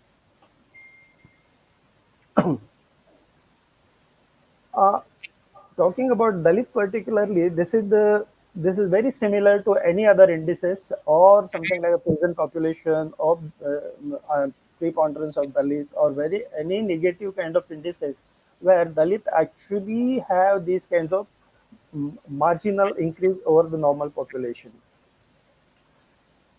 Now we'll deal with certain facts related to migrant labor. So the migrant population, according to 2011 people, there were 45.6 crore migrants, which actually taking 2011 as the population figure as 1.221 billion, it constitutes something like 37% people are migrant population. And if you take stock of the workforce, it constitutes a whopping 94% of workforce is a migrant population. And according to ILO report, the migrants actually contribute something like a 10% of India's GDP. Now, talking about Dalits, Dalits are quite poor people, and their per capita income, according to 2011 census, hovers around 47,000, whereas the general population, the per capita income is over 74,000. So something like 60% higher than the average Dalit per capita income. Their monthly per capita expenditure, according to NFS 2011-12, is about 2,058 as against uh, no, I'm speaking about the urban Dalits and rural Dalits because we are going to come to why do Dalits actually migrate to urban areas. So urban Dalit um, monthly per capita expenditure is rupees 2058 as against the rural Dalits just at 1252. Something like an urban Dalit per capita expenditure paid 60 or 60% higher than the rural Dalits. So that is also explains why Dalits tends to migrate to cities. And there are other reasons like in the Dalit movement, Baba Sahib Ambedkar, like people, have promoted Dalits urbanization. They gave a call to move to cities. Now, what is the state of rural Dalits? Before, because if we take stock of rural Dalits, the state in which they live, probably the reasons why they migrate to urban areas or anywhere would be much clearer. Dalits are basically rural people. They constitute 80% of Dalit population actually lives in India. Mm, and that has been coming down because of the increasing urbanization all across. The 2001 census gave it 80% figure, and it has already come down to in 2011 to 76.4%. And now these Dalits are mostly either marginal farmers, which means definitionally less than they own less than 1 hectare, but actually they own much lesser than that. The average size is much lesser than that, and the quality of land also would be much inferior. So all the so-called Dalit farmers also have to work for others on a wage labor. Then the rest of the Dalits are, of course, landless laborers. Uh, Nearly 86.25% Dalit households are landless and 49% are agricultural laborers, as against 19.6 for the general population. According to the estimates released by Ministry of Statistics and Program Implementation, the gross value added of agriculture and allied sectors in 2021 was 20.1%, and it has been going down that from every year. Like 21-22 figure was 19%, and thereafter the next year it was 18.3%. Paradoxically, as the value added for agriculture is coming down, but the agricultural labor has been increasing. It increased from 1991 to 2000, and the figures are something like 7.4 crore, 46 crores to 10.74 crores. Of course, the large amount of this increase actually attributed to Dalit getting into agricultural laborers. The average work days of agricultural laborers is reducing from 123 days to 70 days in 2005 figure. I have got 2005 figure. Accordingly, the average work days like 123 to 70 days has the decrease in agriculture sector. This may be for various reasons, for tractorization or whatever capital intensive things. agriculture that is being practiced, or somewhere the contractization also has been happening. The problems they suffer are untouchability, social prejudice, grudge against their assertion of human rights, economic exploitation, physical violence, and indebtedness. Indebtedness is one of the big factors behind migrants. Like like 90s, these are the actually I have picked up figures from various studies. 96.33% of Dalit women households in rural Punjab are in debt. Average debt was 54,342.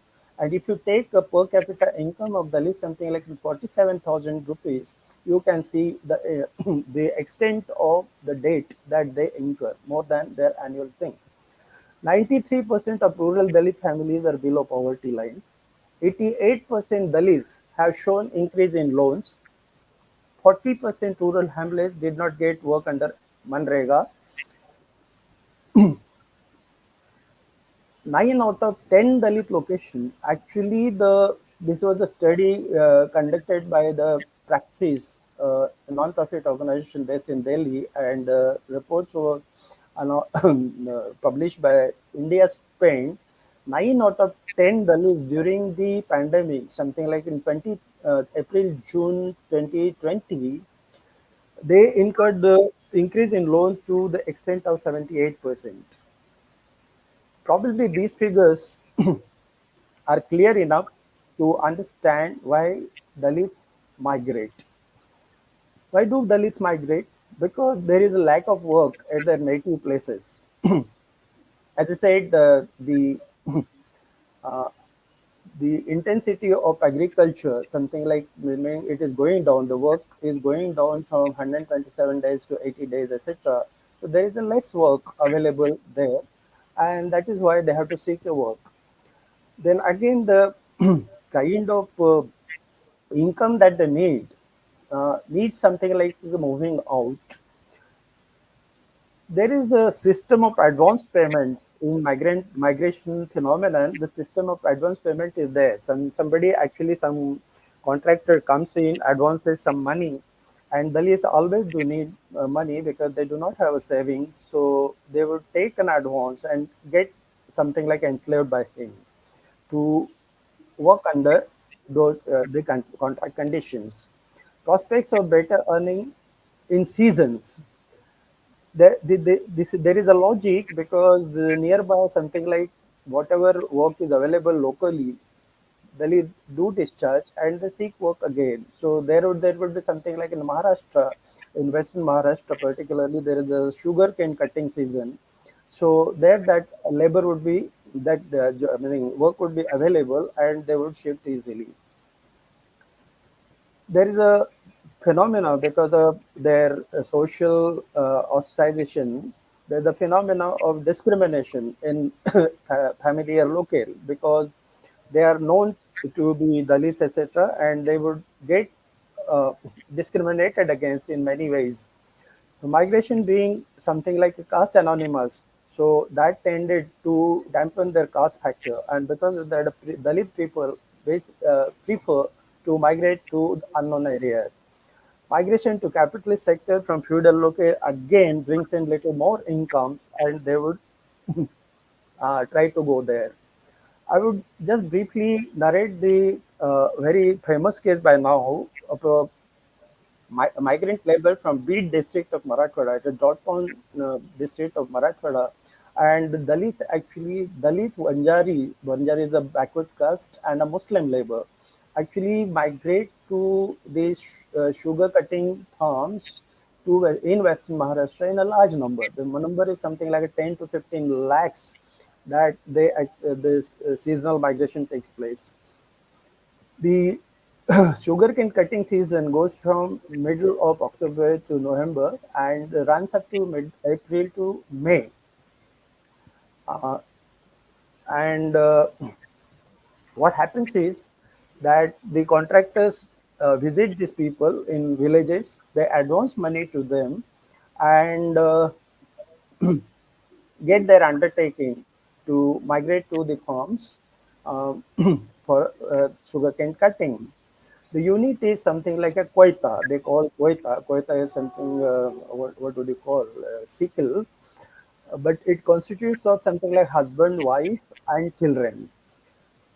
In normal course also, something like if Dalits work locally, the children's labor would not be available.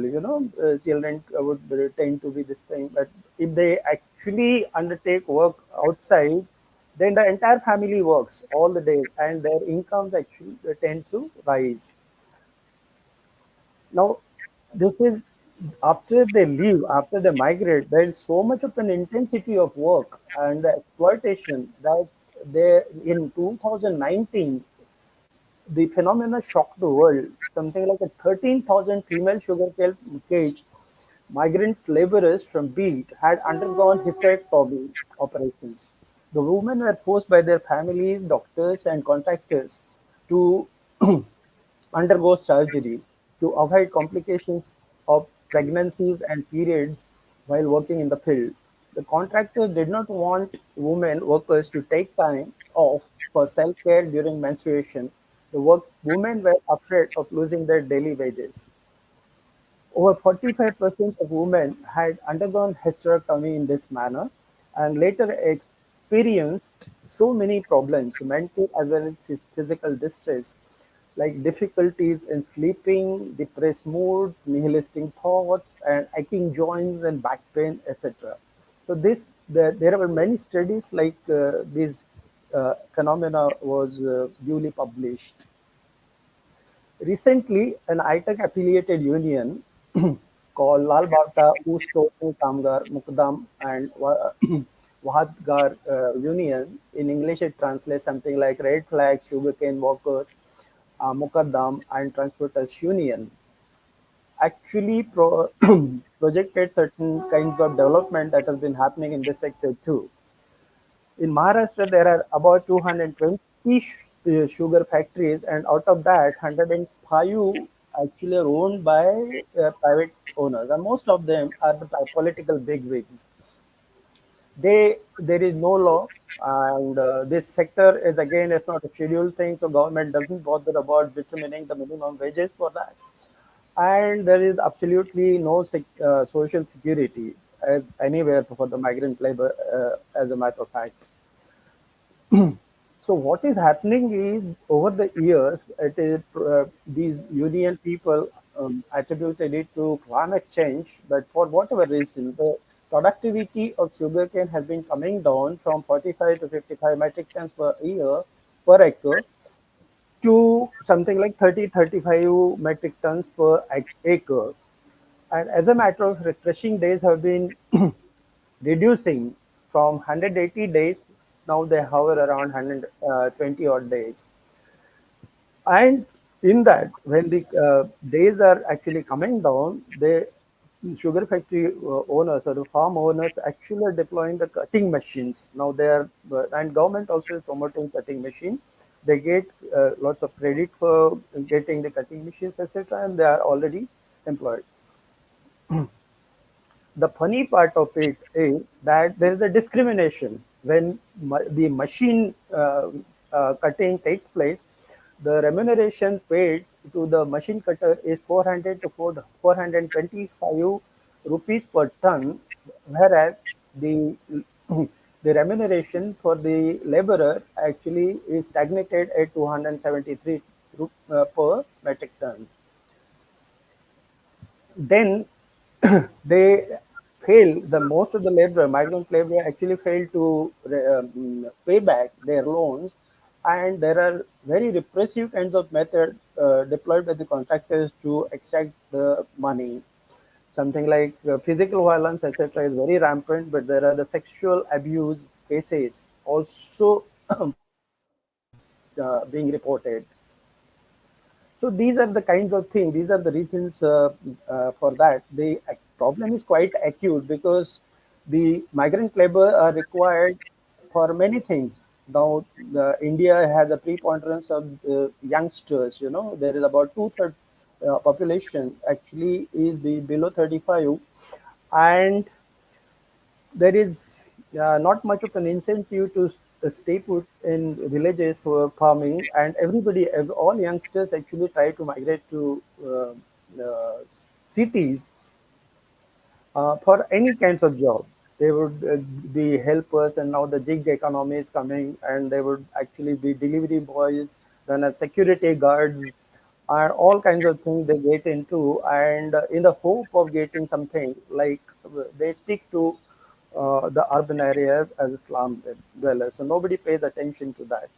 There is a huge problem because of the developing technologies, etc. Things are getting Americanized.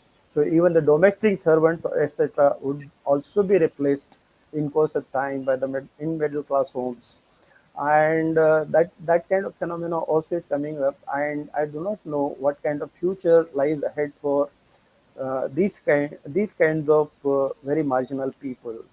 Even the technology threatens the very well of people also, and that is a worrisome matter now with artificial intelligence, etc., coming in. So nobody probably will have time to think of these people. There, another case study probably could also be cited briefly, is conducted by Surinder Jodhka, Professor Surinder Jodhka from JNU. He noted down the experiences of Dalit women working in big kilns in India, and he also jotted down the similar kinds of problems. Well, I would, because these are all similar kinds of things in any sector or whatever that comes to. So I would like to stop here, and if you have any questions, probably take them. Thank you.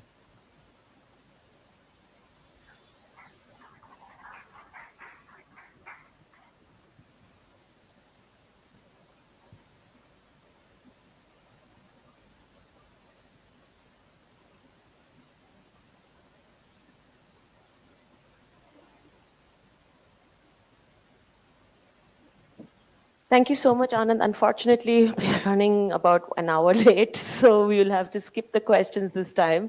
But thank you so much for your time and your thoughts on this very important topic. I'd like all of us to be seated for our next panel on media and migration, informed reporting, language, and inclusion. I request all the panel members to please join us on stage.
Shall we?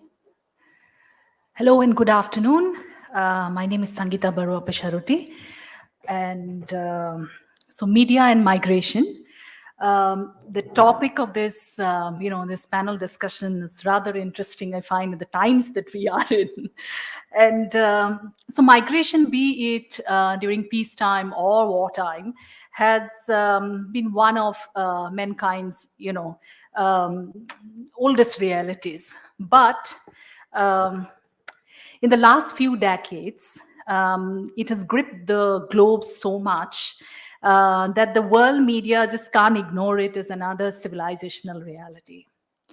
In India too, migration, be it internal or of people from its international borders, has been a reality.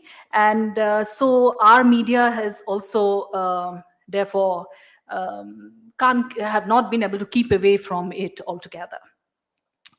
So, but unfortunately, we don't discuss, this whole topic of how media, touches upon this subject, let alone critiquing it or even talking about how can we make it more sensitive. So therefore, I must congratulate Azadi project, the organizers, for actually thinking up this topic today. And they brought together, to my mind, some of the most brilliant minds here, which is Kishaloy Bhattacharjee, who's to my extreme right, who's been a journalist for a very long time, and he has been reporting from India's Northeast and also on security issues in the good old days of NDTV for the longest time. And then before becoming a teacher, he teaches journalism at the Jindal University.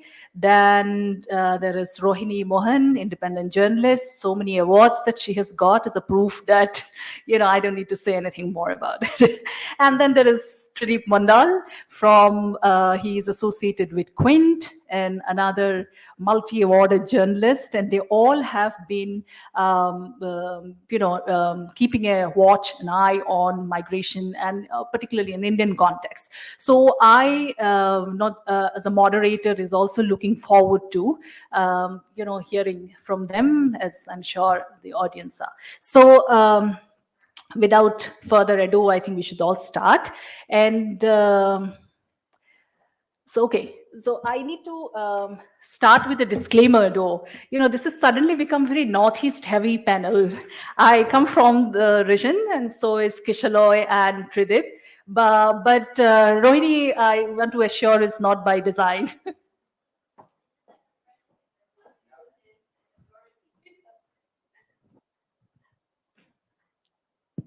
Okay, I want to start with, can you pick it up?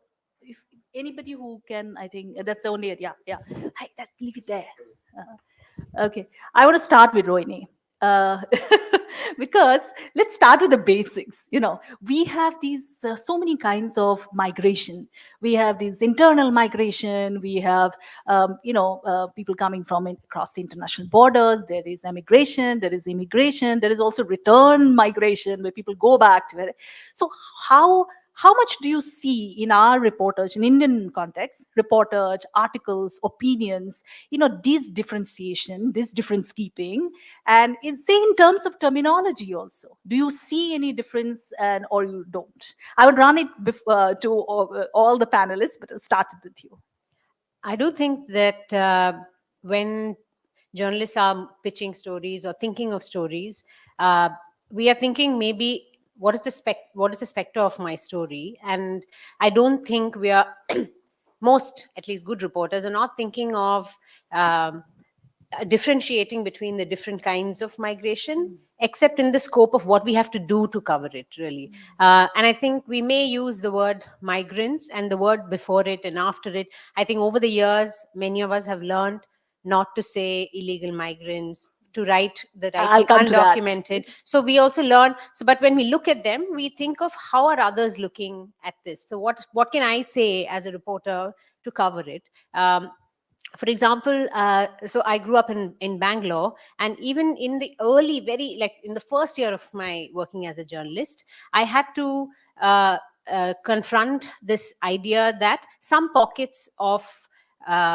Bangalore had, even as a city reporter, I'm saying, have some people from different groups that are outside of Karnataka, which includes my family. We are not from Karnataka. I'm a Tamil speaker. So every time there is some political situation, there's some group that becomes highlighted. So at some points, there would be there was a northeast migration of students, and so then we knew we have to go to the railway station. Then there is Tamil migrants, Tamil people who are being attacked. We knew we had to go to the railway station. So there would be or the bus station. So we start to see when politicization happens, that some groups get covered. But over the years, I have learned that the best coverage, however, comes when we report beyond the news cycle. That's when we get to actually see the reality of these different groups and know whether they are refugees, if they are refugees, what is the reason they're there, if they are migrants, are they they're economic migrants, but they are now being vilified or demonized. They may be quite assimilated, and there may be no reason to vilify them, but politics is doing that. So I think when we report beyond that news cycle, then these groups become more understandable than when we enter the story only when they become politicized. Correct. Tridip, can I pose you that same question?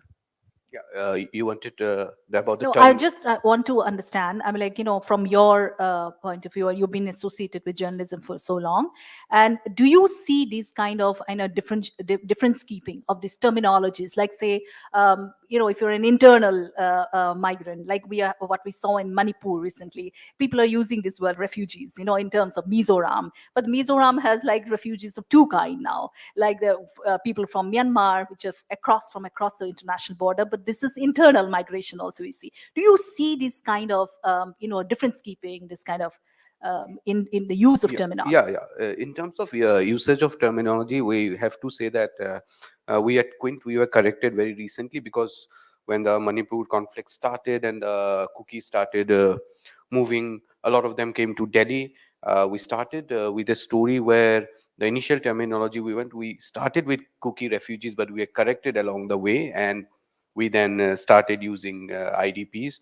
And but when you are writing stories, and we particularly work in a video format, so when there's something, Rohini, and you will also recognize, like when you do videos and you put out your stories on YouTube and all, there's something called keywords, where your video will come up very easily. So when you say cookie IDPs, you know that it will be very difficult for that video to be discovered. So sometimes you end up writing refugees, which is wrong. You shouldn't be doing that. So that's a learning that we had. But also, sometimes when you are writing headlines and all, see a lot of this climate refugees, so-called climate refugees, who come from Sundarbans and all and settle in Kolkata and our metros and all, they are also IDPs. But we go around using the word climate refugees, because if we say climate displaced people, you somehow you feel that doesn't have that ring to it, which it don't connect that well. So it happens, it does happen.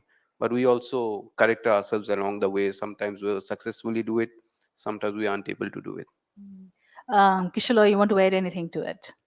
Yeah, here I'm just hoping to understand a little bit from you, because a lot more, because you are also a journalist and you are also a journalism teacher.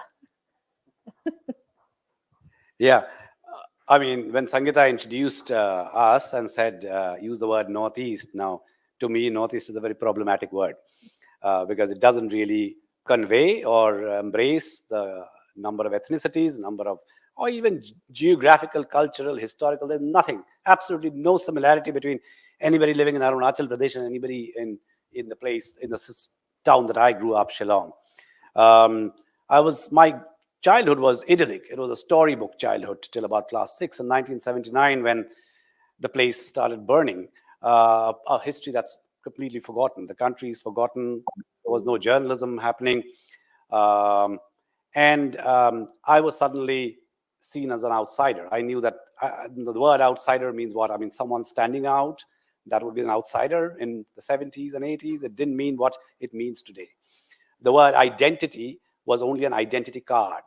Today, the word identity is very loaded. So words have assumed a lot of meanings over the years. They did not have such meanings. So similarly, refugees till about 70s meant people who actually came from across the border during partition. It did not mean anything else. They're not internally displaced people did not. These are jargons. Now, the question that you asked, Sangeeta, is I think there's a brilliant lecture. If you all, I mean, I urge everyone to listen or read the lecture by Robert Fisk, the Mideast correspondent for Independent, who's no longer, he's a historian. And he talks about the cozy relationship between power and media, which lies in semantics. Now, refugees and or migration, they have a lot of semantic correlation with how Europe and American politics works. So the word refugees or migration to our mind brings us images of hordes of people So the moment you talk about hordes of people coming, taking over your place, you're basically dehumanizing the individual. Now, each person out there has an agency. Now, we are taking that agency off completely. That individual agency is gone the moment you use the word migrant or refugees. They have their own story. Also, I mean, you'll be talking about illegal, the word illegal.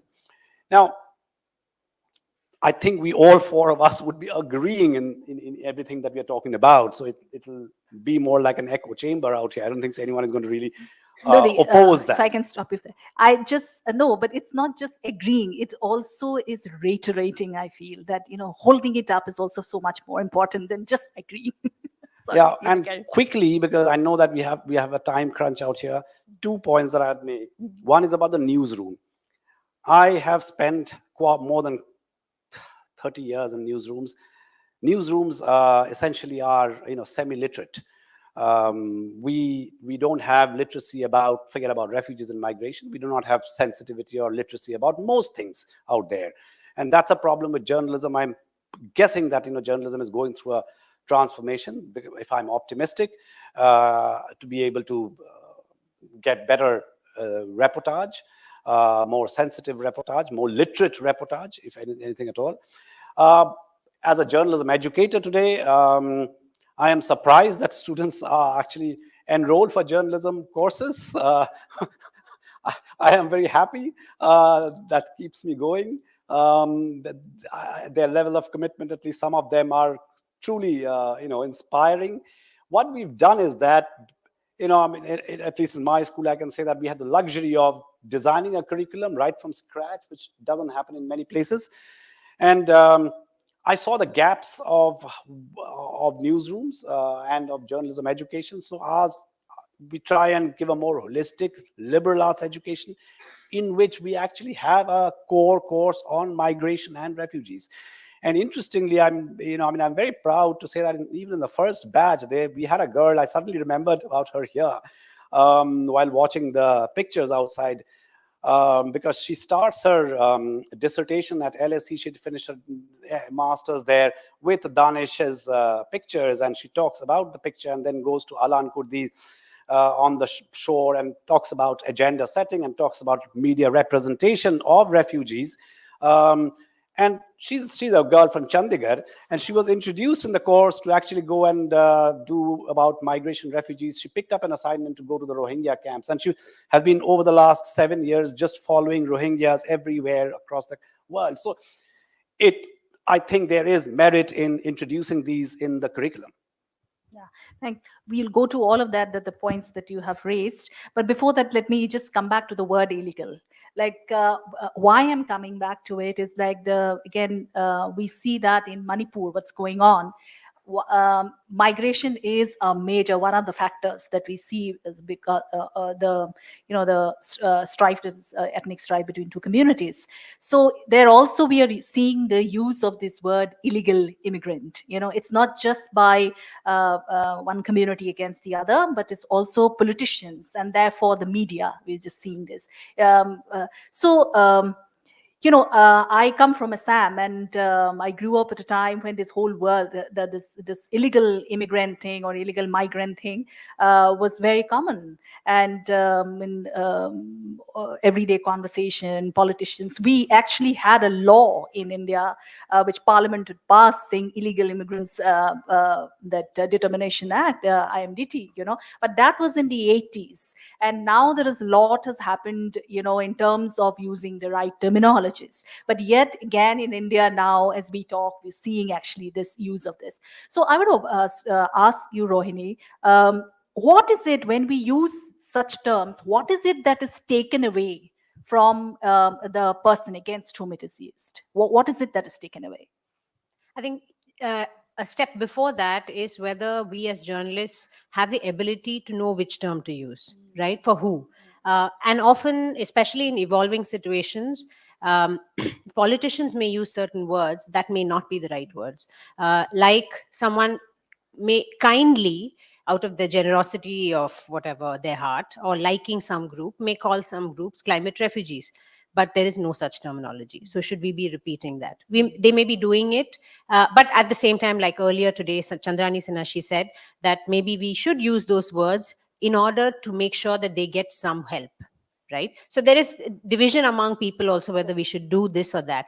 Secondly, this thing of illegal or not illegal. Okay, if you're going to say undocumented, are we the ones going to check everybody's documents and decide you are documented, you are undocumented? We are going and interviewing people. We haven't interviewed all the thousands and 50,000 people, right? So we're interviewing individuals. So I'd say that how I handle it is to, if there is a history of what that group is seen as in the context of the country or a particular region, I try to contextualize that. Like now we know not to say that, Bengali speaking Muslims, like in Assam, we don't say outsider or illegal immigrant, which was said so commonly earlier. We may say specifically who they are without putting them in a category.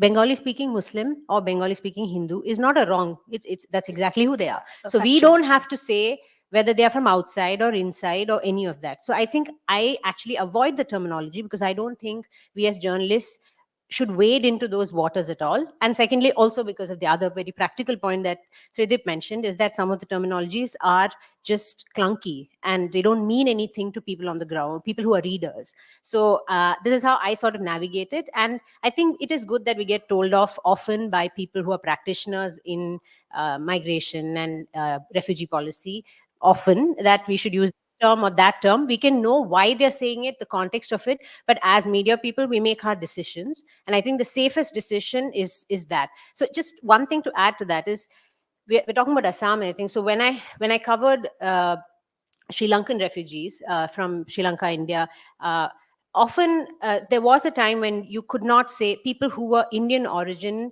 Tamilians who worked in the tea gardens in Sri Lanka did not have citizenship of Sri Lanka for a long time. But they had Indian citizenship. But in Sri Lanka, they wanted not to be known as Indian origin. So they said we are tea plantation Tamils or upcountry Tamils, because they are wanting to define themselves in their context. Because once we say Indian origin, they won't get anything that Sri Lankans are owed. Just like I think in India, we can say, some people may not want to say Tibetan, they may want to say Buddhist, and just leave it at that, right? So based on what they want to claim.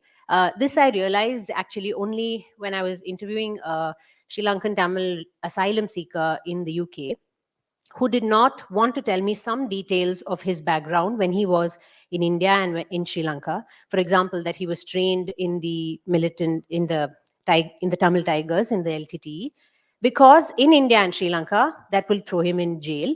But in the UK, in an asylum process, that will give him asylum. That same fact, because they have understood in their context that this was a reality of some people for 30 years or more than that in a certain context, and now they're not armed anymore. So let us integrate them. This is very common to all to many states in the Northeast also, that once they're not armed anymore, we have to see them in a different category and not recriminalize them, right? Correct, yeah. So I just said, so in that, so he was telling his story differently at different points in time while he was in different countries. So if at some point I just called him a refugee, or if I called him an former LTT militant or whatever, so I have to be really careful of the context in which I quote him and and not ruin his claim or ruin his hope of surviving this long journey of being a migrant and a refugee, or someone who's just seeking some sort of safety. Right. Yeah. Correct. So that is Yeah. another responsibility because of which we have to be careful with words. Right.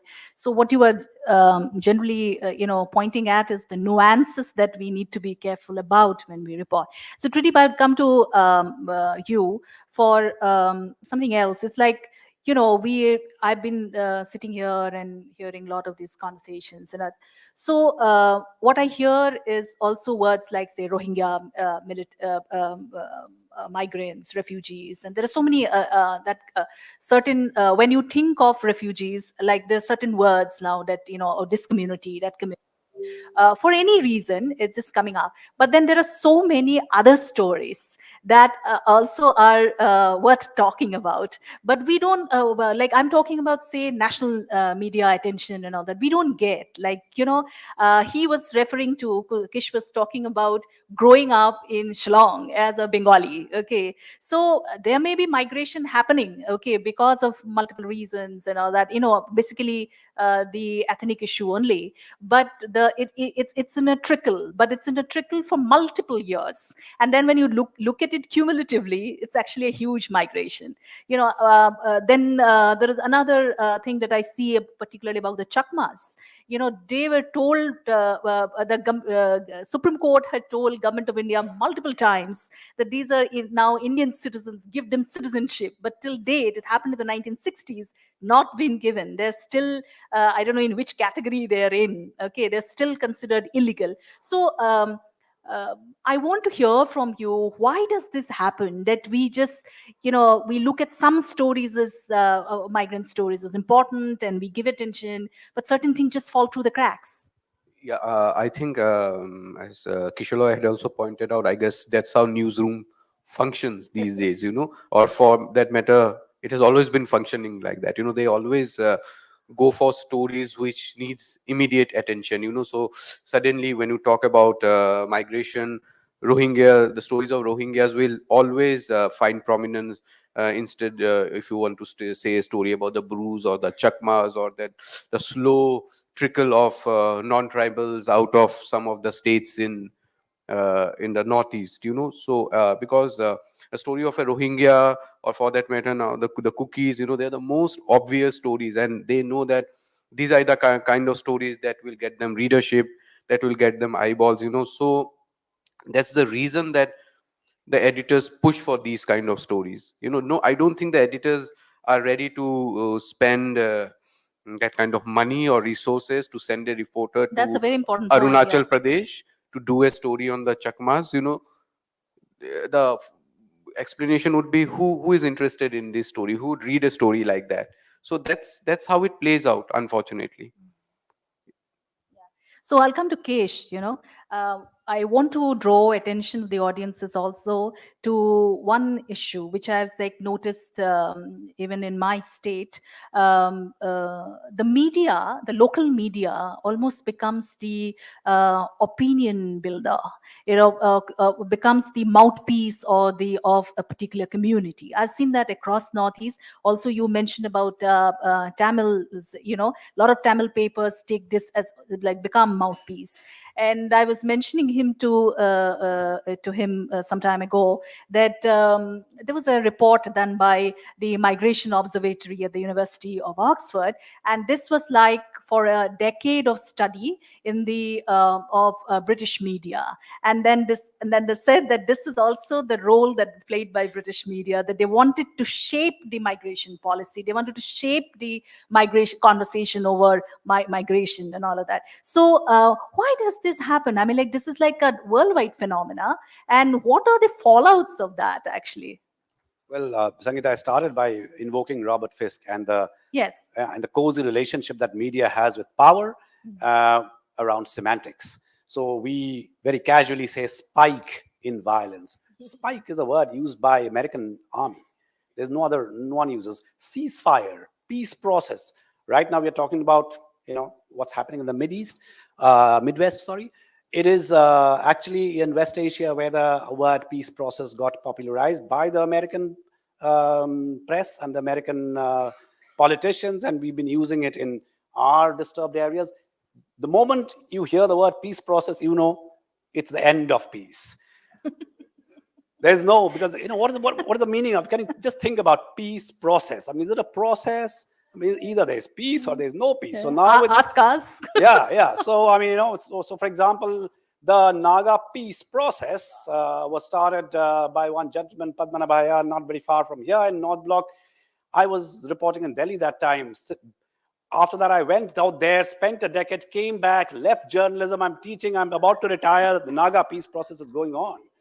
Okay, so semantics is very kind of it. We don't take it easily. I wrote a book on state encounters.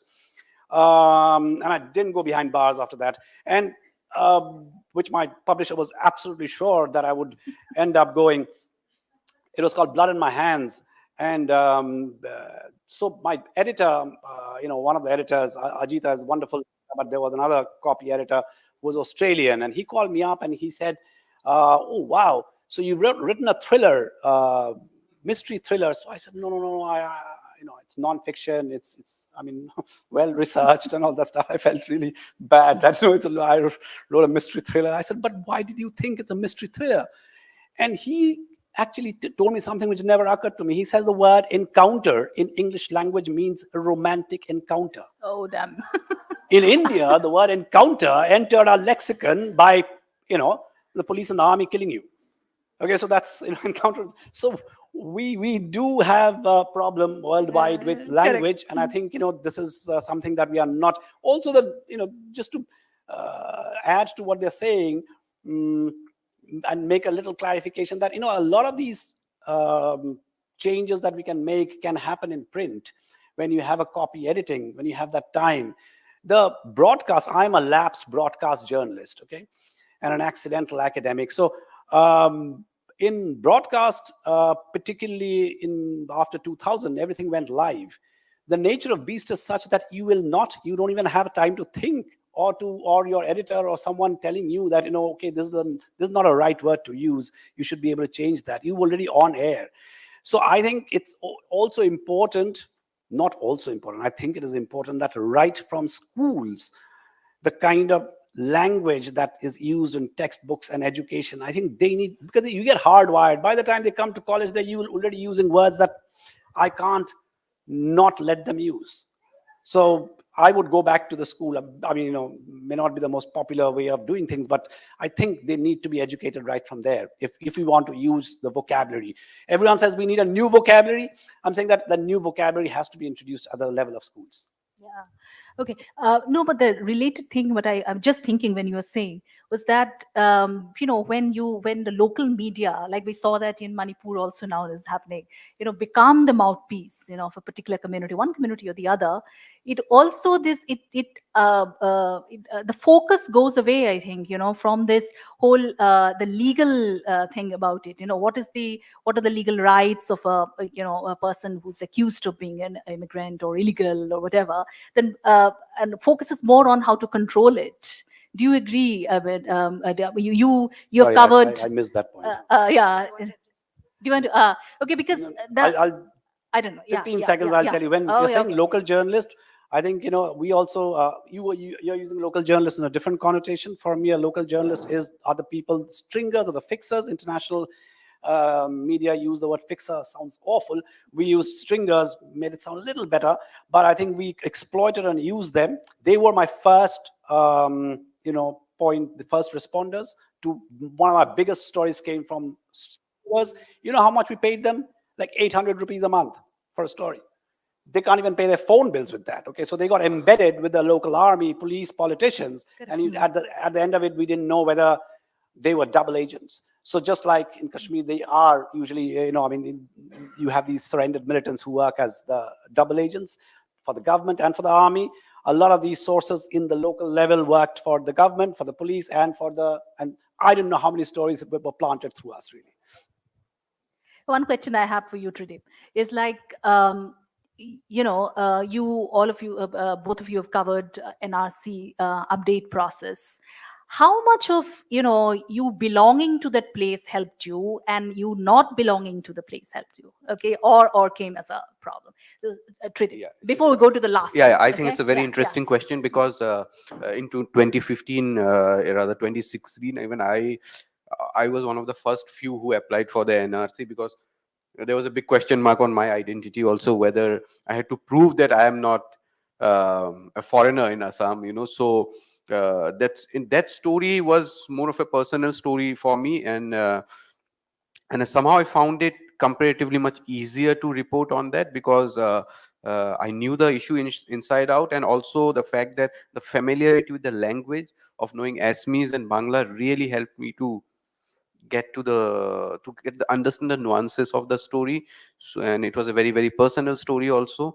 So That's how I reported on that story. And Rohini, and I'm very interested to know how Rohini approached that story, because she came in from Bangalore to report on Yeah, NRC, over and to you. I bumped into her at the NRC office in Guwahati. Not applying, thankfully. I was lucky enough to do that. But then I applied you too. were? Oh, okay. Then they put my name into the list. So this is the thing. I kept He and his encountering. daughter, I think. Yeah, my daughter was born in Delhi, but she was also thrown out there. Yeah, and that's the thing, right? So there is, at some point when I first went to report there, I have to speak to the people who have reported on it for a really long time, those who are, and also studied it, academics and journalists.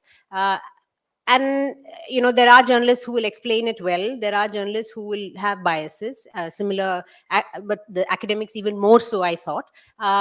And over time, I just kind of, I think I had to learn how to balance it out, and then remember that it's not just stakes. It's not just, it's very different, so personal to everyone, that the only way I thought I would report on it is to come up with something that nobody is actually thinking, nobody else has done, right? So which maybe, because as an outsider, I saw the gap, which was that we are all saying bias. And so one thing, there was also the left liberal bias of only talking about Bengali Muslims. Correct. And so that immediately struck me. And one of that, so I sort of, that was one gap. The other gap is, obviously, even if journalists there are Bengalis and there are Assami speakers and all of them are there, but as they report, there is a bias creeping in, and when you read the papers that are in Assamese, or the local English papers also, there is bias. And so I had only one question in my mind: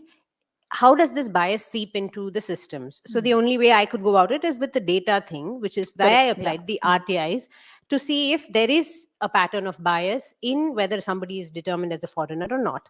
So that was actually my curiosity, because I felt lost in that as an outsider. And I think as journalists, we are outsiders in most stories. So I reminded myself of that as well, so that I don't feel guilty or ashamed, as people did make you feel ashamed for being an outsider and saying you will never understand, you don't get this. So I had to tell myself that I'm an outsider in any situation, unless I write about my own family. Even then my mother will say, why, like, that's not your story to tell, right? We are always outsiders. Correct. So just being correct in that way. So I just found a gap. Okay, so there's not much time, but I'm going to end with you in one last question, which is a quick answer to, when this whole Syrian thing broke, and a lot of organizations got together to bring out handbooks, how to report on migration sensitively. We don't see that in our newsrooms. We're not even talking about it. Do you think this is the time for us to, we need it? Because in the backyard, what we see, say Myanmar, like there's so much happening. So do you see that, do you think that we need that kind of an action at the moment? I think the media, people who are responsible in the media, should come up with this handbook. I don't think we can actually use handbooks that are there for other institutions. I think the media should come up, and whether handbook or not, more practice based. I think as journalists, most journalists, as he said, newsrooms don't have time for things, don't respect. We are not going to read stuff, but we are going to respect good practice. And I think so repeated good practice of right ways to put things will actually fix better than a handbook. Yeah, okay. So I'm to wrap this up, but one question. Yeah, please. We're almost at the end, and there's some good news that our biggest superstar is doing a film on migration now. Shah Rukh Khan's new film, Donkey, is a film on migration. And for the next 2-3 months, I think a lot of newsrooms are going to talk about migration. Oh, how lovely is that? But, in a very okay. So one last. Okay, Like they did when they saw the migrants walking into Delhi during COVID. That was the first time they started, as Sainath says, the first time prime time actually had a discussion on migrants. Correct. Yes.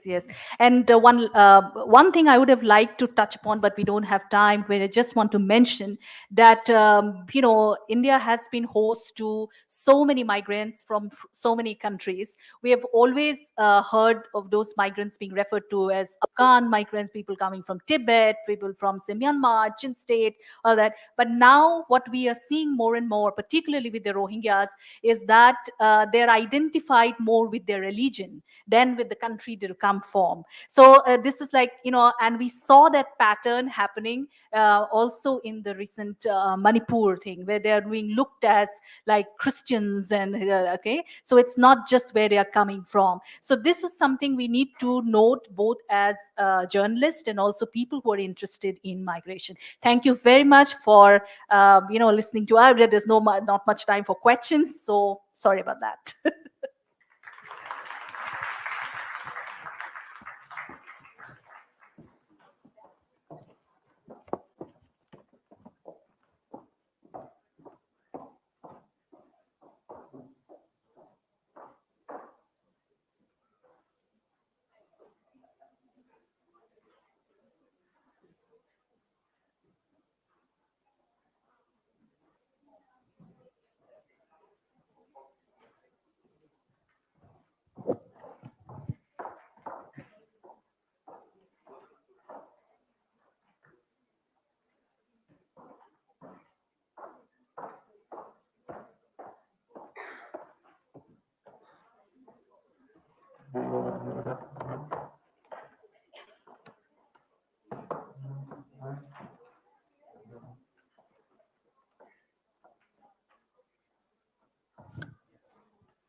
Thank you for that excellent panel.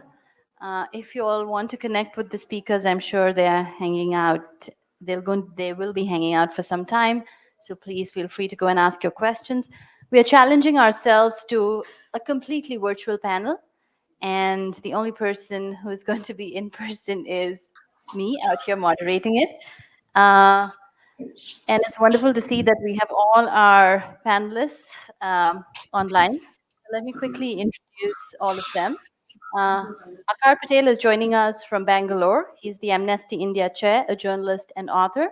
We have John Quinley joining us from Bangkok. He's the director of Fortify Rights. We have Sunita Vishwanath joining us from New York, and she is the co-founder of Hindus for Human Rights. And she's also a women and human rights activist. Thank you, everyone, for joining today. The discussion today is about misinformation, marginalization, and discrimination of people on the move. Sunita, I know in the interest of time, and I know you have to jump off and leave early. So I'm going to come to you first. Living in India, we have seen a lot of misinformation in what we call the WhatsApp school, or the school of WhatsApp. A lot of information just goes out viral. The kind of terminology that is used in these WhatsApp messages, they're made to look very authentic. Headlines in newspapers are edited and photoshopped to make it look like amazing things are happening when the reality is not so amazing. I want to understand, you do a lot of work with the Indian diaspora there, and you also kind of raise awareness about issues in India. I want to hear from you about what kind of misinformation do you have to tackle or deal with or try to dispel when you work in the US? Thank you so much, Priyali, and it's wonderful to be on this panel with Akar and John. Really fantastic job to Azadi Project in organizing this event. So we are Hindus for Human Rights. We're 4 years old. And on the one hand, we add a Hindu voice to social justice movements and struggles in the diaspora, in the US particularly, where most of us are. But we also address human rights and social justice in South Asia, particularly India.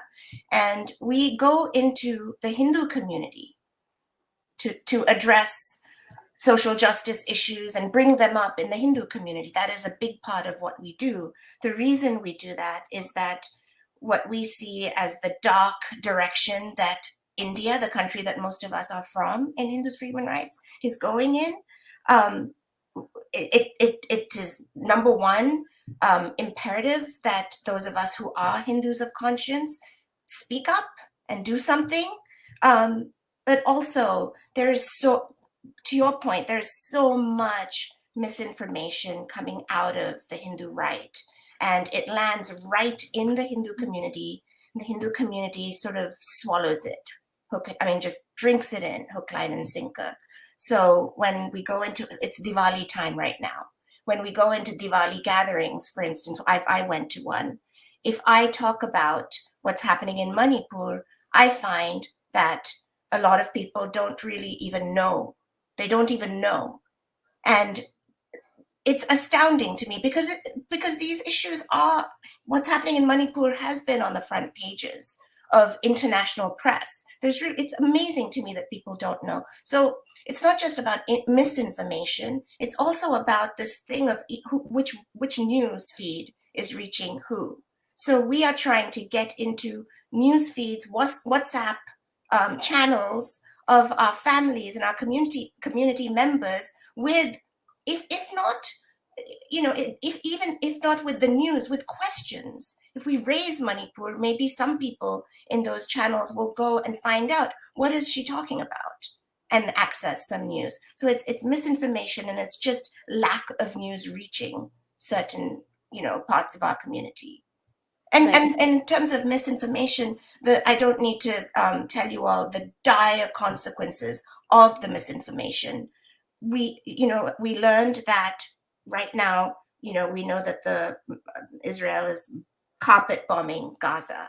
And we learned, there's been several reports out that a lot of the misinformation around that issue is actually coming out of India. It's chilling. And then to the point that the President of the United States repeats some of the heinous lies coming out of India. So the importance of tackling it head on, I can't overstate. Yeah, so I think to your point, there's an entire factory which kind of produces this kind of misinformation and pretty much works very rigorously to do this. But it's not only, I know we're doing this, we're hosting this in India, and a lot of this focuses on India and South Asia, but it is not just the Indian, the system in India, right? It is in other countries as well. And I know, John, you do a lot of work on the Rohingya refugees, and you've done this for years and decades. And you travel to countries like Bangladesh, where you try and see the plight of Rohingya refugees, raise awareness around them, write reports around them. There is a lot of misinformation, yes, about them in India, but there is a lot of misinformation about the Rohingya refugees, even in Bangladesh or Malaysia or Thailand. Could you speak to that, please? Yeah, thanks for having me today. Apologies, a bit loud where I am. I just going off what Sunita was talking about on the use of WhatsApp to spread misinformation. We're seeing this in Malaysia as well. During the start of COVID, there was a big anti-refugee, anti-Rohingya sentiment spread primarily through WhatsApp, through Facebook.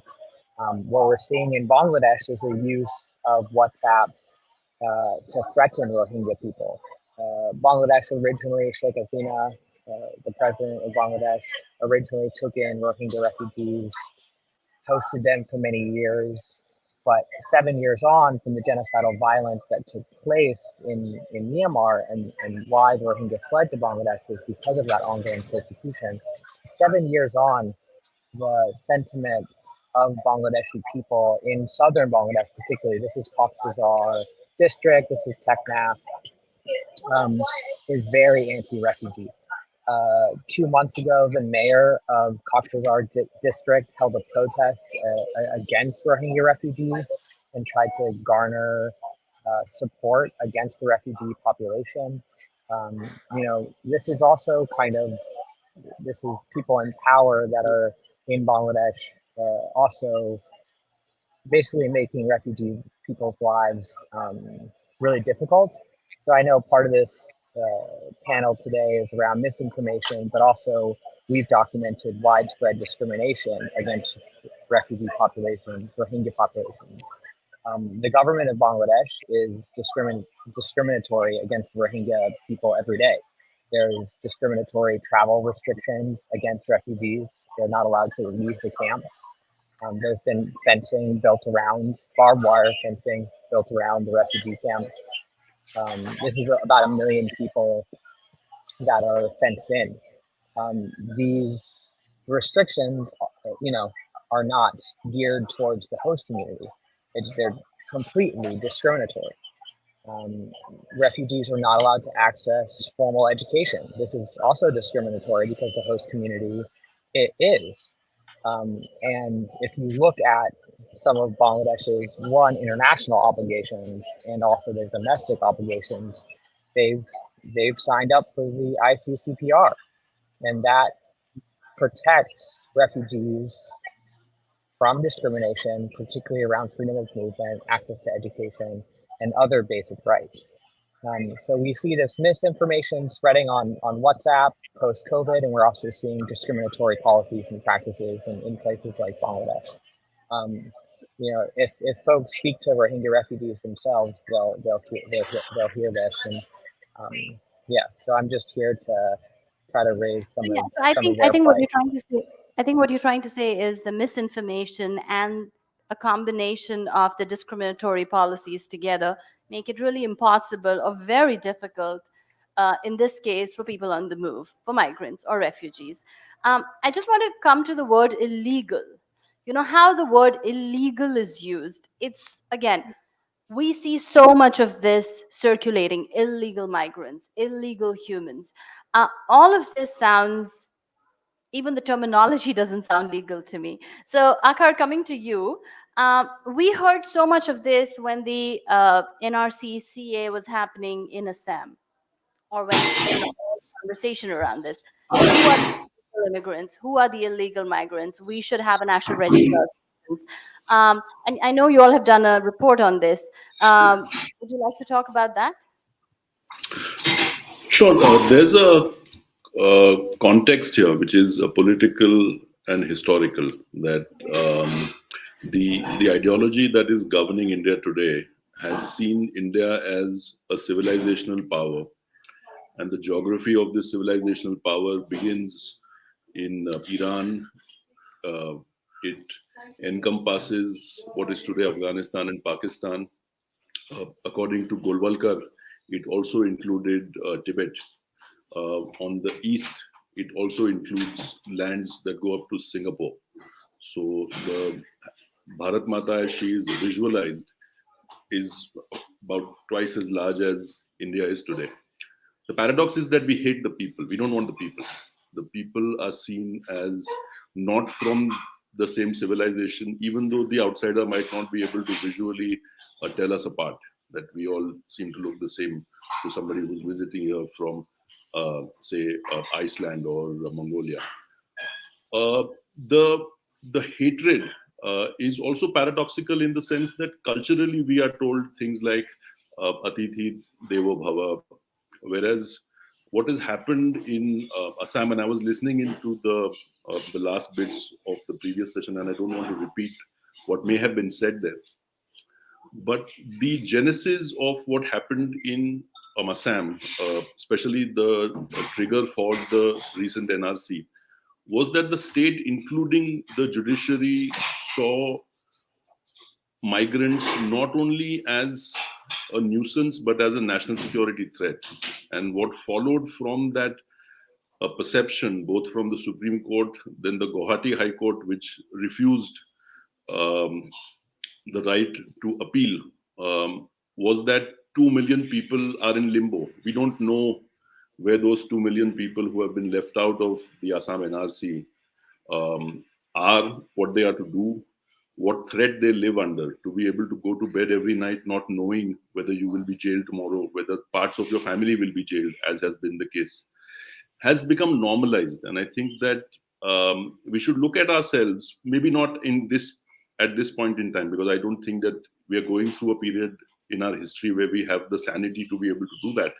But perhaps in a generation's time, to look at what we've done to our own people and at what scale, and see what forms of internal resistance have actually existed within the framework of a constitution that has a functioning judiciary, that has a supposedly independent media. What are the forms of resistance that came up to stop the state from doing what it did? That the National Human Rights Commission sent a team of people to Assam. This is not part of our report. I'm just reporting it. And they found that people who were not able to prove that they were in the place since before 71, or that their parents or their grandparents were not there in that place before 1971, were just sent to jail. People were sent to jail for having different spellings of their name on the voter ID card as opposed to the Aadhaar card or their PAN card. And then that's it. There was one A here, one E there, and that was it. The people who were doing this, the foreigners tribunals, were 2-year contractors that the government, the BJP government had picked. And according to an affidavit the government itself filed in Guwahati High Court, only those people who marked maximum number of people, foreigners, were actually given an extension to their contract. So people were actually incentivized to send fellow human beings to jail. These are very large problems, and I don't know whether a session or a panel. I'm glad you're doing this, by the way. Very few fora actually exist for us to talk about this sort of thing. But it's so monumental, the scale of what we are doing to ourselves, that I think that we need to, as a nation, as a people, we need to think about what it is that we've done at the right point in time, perhaps also introspect. Akar, so you speak of internal resistance, and from what I see and a lot of us see here, all kinds of sources of internal resistance are being thwarted. There is kind of no internal resistance mechanism, or very few here and there that are happening. Coming to you, Sunita, I'm not saying it's easy. I'm just saying it's comparatively easier to raise these issues when you're outside of the country, because you don't have the fear of facing certain consequences. However, having said that, what do you think is the way forward? Is the way forward to raise these issues, to call out the misinformation, to call out the discrimination that is happening back home from outside, or how do we challenge this? Yeah, I mean, what you said when I spoke before, and you said the misinformation is not just coming from India and the problems are not just in India, it really resonated with me. And we're talking about refugees and people on the move, and we could be talking about the other country other than India where I have focused a lot of my years of my life is Afghanistan. And to think about 1.7 million Afghan refugees in Pakistan who are being viciously deported right now. I mean, and because of the war on Gaza right now, that is not even making it into the front pages. It's just completely unconscionable, and I'm often just lost for words at the cruelty all around. But to your point, all of us, not just Hindus for Human Rights, but all of our partner organizations out here in America, Indian American Muslim Council, Dalit Solidarity Forum, India Civil Watch International, a number of groups like a Christian organization called Fiakona, a Manipuri organization called Namta. So many of us, we band together, and what we find is that the Indian government has a lot of influence, direct influence on institutions, conferences, universities out here. And for instance, when there was a Hindutva hate monger speaking in Parliament of World Religions, a lot of people banded together to get that speaker uninvited. And the Consul General wrote letters to say, let this person speak. I mean, there's a lot of, it's very interesting that a government entity would step into a non-profit conference like that. So there's a lot of, the fingerprint of the government is very much around us here in the diaspora, in America especially. And so we have to face it everywhere we go. It happened, all the Diwali events right now that the mayor of New York, his Diwali event, or the Consul General's Diwali events around the country, for us to step into those spaces is stepping into spaces that are just choking with Islamophobia and a kind of the power and the empowerment of Hindutva ideology. So it's very hard to just exist in the space where we are doing our resistance. But we are very conscious that what we are facing here is nothing compared to what folks inside India are facing. And so as long as we have a platform to speak and do our work and correct some of the lies, we offer ourselves in complete solidarity to all of you fighting this fight inside India. And the stakes, they are not as high, but there are the stakes that we face. A number of us, two of us from Hindus for Human Rights, somebody from Indian American Muslim Council, a couple of other people, so 2 Hindus, a Muslim, a Christian, and an educator, because an educator opens minds, and this ideology needs our minds closed. The 5 of us were sued by the largest Hindu American organization, Hindu American Foundation. We were sued for defamation. It's very symbolic that they sued us together, because us being together is a real threat. But we refused to be divided, and we won that lawsuit. The fight, the attacks continue right now. Indian American Muslim Council and Hindus for Human Rights, our Twitter accounts, our X accounts are blocked inside India, and we're trying to fight that. And that goes to the point of, it's not just misinformation, it is lack of access to information. If you are in a certain place, you will not get certain news. You will not get Hindus for Human Rights Twitter feed if you are inside India. You just won't see what we said yesterday. And so that's something that we do everything we can to tell anybody we can, that just know that you're not getting accurate information. I do need to go, and to all the people watching, the reason I'm going is that I need to get into the car and pick up some people and make it to the DC March for Gaza. So it's a good reason, so please forgive. But I just want to end with one really important note. So even in the progressive spaces, the liberal, lefty, progressive, spaces that very much pride themselves of standing against the right-wing ideology that's ruling India right now. Even in those spaces, it is very hard for a group like Hindus for Human Rights to have a space to speak. And so I really am grateful that you are letting us speak. But many times we have to sort of elbow our way in because we are a Hindu organization. And so I would say to all of us who care, all of us that are working so hard to change course, for India to change course, and honestly, for many parts of the world have the same issue. Please, in your hearts and in your work, make room for the possibility of a faith-based resistance to far-right ideology.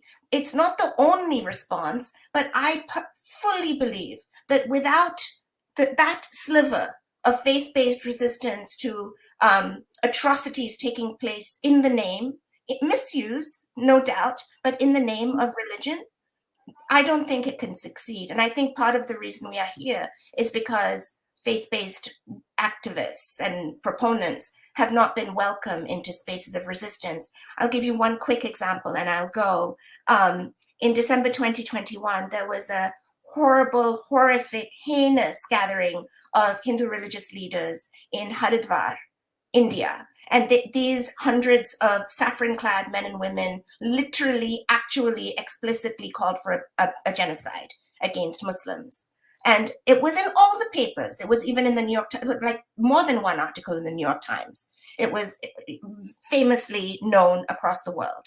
So then in September of this year, a group of 25, which if you know India, it's amazing, 25 Hindu religious leaders, including 6 women, gathered in Haridwar to have what they called a Satya Dharam Samvad, a gathering of truth and dharma, religious, correct, righteous religious dharma duty.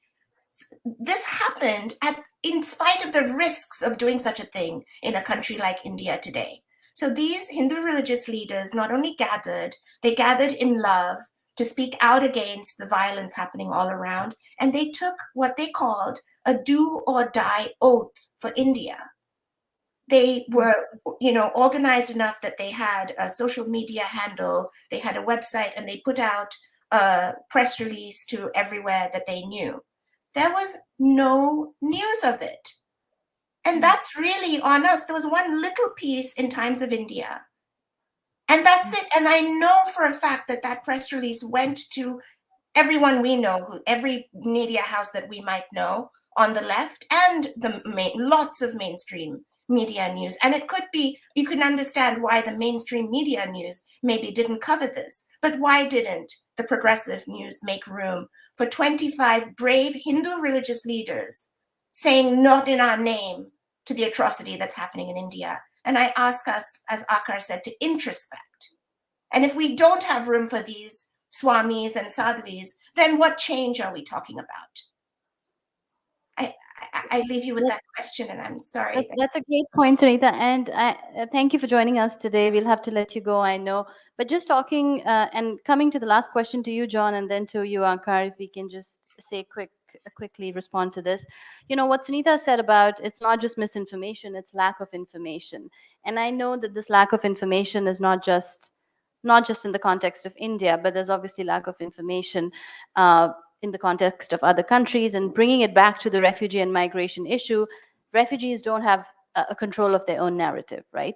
It is others talking about them. And a lot of others who actually try to give the correct information also face consequences and are attacked or are subjected to threat. John, in your work, have you ever had to deal with threats or questions? What's going to be safe to take out, bring the report out? I know you work with refugees and you're very mindful of how you keep the security of the refugees intact. So could you just talk about that a little bit?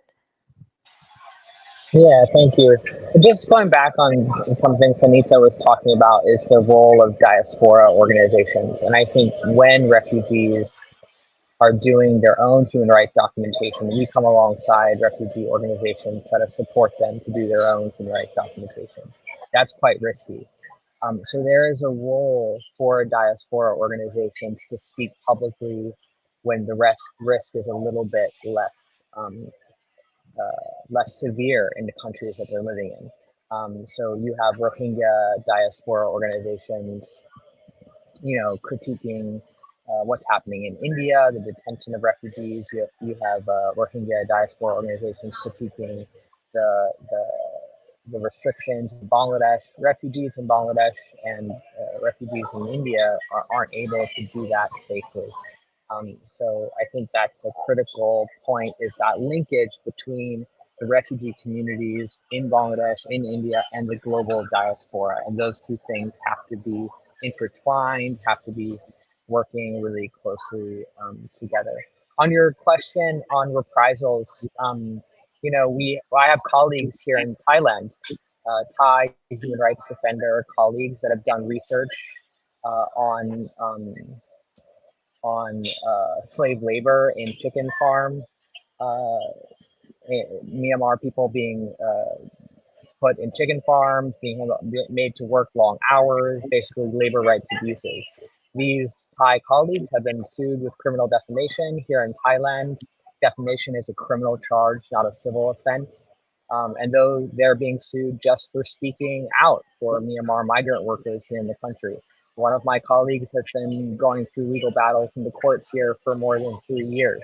This takes a major toll on local human rights defenders, and it takes a major toll on the organizations that those local human rights defenders are working with. Yeah. John, thanks. And Akar, you faced this personally. We can't hear you, Akar. Can you unmute?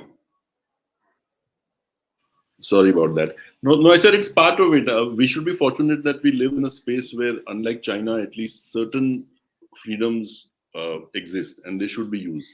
That it is true that the freedoms under Article 19, particularly that of, say, assembly, association and speech, are severely restricted. And I don't remember in my 54 years a time when they were this restricted. But space still does exist there. I think that to many people who are in jail as pre-trial detainees with no charge sheet, no knowledge of when their trial will actually commence, it would be, I think, foolhardy for me to say that we have a we have an independent justice system, but we do notionally at least, and that space has to be used. And I think that the heroes and the heroines of our time, to a large extent, come from the lawyers. I think that what they are doing and continue to do, fighting what might be for most people a losing battle, putting on that armor, the black coat every day and going off to war, as people like Sipal do, people like Rebecca John do, people like Indira Jaising do. I think it is to be admired, and I think it gives the rest of us courage and confidence that there is space, and that space has to be used.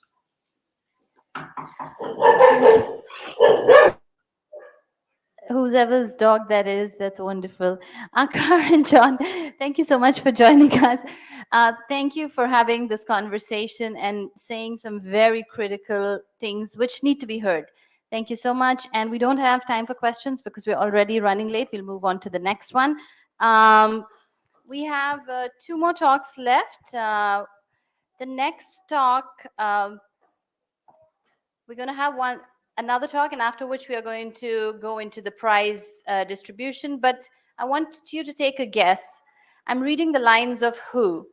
तो तुम ज़मीं पे जुल्म लिख दो, आसमां पे इंकलाब लिखा जाएगा, सब याद रखा जाएगा, सब कुछ याद रखा जाएगा. Who wrote this and who spoke this or who recited this? All right, let's welcome Amir Aziz, a poet, an actor.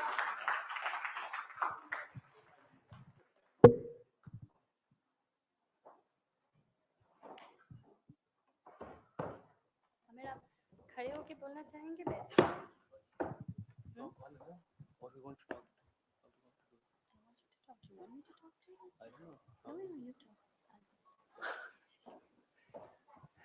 Thank you so much for having me. बहुत सारी बातें मैंने खुद पहली बार सुनी और मुझे बहुत ज़्यादा समझदारी तो नहीं है इस बारे में, लेकिन जो भी है वो मेरी ज़ाती है. It's a very personal story of migration that I have seen and I have kind of lived through. But everything said and done, I feel that this time is kind of telling people to migrate into the ocean, because this is a time when 3 sides of a country, of a community, of a ghetto is being closed, and there is only one way out of it, that either goes to Yamuna or goes to some sea or goes to hell. And so this is the kind of migration I am able to kind of see. I won't talk much. I'll just read a poetry, and I think ये एक नज्म है जो मैं पढ़ना चाहता हूँ बहुत, लेकिन I have wrote it for something. तो अगर हम इसको रिकॉर्ड ना करें तो मैं पढ़ पाऊंगा, क्योंकि अगर if they find it on social media posted, they'll sue me and I don't have money for a lawyer. So हम सुन सकते हैं, ये उम्मीद की नज्म है, मैं उसी से लिख रहा हूँ इसको. So लाइव स्ट्रीम कर सकते हैं, बस पोस्ट ना करें हम तो. इस नज्म का कोई उन्वान नहीं है. आसमां में टूटे बादलों का हुजूम, आसमां में टूटे बादलों का हुजूम, दिल तू क्यों उदास बैठा है तू भी झूम. आसमां में टूटे बादलों का हुजूम, दिल तू क्यों उदास बैठा है तू भी झूम. जिस बात का डर था वो हो चुका, अब डरने की कोई बात नहीं. आसमां में टूटे बादलों का हुजूम, दिल तू क्यों उदास बैठा है तू भी झूम. जिस बात का डर था वो हो चुका, अब डरने की कोई बात नहीं. अब डरने की कोई बात नहीं कि जिस बात का डर था वो हो चुका. वो जो माँ की लाश पे बैठा रो रहा था, वो बच्चा रो रो के सो चुका. कमरे में जो बंद घड़ी टंगी थी हटा दी गई, कमरे में जो बंद घड़ी टंगी थी हटा दी गई. प्यार की निशानियां जो पेड़ों पे लिखी थी मिटा दी गई. दोस्त रातों रात दुश्मन सुबह तलक अनजान हुए, दोस्त रातों रात दुश्मन सुबह तलक अनजान हुए, एक बूढ़े को सरेआम कत्ल करके गली के लड़के जवान हुए। दोस्त रातों रात दुश्मन सुबह तलक अनजान हुए, एक बूढ़े को सरेआम कत्ल करके गली के लड़के जवान हुए, और सब दिल नवाज लोग चले जेल गए। सब दिल नवाज लोग चले जेल गए, ऐ मोहब्बत तेरी शान के तू फैल गए। ऐ मोहब्बत तेरी शान के तू फैल गए, और जहलम की आखिरी जलपरी गंगा में लाकर डुबो दी गई।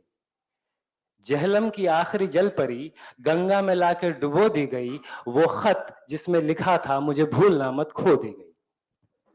जहलम की आखिरी जलपरी गंगा में लाकर डुबो दी गई, वो खत जिस पे लिखा था मुझे भूलना मत खो दी गई। और खोना पाना तो दस्तूर है दुनिया का, खोना पाना तो दस्तूर है दुनिया का, गलती तेरी नहीं सारा कसूर है दुनिया का। खोने पाने के आगे क्या है दुनिया को क्या मालूम, आसमां में टूटे बादलों का हुजूम, दिल तू क्यों उदास बैठा है तू भी झूम। जिस बात का डर था वो हो चुका, अब डरने की कोई बात नहीं। और आंखों में बंद अश्कों का एक समंदर है, आंखों में बंद अश्कों का एक समंदर है, दिल मोर मन बाजारू एक बंदर है।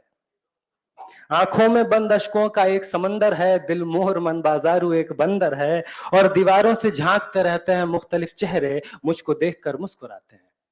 दीवारों से झांकते रहते हैं मुख्तलिफ चेहरे, मुझको देखकर मुस्कुराते हैं। एक मैयत नहाती है मेरे गुसल खाने में, झरने मरसिया गुनगुनाते हैं। झरने मरसिया गुनगुनाते हैं, और जगमगाता मोहल्ला जलते हैं दिए बारी बारी। जगमगाता मोहल्ला रिकॉर्ड मत कीजिए प्लीज। जगमगाता मोहल्ला जलते हैं दिए बारी बारी, कुकर यूं सीटियां लगाता है जैसे रेलगाड़ी, लाशें कट के बिखर जाती हैं रोटियों के बीच।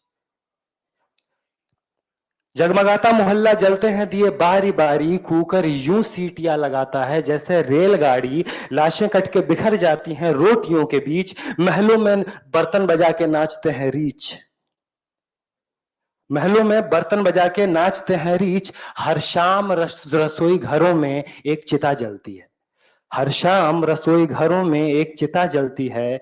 ठंडी हुई सांसों को लेकर गर्म हवा चलती है, ठंडी हुई सांसों को लेकर गर्म हवा चलती है। और चलती हवा में घूमती हैं रातें गोल गोल, चलती हवा में घूमती हैं रातें गोल गोल, गोल दुनिया गोल बुद्धि बातें गोल गोल। चलती हवा में घूमती हैं रातें गोल गोल, गोल दुनिया गोल बुद्धि बातें गोल गोल, गोल गोल बातों में तू भी गोल गोल घूम।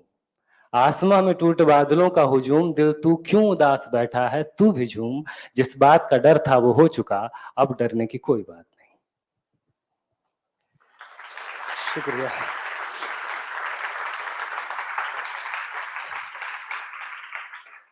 एक और बात मेरे जहन में बहुत वक्त से घूम रही है, हम सबके जहन में घूम रही है। I very strictly feel that language itself has, अब मुझे पता नहीं कि भाषा से वो ताकत खत्म हुई है कि हालात हाजरा कंटेम्प्रेरी टाइम का पेन का बात हम कर सकें, या हम किसी नॉस्टैल्जिक लैंग्वेज को लगातार इस्तेमाल कर रहे हैं, even in terms of poetry, in terms of literature even.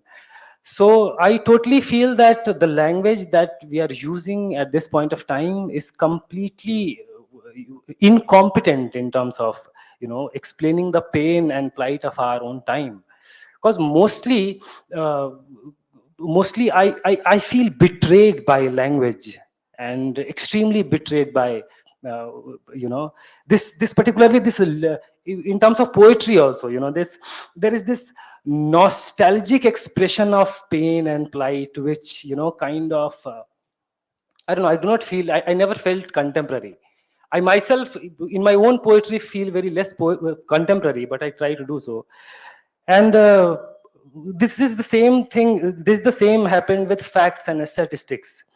Somehow this time has a lot of facts, a lot of information, though there is simultaneous lack of information also. But I feel that facts and statistics has completely they somehow they're not competent enough to kind of, it doesn't feel right. It doesn't feel right somehow. But what I can say, what I really want to say, and what I have felt, being coming from a Muslim community, I'm not trying to, talk, from the point of view of marginalization. Neither I'm trying to portray myself as a speaker of, as a voice of Muslims. What I feel is empathy has completely collapsed in all communities, in all humans, so to say. Some lost it while getting killed, some lost it while killing. So this has truly happened, I feel. एक शेर है, वो मैं सुनाना चाहता हूँ. Somehow I feel about empathy this, कि मोहब्बत से गले मिलना मियाँ बड़ी नजाकत का काम है. मोहब्बत से गले मिलना मियाँ बड़ी नजाकत का काम है. यूं सीने से लगाकर दम घोंट देने को कत्ल कहते हैं. यूं सीने से लगाकर दम घोंट देने को कत्ल कहते हैं. और I think there is less time. I'll read you one more poetry, and I'll take a seat. Whichever poetry I think, what do you want me to read?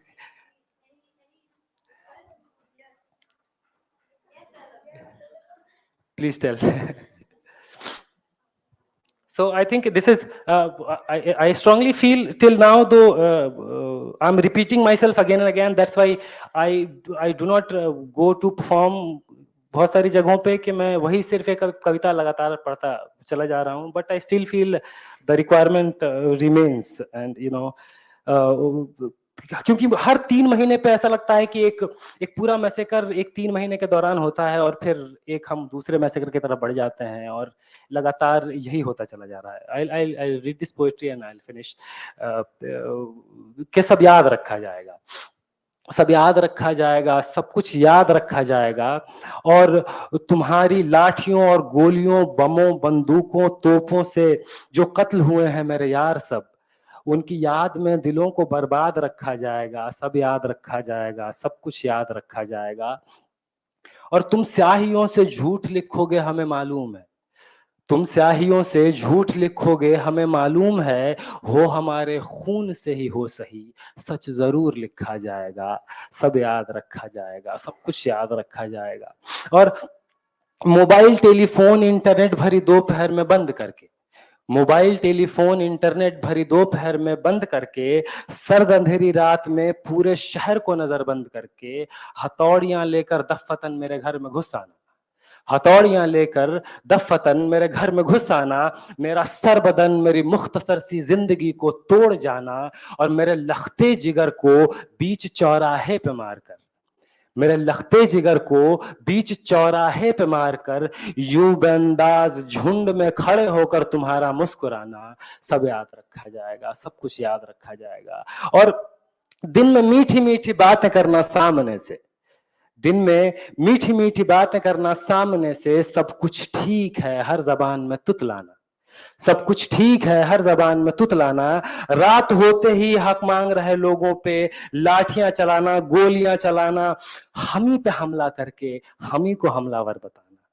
हम ही पे हमला करके हम ही को हमलावर बताना. सब याद रखा जाएगा, सब कुछ याद रखा जाएगा. और ये भी याद रखा जाएगा कि किस किस तरह से तुमने जहां को बांटने की कोशिशें की. ये भी याद रखा जाएगा कि किस किस तरह से तुमने जहां को बांटने की कोशिशें की. और ये भी याद रखा जाएगा कि किस किस जतन से हमने जहां को जोड़ने की ख्वाहिशें की. सब याद रखा जाएगा, सब कुछ याद रखा जाएगा. और जब कभी भी जिक्र आएगा जहां में दौर बुज़दिली का, जब कभी भी जिक्र आएगा जहां में दौर बुज़दिली का, तुम्हारा काम याद रखा जाएगा. जब कभी भी जिक्र आएगा जहां में दौर बुज़दिली का, that how coward were you, तुम्हारा काम याद रखा जाएगा. और जब कभी भी जिक्र आएगा जहां में दौर जिंदगी का, हमारा नाम याद रखा जाएगा. हमारा नाम याद रखा जाएगा कि कुछ लोग थे, कि कुछ, और ये चंद लाइनें मैं फलस्तीन के लिए भी कहना चाहता हूं अभी, कि कुछ लोग थे जो बिके नहीं थे इजारेदारों की कौड़ियों से, कि कुछ लोग थे जो.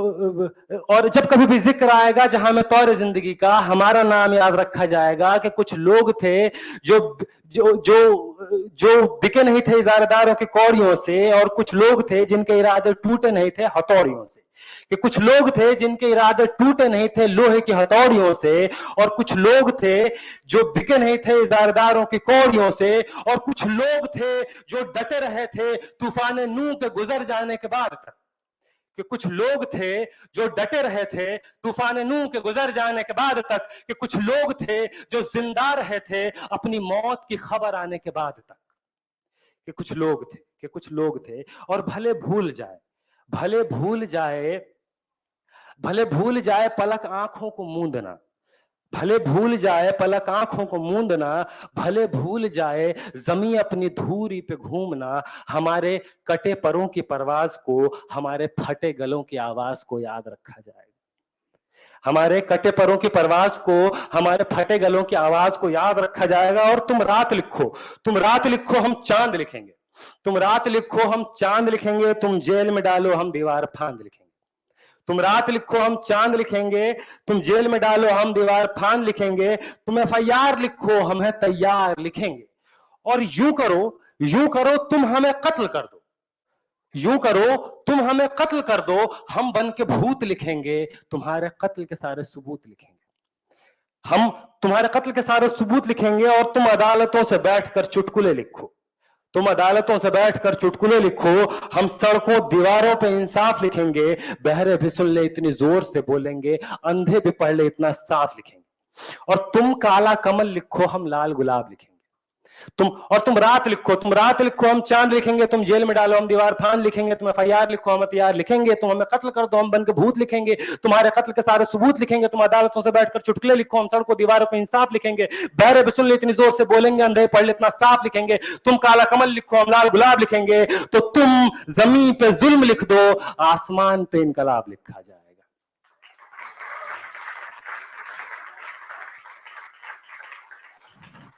तुम जमीन पे जुल्म लिख दो, आसमान पे इनकलाब लिखा जाएगा, सब याद रखा जाएगा, सब कुछ याद रखा जाएगा।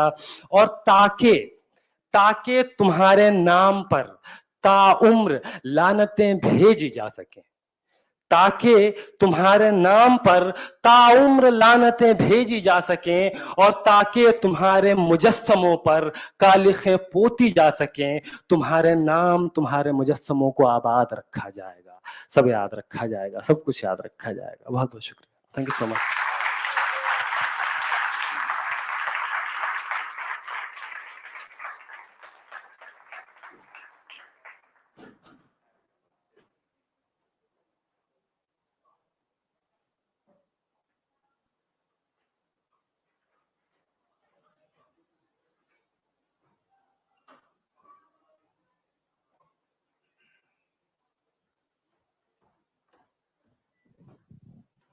I'd like to introduce our next speaker. Yogendra Yadav is a prominent Indian political scientist, a psephologist, and a senior fellow at the Center for the Study of Developing Societies in Delhi. He's known for his expertise in electoral politics, governance, and the political theory, and for his analysis of Indian electoral politics. He has been a prominent figure in advocating for electoral reforms, rural affairs, and education. He has also been actively involved in political activism and was a member of the Aam Aadmi Party at its inception. Yadav continued his political journey with the formation of Swaraj India, a party focused on addressing farmers' issues and promoting decentralization of power. His intellectual contributions and social activism remain influential in shaping discussions around India's political landscape. Thank you very much, and please do join us on stage.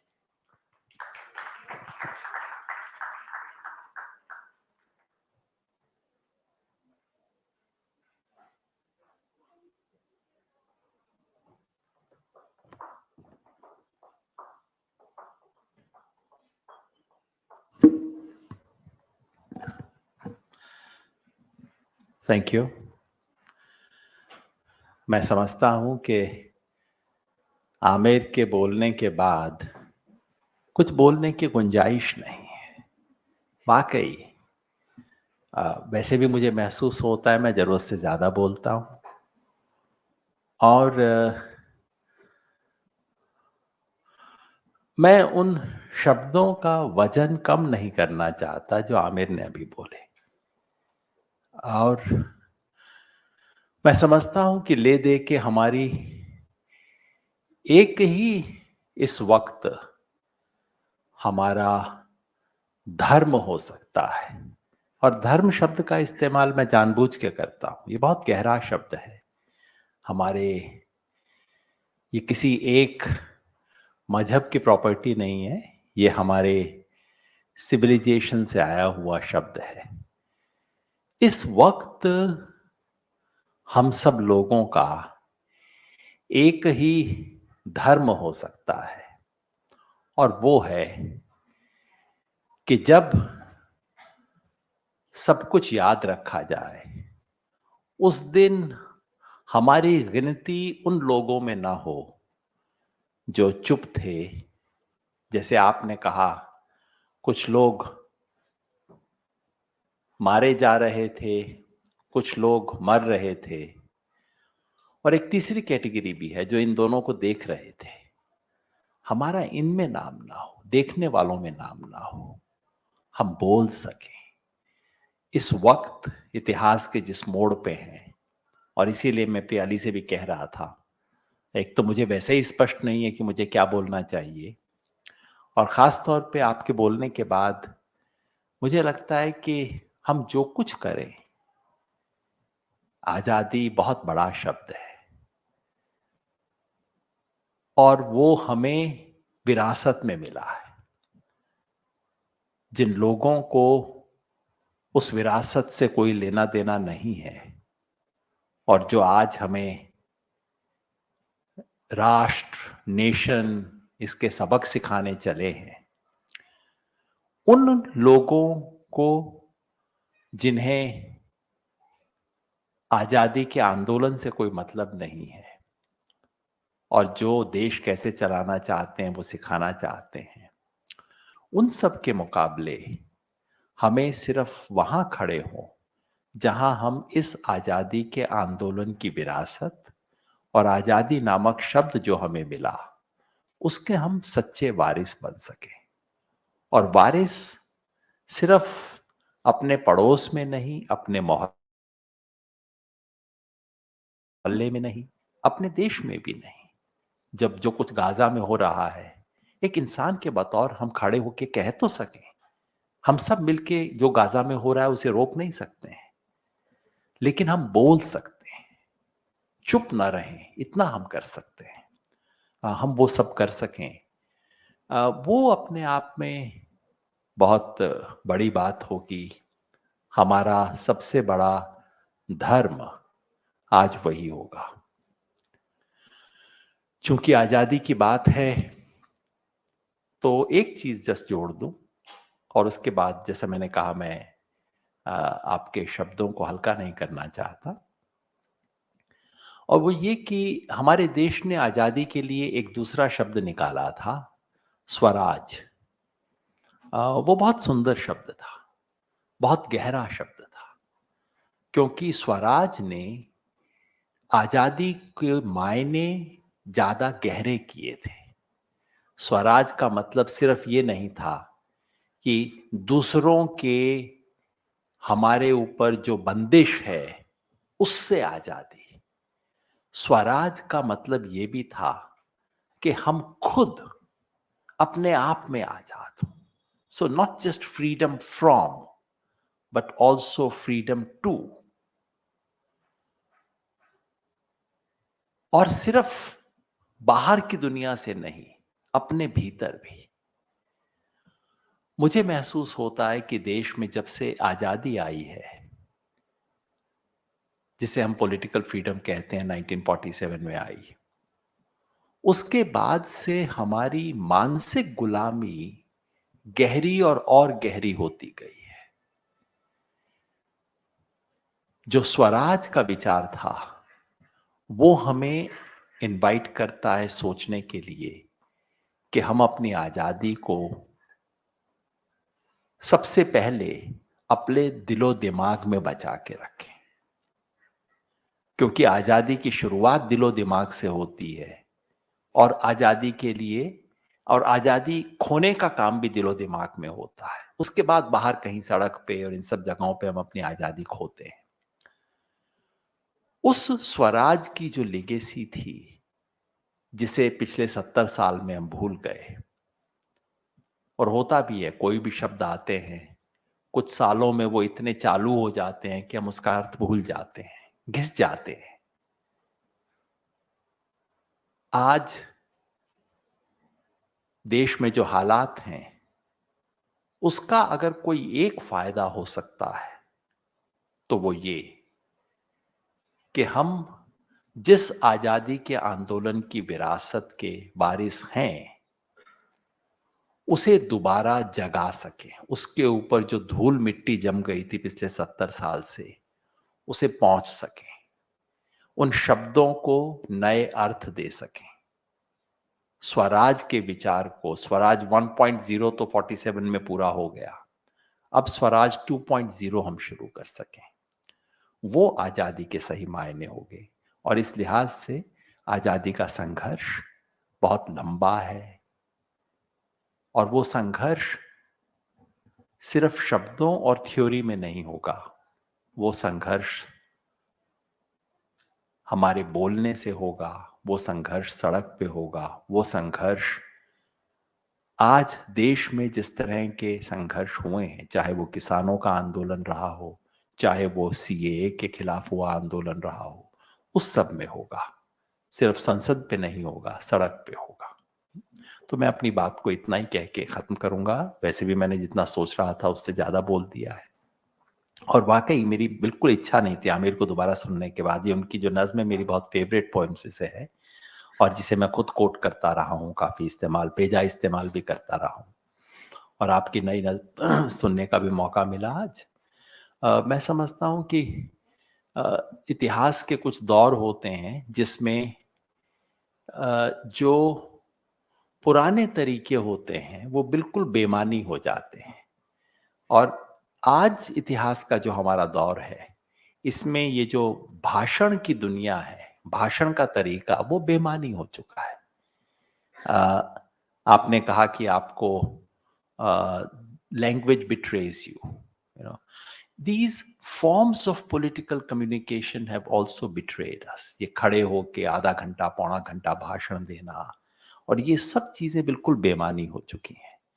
आज हमें कुछ नए form इजाद करने होंगे, कुछ नए पुराने शब्दों में नए अर्थ डालने होंगे, नए रिचुअल्स खड़े करने होंगे, नए अंदाज बनाने होंगे, जिसकी शुरुआत आपने देखी, आप सब ने किया। बहुत बहुत मेहरबानी, शुक्रिया।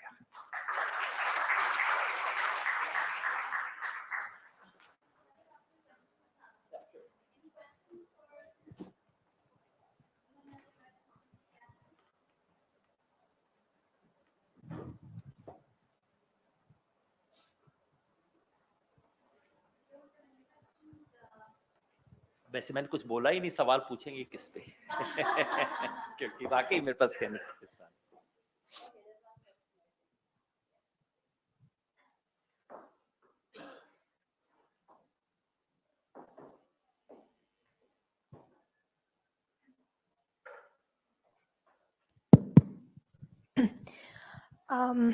Thank you so much, sir, for your speech.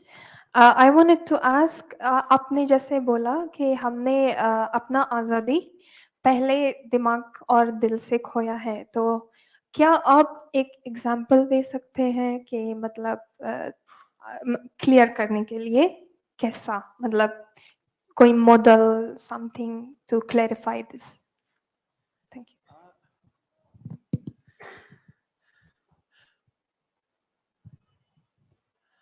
कहाँ से शुरू करूं? एक बहुत इनॉक्वस सा एग्जाम्पल देता हूं, और दूसरा कोशिश करूंगा जो ज्यादा शायद स्ट्रॉन्ग एग्जाम्पल है। इनॉक्वस एग्जाम्पल है किसान आंदोलन से। इस देश के तमाम पॉलिसी मेकर्स, तमाम इकोनॉमिस्ट, तमाम इंटेलेक्चुअल्स मान के बैठे हैं कि किसान नामक जानवर के लिए इस देश के फ्यूचर में कोई जगह नहीं है। क्यों? क्योंकि यूरोप में ऐसा ही हुआ। यूरोप में पहले सब लोग खेती करते थे, बाद में आज देखिए ना, यूरोप में सिर्फ 3-4% लोग खेती करते हैं। इसलिए हिंदुस्तान में क्या होगा? यही होगा। 40% लोग खेती कर रहे हैं, 5% बचेंगे। मैं पलट के पूछता हूं कि अच्छा आप बताइए, कहां लिखा है कि जो यूरोप में होगा वो हमारे यहां जरूर होगा? किसने कहा है कि जो वहां के हिस्टोरिकल सिचुएशंस थे वो हमारे यहां रेप्लिकेट किए जाएंगे? मान लीजिए आप इन्हें भेजने को तैयार हैं। जिस जमाने में यूरोप में हुआ था, वहां इंडस्ट्रीज खुल रहे थे, फैक्ट्रीज थे जो कि इन लोगों को एब्जॉर्ब कर रहे थे। हमारे यहाँ इन्हें कहां भेजेंगे आप? यहाँ तो शहरों में, स्लम में भी जगह नहीं बची है इन 40% लोगों को भेजने की। वो कहते हैं वो सब तो ठीक है, लेकिन look, it's inevitable, these are laws of history. मैंने कहा कौन से खुदा के बनाए हुए लॉज हैं? To my mind this is plainly intellectual slavery and nothing else. Our inability to even imagine that we can have a future which is different from the future, from the past of powerful nations of the world. This is, to my mind, simply loss of Azadi. In 1929, a philosopher called Krishna Chandra Bhattacharya had given a very famous lecture. It was called Swaraj in Ideas. So he said, ये political आजादी वगैरह तो हो जाएगी, ये लोग कर रहे हैं, but let me speak about ideas. What does it mean to be free in terms of ideas? And he spoke of our mental slavery. And the more I think about it, the more I look at the Indian elite, all of them with great degrees, education, सब बड़ी बड़ी जगहों से economics में degree लेके आते हैं। जो जितना ज्यादा पढ़ा हुआ है वो उतना ही ज्यादा गुलाम होता है। अच्छी अंग्रेजी बोलता है, और अंग्रेजी में गुलामी की बातें भी बड़ी मीठी सी लगती हैं और बहुत ही अच्छी और गहरी, प्रोफाउंड सी लगती हैं वो सब बातें। तो that's one example of loss of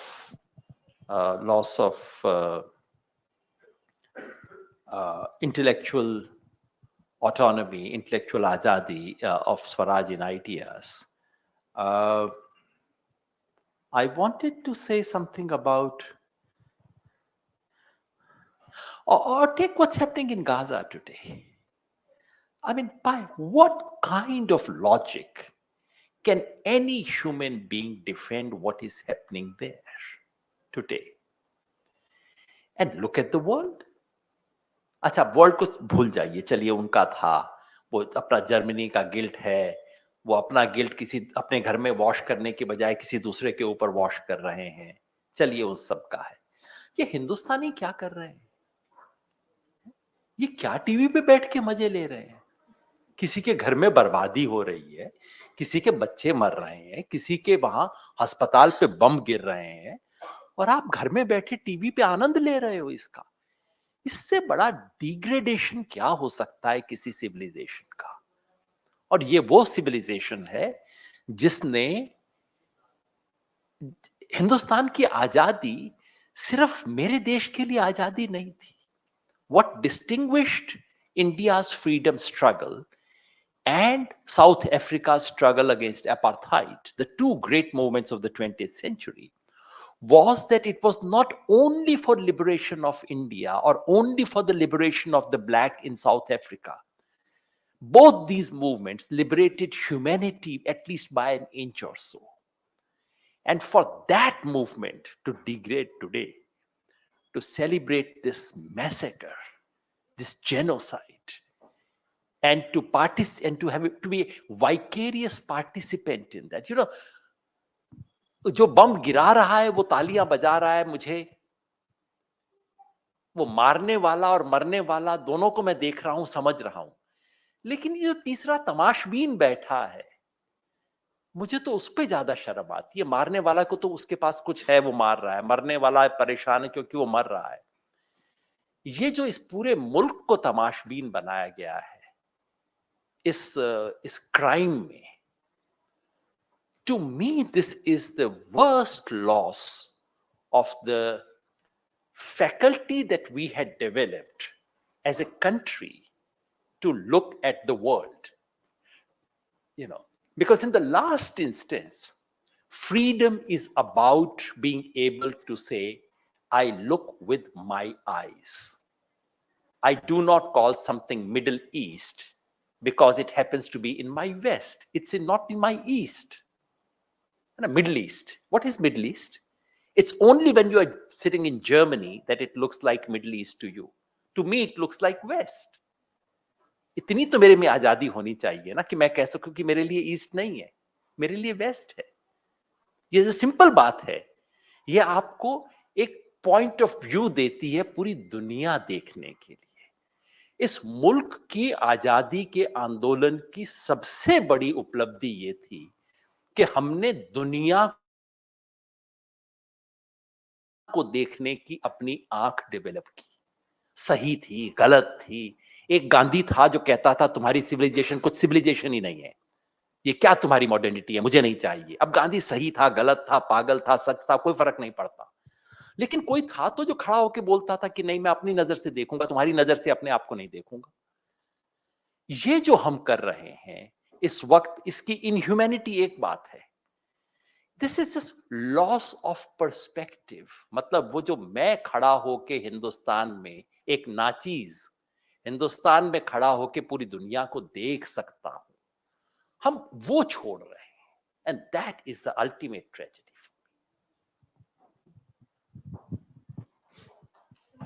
ji, yeah, I'll keep short. Thank you so much, sir, for your brilliant talk. Actually, my name is Mohammad Jani. I am a Rohingya refugee here. When we talk about the migrants and the refugees, in the hosting countries, actually refugee and migrants, they are already in very difficult situations. And in that case, when some of the prime media, they are giving some false narrative, which actually make increase their difficulties in the hosting country. So I would like you to say something about how can we decrease, how can we save ourselves from that kind of false narrative? I mean, the onus does not lie on you. The onus should lie on the host country. How can a small refugee population take upon itself the task of educating the country at large? That has to be done by the country. I mean, so it's my responsibility, not yours. On this, I think the point about Indian freedom struggle and the values built in our constitution was a recognition.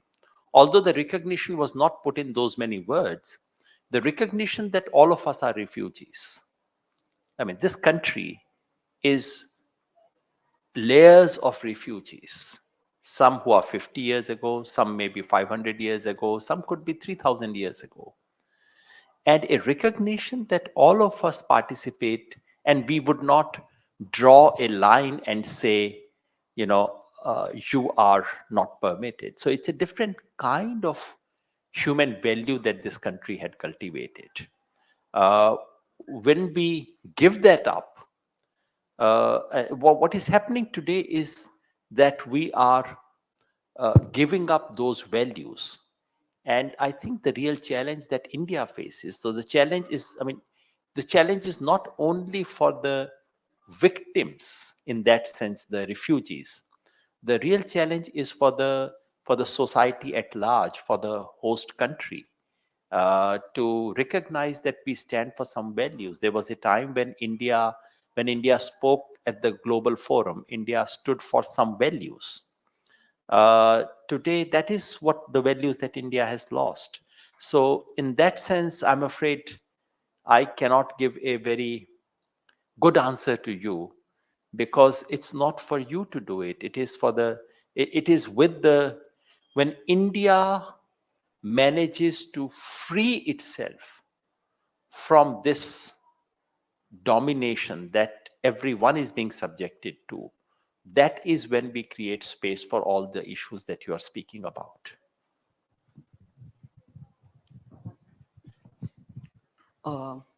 Sir मेरा नाम प्रशांत है और मैं गुवाहाटी से हूँ और मैंने आपको देखा कि आपने एस्मीज गामूसा पहना है और आप हर हमेशा ही पहनते हैं।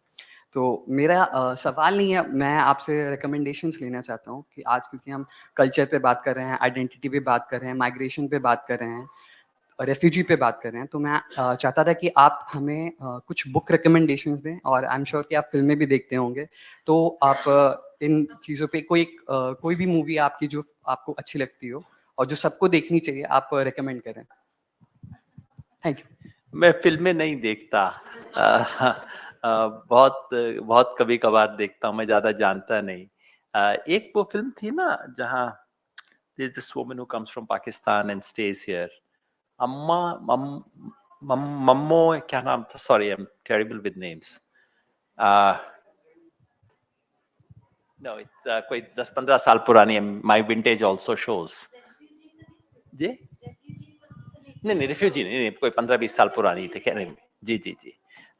वो this woman comes from Pakistan and then just settles here. And then what happens? That's what the film is about. But anyway, I'm hardly the person to, recommend things and such like. I can say something about the Gamcha though, which is that,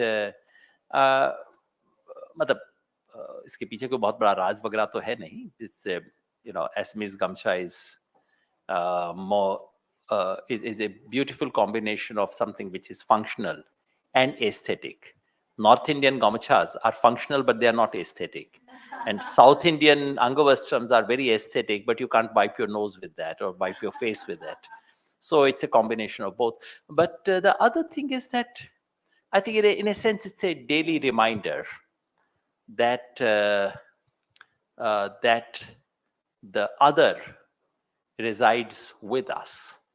And this has been one of the foundational values of this civilization and culture, that the other is not out there, the other is inside me. तो वैसा कुछ हर एक का अपना तरीका होता है वो करने का, तो मेरा ये तरीका है.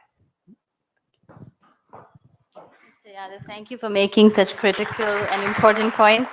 With all due respect, I'll disagree on one point, which is आपने कहा कि काफी लोग हैं जो अंग्रेजी स्कूल में जाके फिर गुलामी करते हैं. ऐसे भी कुछ लोग हैं जो अंग्रेजी स्कूल में बाहर जाते हैं फिर वापस आके गुलामी नहीं करते, पर आज की आज़ादी के बारे में बात करते हैं. With that, we'll get into our culmination of this two-day event, which is the award ceremony. I'm going to request Shireen Wakil to come up on stage and join Mr. Yadav for the award ceremony. Shireen Wakil has over 25 years of experience in social development and is an authority on child protection and child development, and is currently the head of the Child Opportunity Fund at British Asian Trust. Shireen, would you say a few words before we start the awards? Yeah, sure. I'm glad you said that before. I was going to be embarrassed to speak in English after what Yogendra ji said, but hopefully there are some of us who studied in schools that taught us English but have done more stuff after. And I think I wasn't really going to say very much, but some of the things that Amir here was said, and then Yogendra ji made me think that I'm really happy to be here for this award presentation and for the Azadi Leadership Program. But one of the things that struck me that Amir Bhai said was that empathy had been lost. And in thinking about that, I think that one of the things in that would be a really sad reflection of our times, if that's really the case, that empathy has been lost, because empathy is really important for us as human beings, but especially also important for us as leaders. And as all of you go out and, it's really been good to hear about this program to create the space for leaders. I think that's a really important point to bear in mind, especially in today's times where, there's so much division and so much of me and them, that there's actually much more similarity amongst all of us than there is a difference. And then the other point is about, using your voice and making sure that you are not quiet, and in whatever capacity you have, and the more privilege you have, and the more leadership you have, it's your responsibility almost to kind of use your voice and make yourself heard for those people, especially who may not have such a strong voice.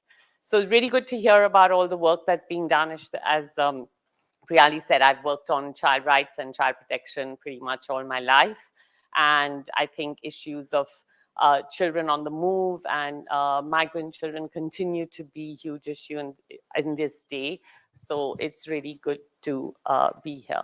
Thanks.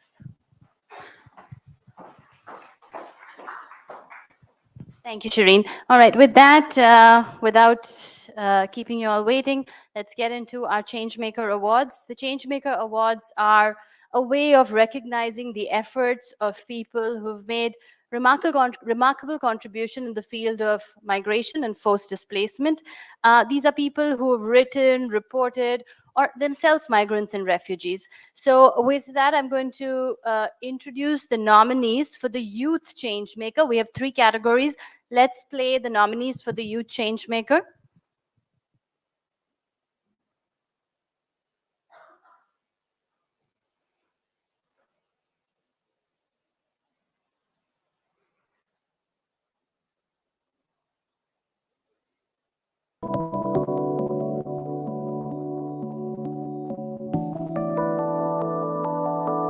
Chandrani Sinha, the only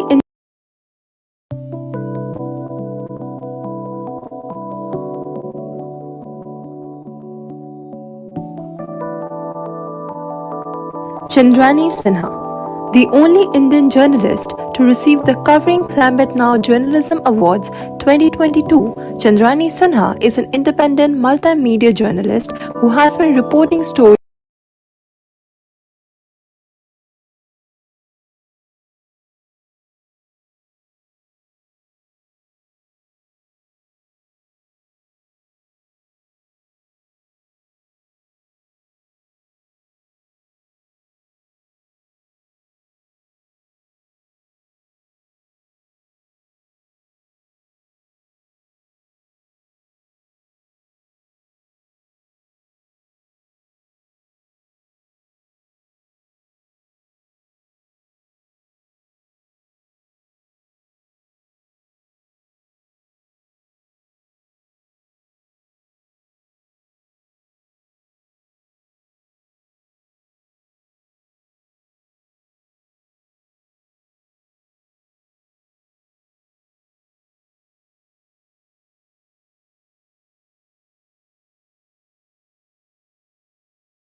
And the second winner is Harita John.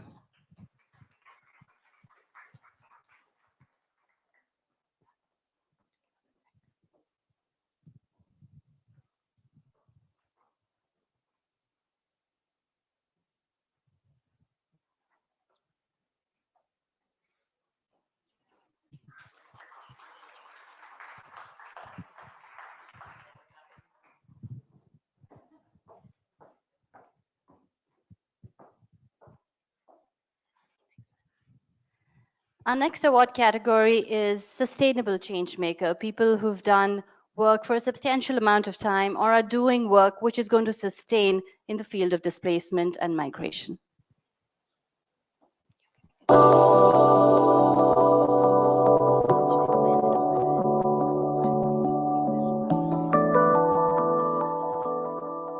Dil Kayas.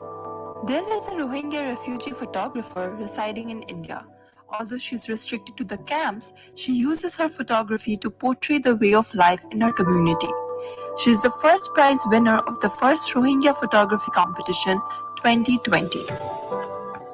Stella Paul, an award-winning environmental journalist, environmental media trainer, and a project manager with 10 years of experience in Asia Pacific, Africa, Europe, and the US, Stella Paul sheds light on the impact of climate change and sexual violence in the most remote and conflicted regions of India. Yasmin Mirza. Yasmin is a Rohingya refugee who has been working to empower Rohingya women. She has spread COVID awareness for more than 1,500 refugees and taught more than 100 women within refugee camps. Today, she works as a barefoot counselor who has counseled 62 cases on sexual and gender-based violence and child marriage. The 4AF. The 4AF was formed by members of the Central African community who came to India in 2011. It was created by Gyula Luboya in 2015. Escaping conflict and new to Indian languages, this band was formed on the idea of spreading the message of peace, inclusion, positivity, and hope for all through music. And the winner is Yasmin Mirza.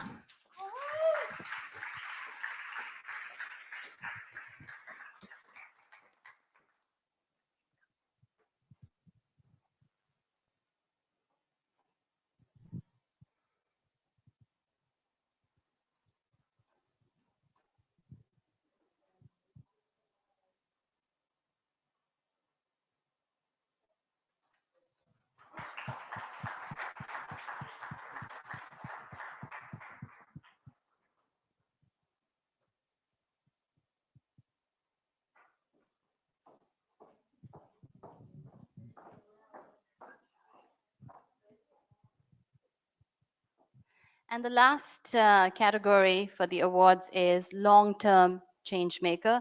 These are people, the nominees are people who've for decades worked without the fear of any kind of consequence, which the consequences, as you've noticed in the last 2 days, are many, have worked relentlessly to support other refugees and migrants. And the nominees are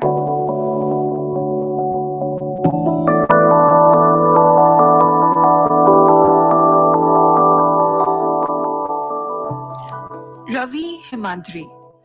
Founder and head of Development and Justice Initiative, Ravi has over 2 decades of experience in community development, research, and advocacy on the rights of marginalized communities. He was also one of the advisors on the Securing Citizenship Report and one of the founders of the Right to Nationality and Citizenship Network. Fazal Abduli. Fazal is a stalwart supporter of human rights. He has successfully facilitated more than 300 workshops aimed at fostering social cohesion, empowering refugees, lawyers, and activists. He has served as a member of the Detention Working Group and the Sexual and Gender-Based Violence Working Group for UNHCR India. Umaid Sharifi. Umaid is the co-founder of the Sheila Foundation. He is also the country representative of the Hungary-based International Center for Democratic Transition and has worked voluntarily for the rights of women, children, and youth in Afghanistan since 2004. Olivier van de Castel. Olivier is a Belgian humanitarian worker who has worked with a number of foreign relief organizations for almost 17 years. He distributed a large number of humanitarian aid in Iran during the COVID-19 pandemic. Although he was wrongfully detained in Iran and sentenced to 28 years in prison, he has been released recently.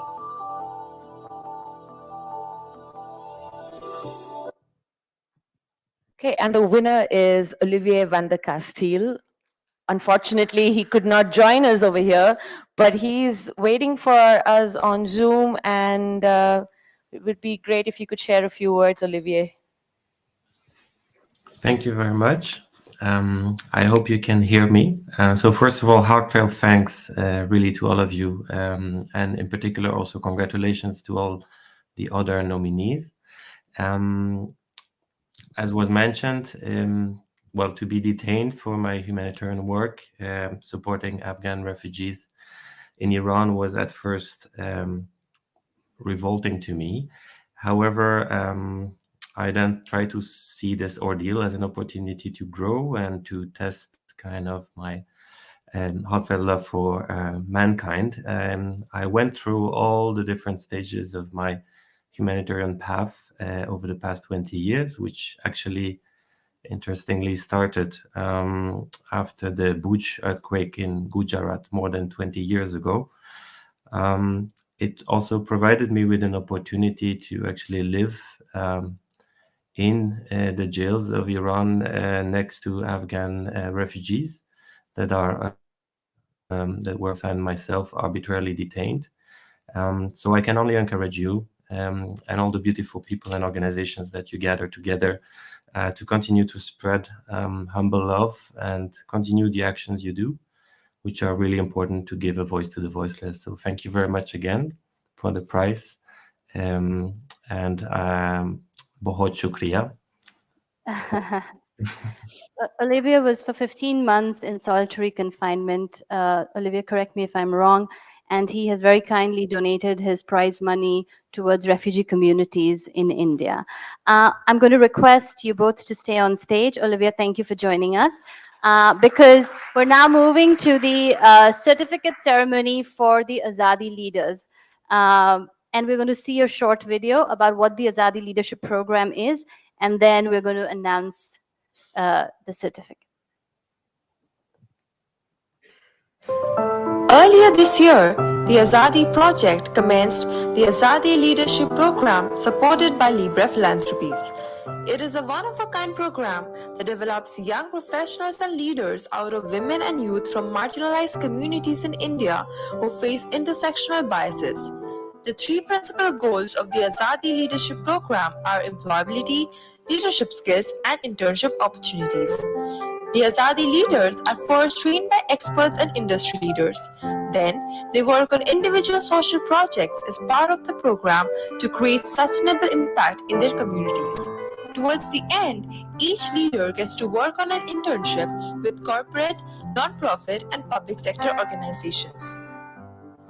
After a careful and rigorous perusal of the multiple applications, 9 leaders were singled out for the Azadi Leadership Program 2023. Through the course of the program, 19 sessions entailing industry visits, retreats, and training sessions were conducted. Our leaders developed 7 community projects, organizing 10 workshops that aided 600 plus beneficiaries. Meet the Azadi Leaders 2023. Siddhi Joshi. A cultural exchange and social impact activist, Siddhi supports education, empowerment, and empathy through engagement in developmental initiatives. Siddhi's project La Leher aims to eradicate period poverty and eliminate menstrual taboos in India's national capital region by distributing eco-friendly menstrual products, conducting awareness workshops, and engaging gynecologists to promote open discussions about sexual and reproductive health. Erish. A trans man and a 22-year-old survivor of sexual abuse, Erish hopes to be able to work in support of the trans community in India. Despite the lack of acceptance from his family, Erish never stopped pursuing his dreams. He, with the support of his fellow leader Siddhi, created Project Paint Our Stories, which provides a safe and healing environment for queer individuals through online art and expression workshops. Pragya Sikka. Pragya is a survivor of sexual assault who has refused to let her trauma define her and instead uses her experiences to create a change in the community. Her project Campus Allies, led with her fellow leader Shivani, is a project dedicated to creating secure and inclusive spaces to learn legal avenues to address sexual violence in our colleges. Shivani Singhal. Having faced economic challenges in her life, Shivani aims to create a better and equal society and be a youth leader with a voice that matters. Her project Campus Allies, led with her fellow leader Pragya, is a project that aims to create a safe and inclusive space, equipping college students with the knowledge to pursue legal recourse in cases of violence and sexual harassment. Alam Najib. Elam puts her passion of helping people in need into practice and has worked to support children, elderly people and families in slums, rural and semi-urban areas. Her project, Foundational Learning for Mothers and Children from EWS, aims to foster foundational literacy and provide educational aid to mothers and children from economically deprived sections. Muskan Verma. Muskan is a youth facilitator who is passionate about creating safe and inclusive environment for young minds to achieve their full potential. Her project Menstrual Awareness Among Adolescents entails workshops addressing mental health during puberty and menstruation, which have been successfully implemented with the assistance of various experts reaching over 60 young individuals directly. Emmanuel Lal Ramruti. An advocate for human rights, especially focusing on the Burmese Chin refugee community, Remy is passionate about making a positive difference in the lives of the vulnerable by helping them in any way possible. Her project Mental Health Support for Refugees provides mental health and stress management aid to mainly Chin refugees. She conducted 2 sessions benefiting 20 participants. Tahira Safi. Tahira is an Afghan refugee woman who is pursuing her education and dreams in India. Her dream is to help as many refugees as possible and leverage her experience in healthcare and education. Pooja Kumari. Pooja comes from a backward caste community in Bihar, India. All her life, she had to fight biases against the education of girls so she could pursue and complete her education. She is a survivor of domestic violence and is very passionate about helping other domestic violence survivors. I'll request you both to come in the center of the stage. Chaiti will make the announcements.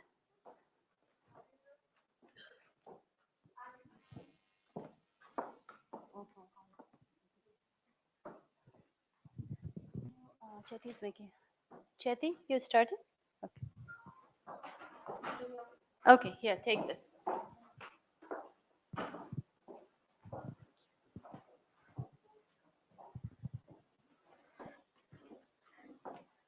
For us at Azadi, this journey with our leaders has been very special. We have learned so much from each one of you. I also want to acknowledge Libra Philanthropies for supporting this initiative and our leaders throughout the way. With that, it's time to celebrate a significant milestone achieved by some extraordinary individuals who have completed their Azadi Leadership Fellowship. A journey that has tested their limits, expanded their horizons, and honed their skills as leaders. I am proud to announce and introduce these remarkable individuals. The first, Shivani Singhal.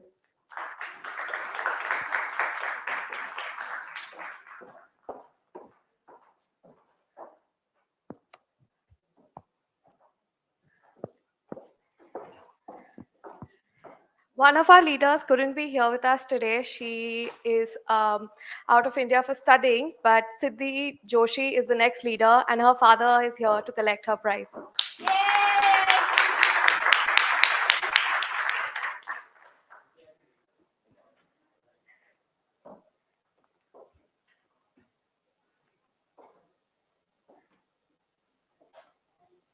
Pragya Sikka.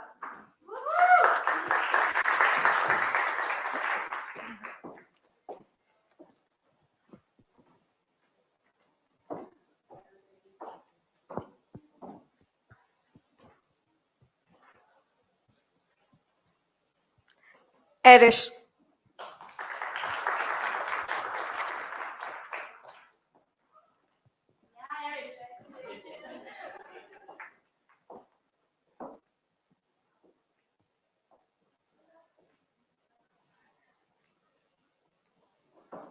Muskan Verma.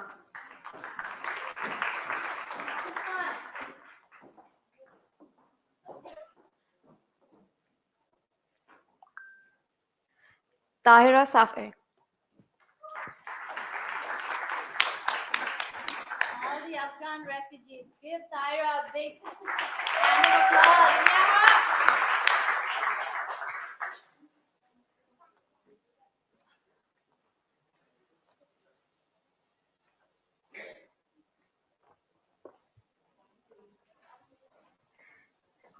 Emmanuel Remrauti.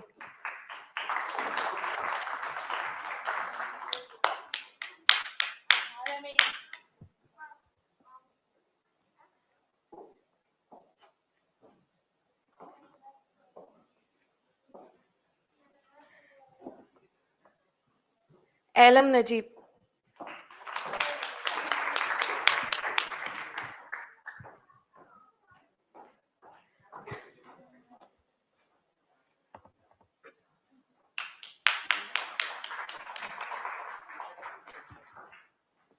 Our last leader, Pooja, couldn't be here, but I would request all of you to give her a round of applause for completing the entire fellowship. Each of them have demonstrated exceptional dedication, resilience, and a deep commitment to the ideals of Azadi. Through this fellowship, they have not only honed their leadership skills, but also developed a profound understanding of the challenges and opportunities that lie ahead. Can we have one last round of applause for all the leaders, please?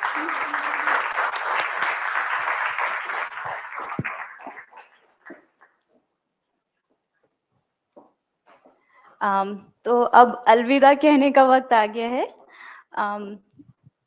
ये event हम लोगों के लिए, हमारी organisation के लिए बहुत अजीज है और आप लोग इसका हिस्सा बने और इसको और ज़्यादा महत्वपूर्ण बना दिया हमारे लिए। तो आप सब लोगों को बहुत शुक्रिया।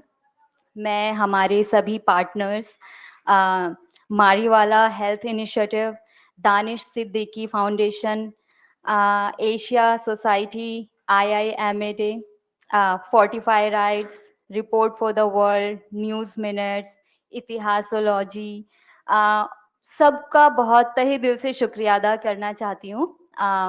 और हमारे सब वॉलंटियर्स, त्रिवेणी कला, उन सबके सहयोग के बिना हमारा ये इवेंट कभी भी संभव नहीं हो सकता था। तो आप सब लोगों को बहुत शुक्रिया। आप सबके सहयोग से ये संभव हुआ हमारे लिए। तो एक जोरदार तालियां आप सबके लिए प्लीज।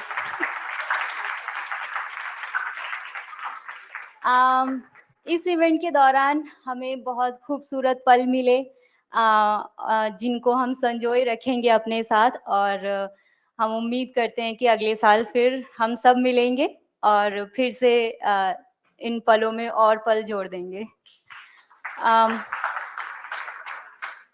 मैं दोबारा आप लोगों का शुक्रिया अदा करना चाहती हूँ, और प्लीज़ हमारे साथ हमेशा बने रहें। अगली बार मिलेंगे। अलविदा। Just for some inclusivity, I'm going to say the same in a very, very shortened way in English. Thank you, first of all of you being here on a Friday, Saturday. I think you guys have been an immense, immense audience, and thank you all so much for your time and your effort to be here. Like to thank all the partners involved. Would like to forget all the little things that actually make this event successful, like for example the team here who's helping us with this live streaming, so thank you very much. We have Shiva here running around taking photos, so thanks a lot for that. We had a concert yesterday at Depot 48, so we have to thank them a little bit as well. Thank you all the volunteers who've been helping out, and I guess yeah, big round of applause for the volunteers. Yeah, and I guess great that we were organizing this together again, and hopefully we will see you all next year. Yeah. A few names. We couldn't have done it without Kainat, without Ankita, without Chetty, and without Karim. Thank you so much for being a part of this right from the start.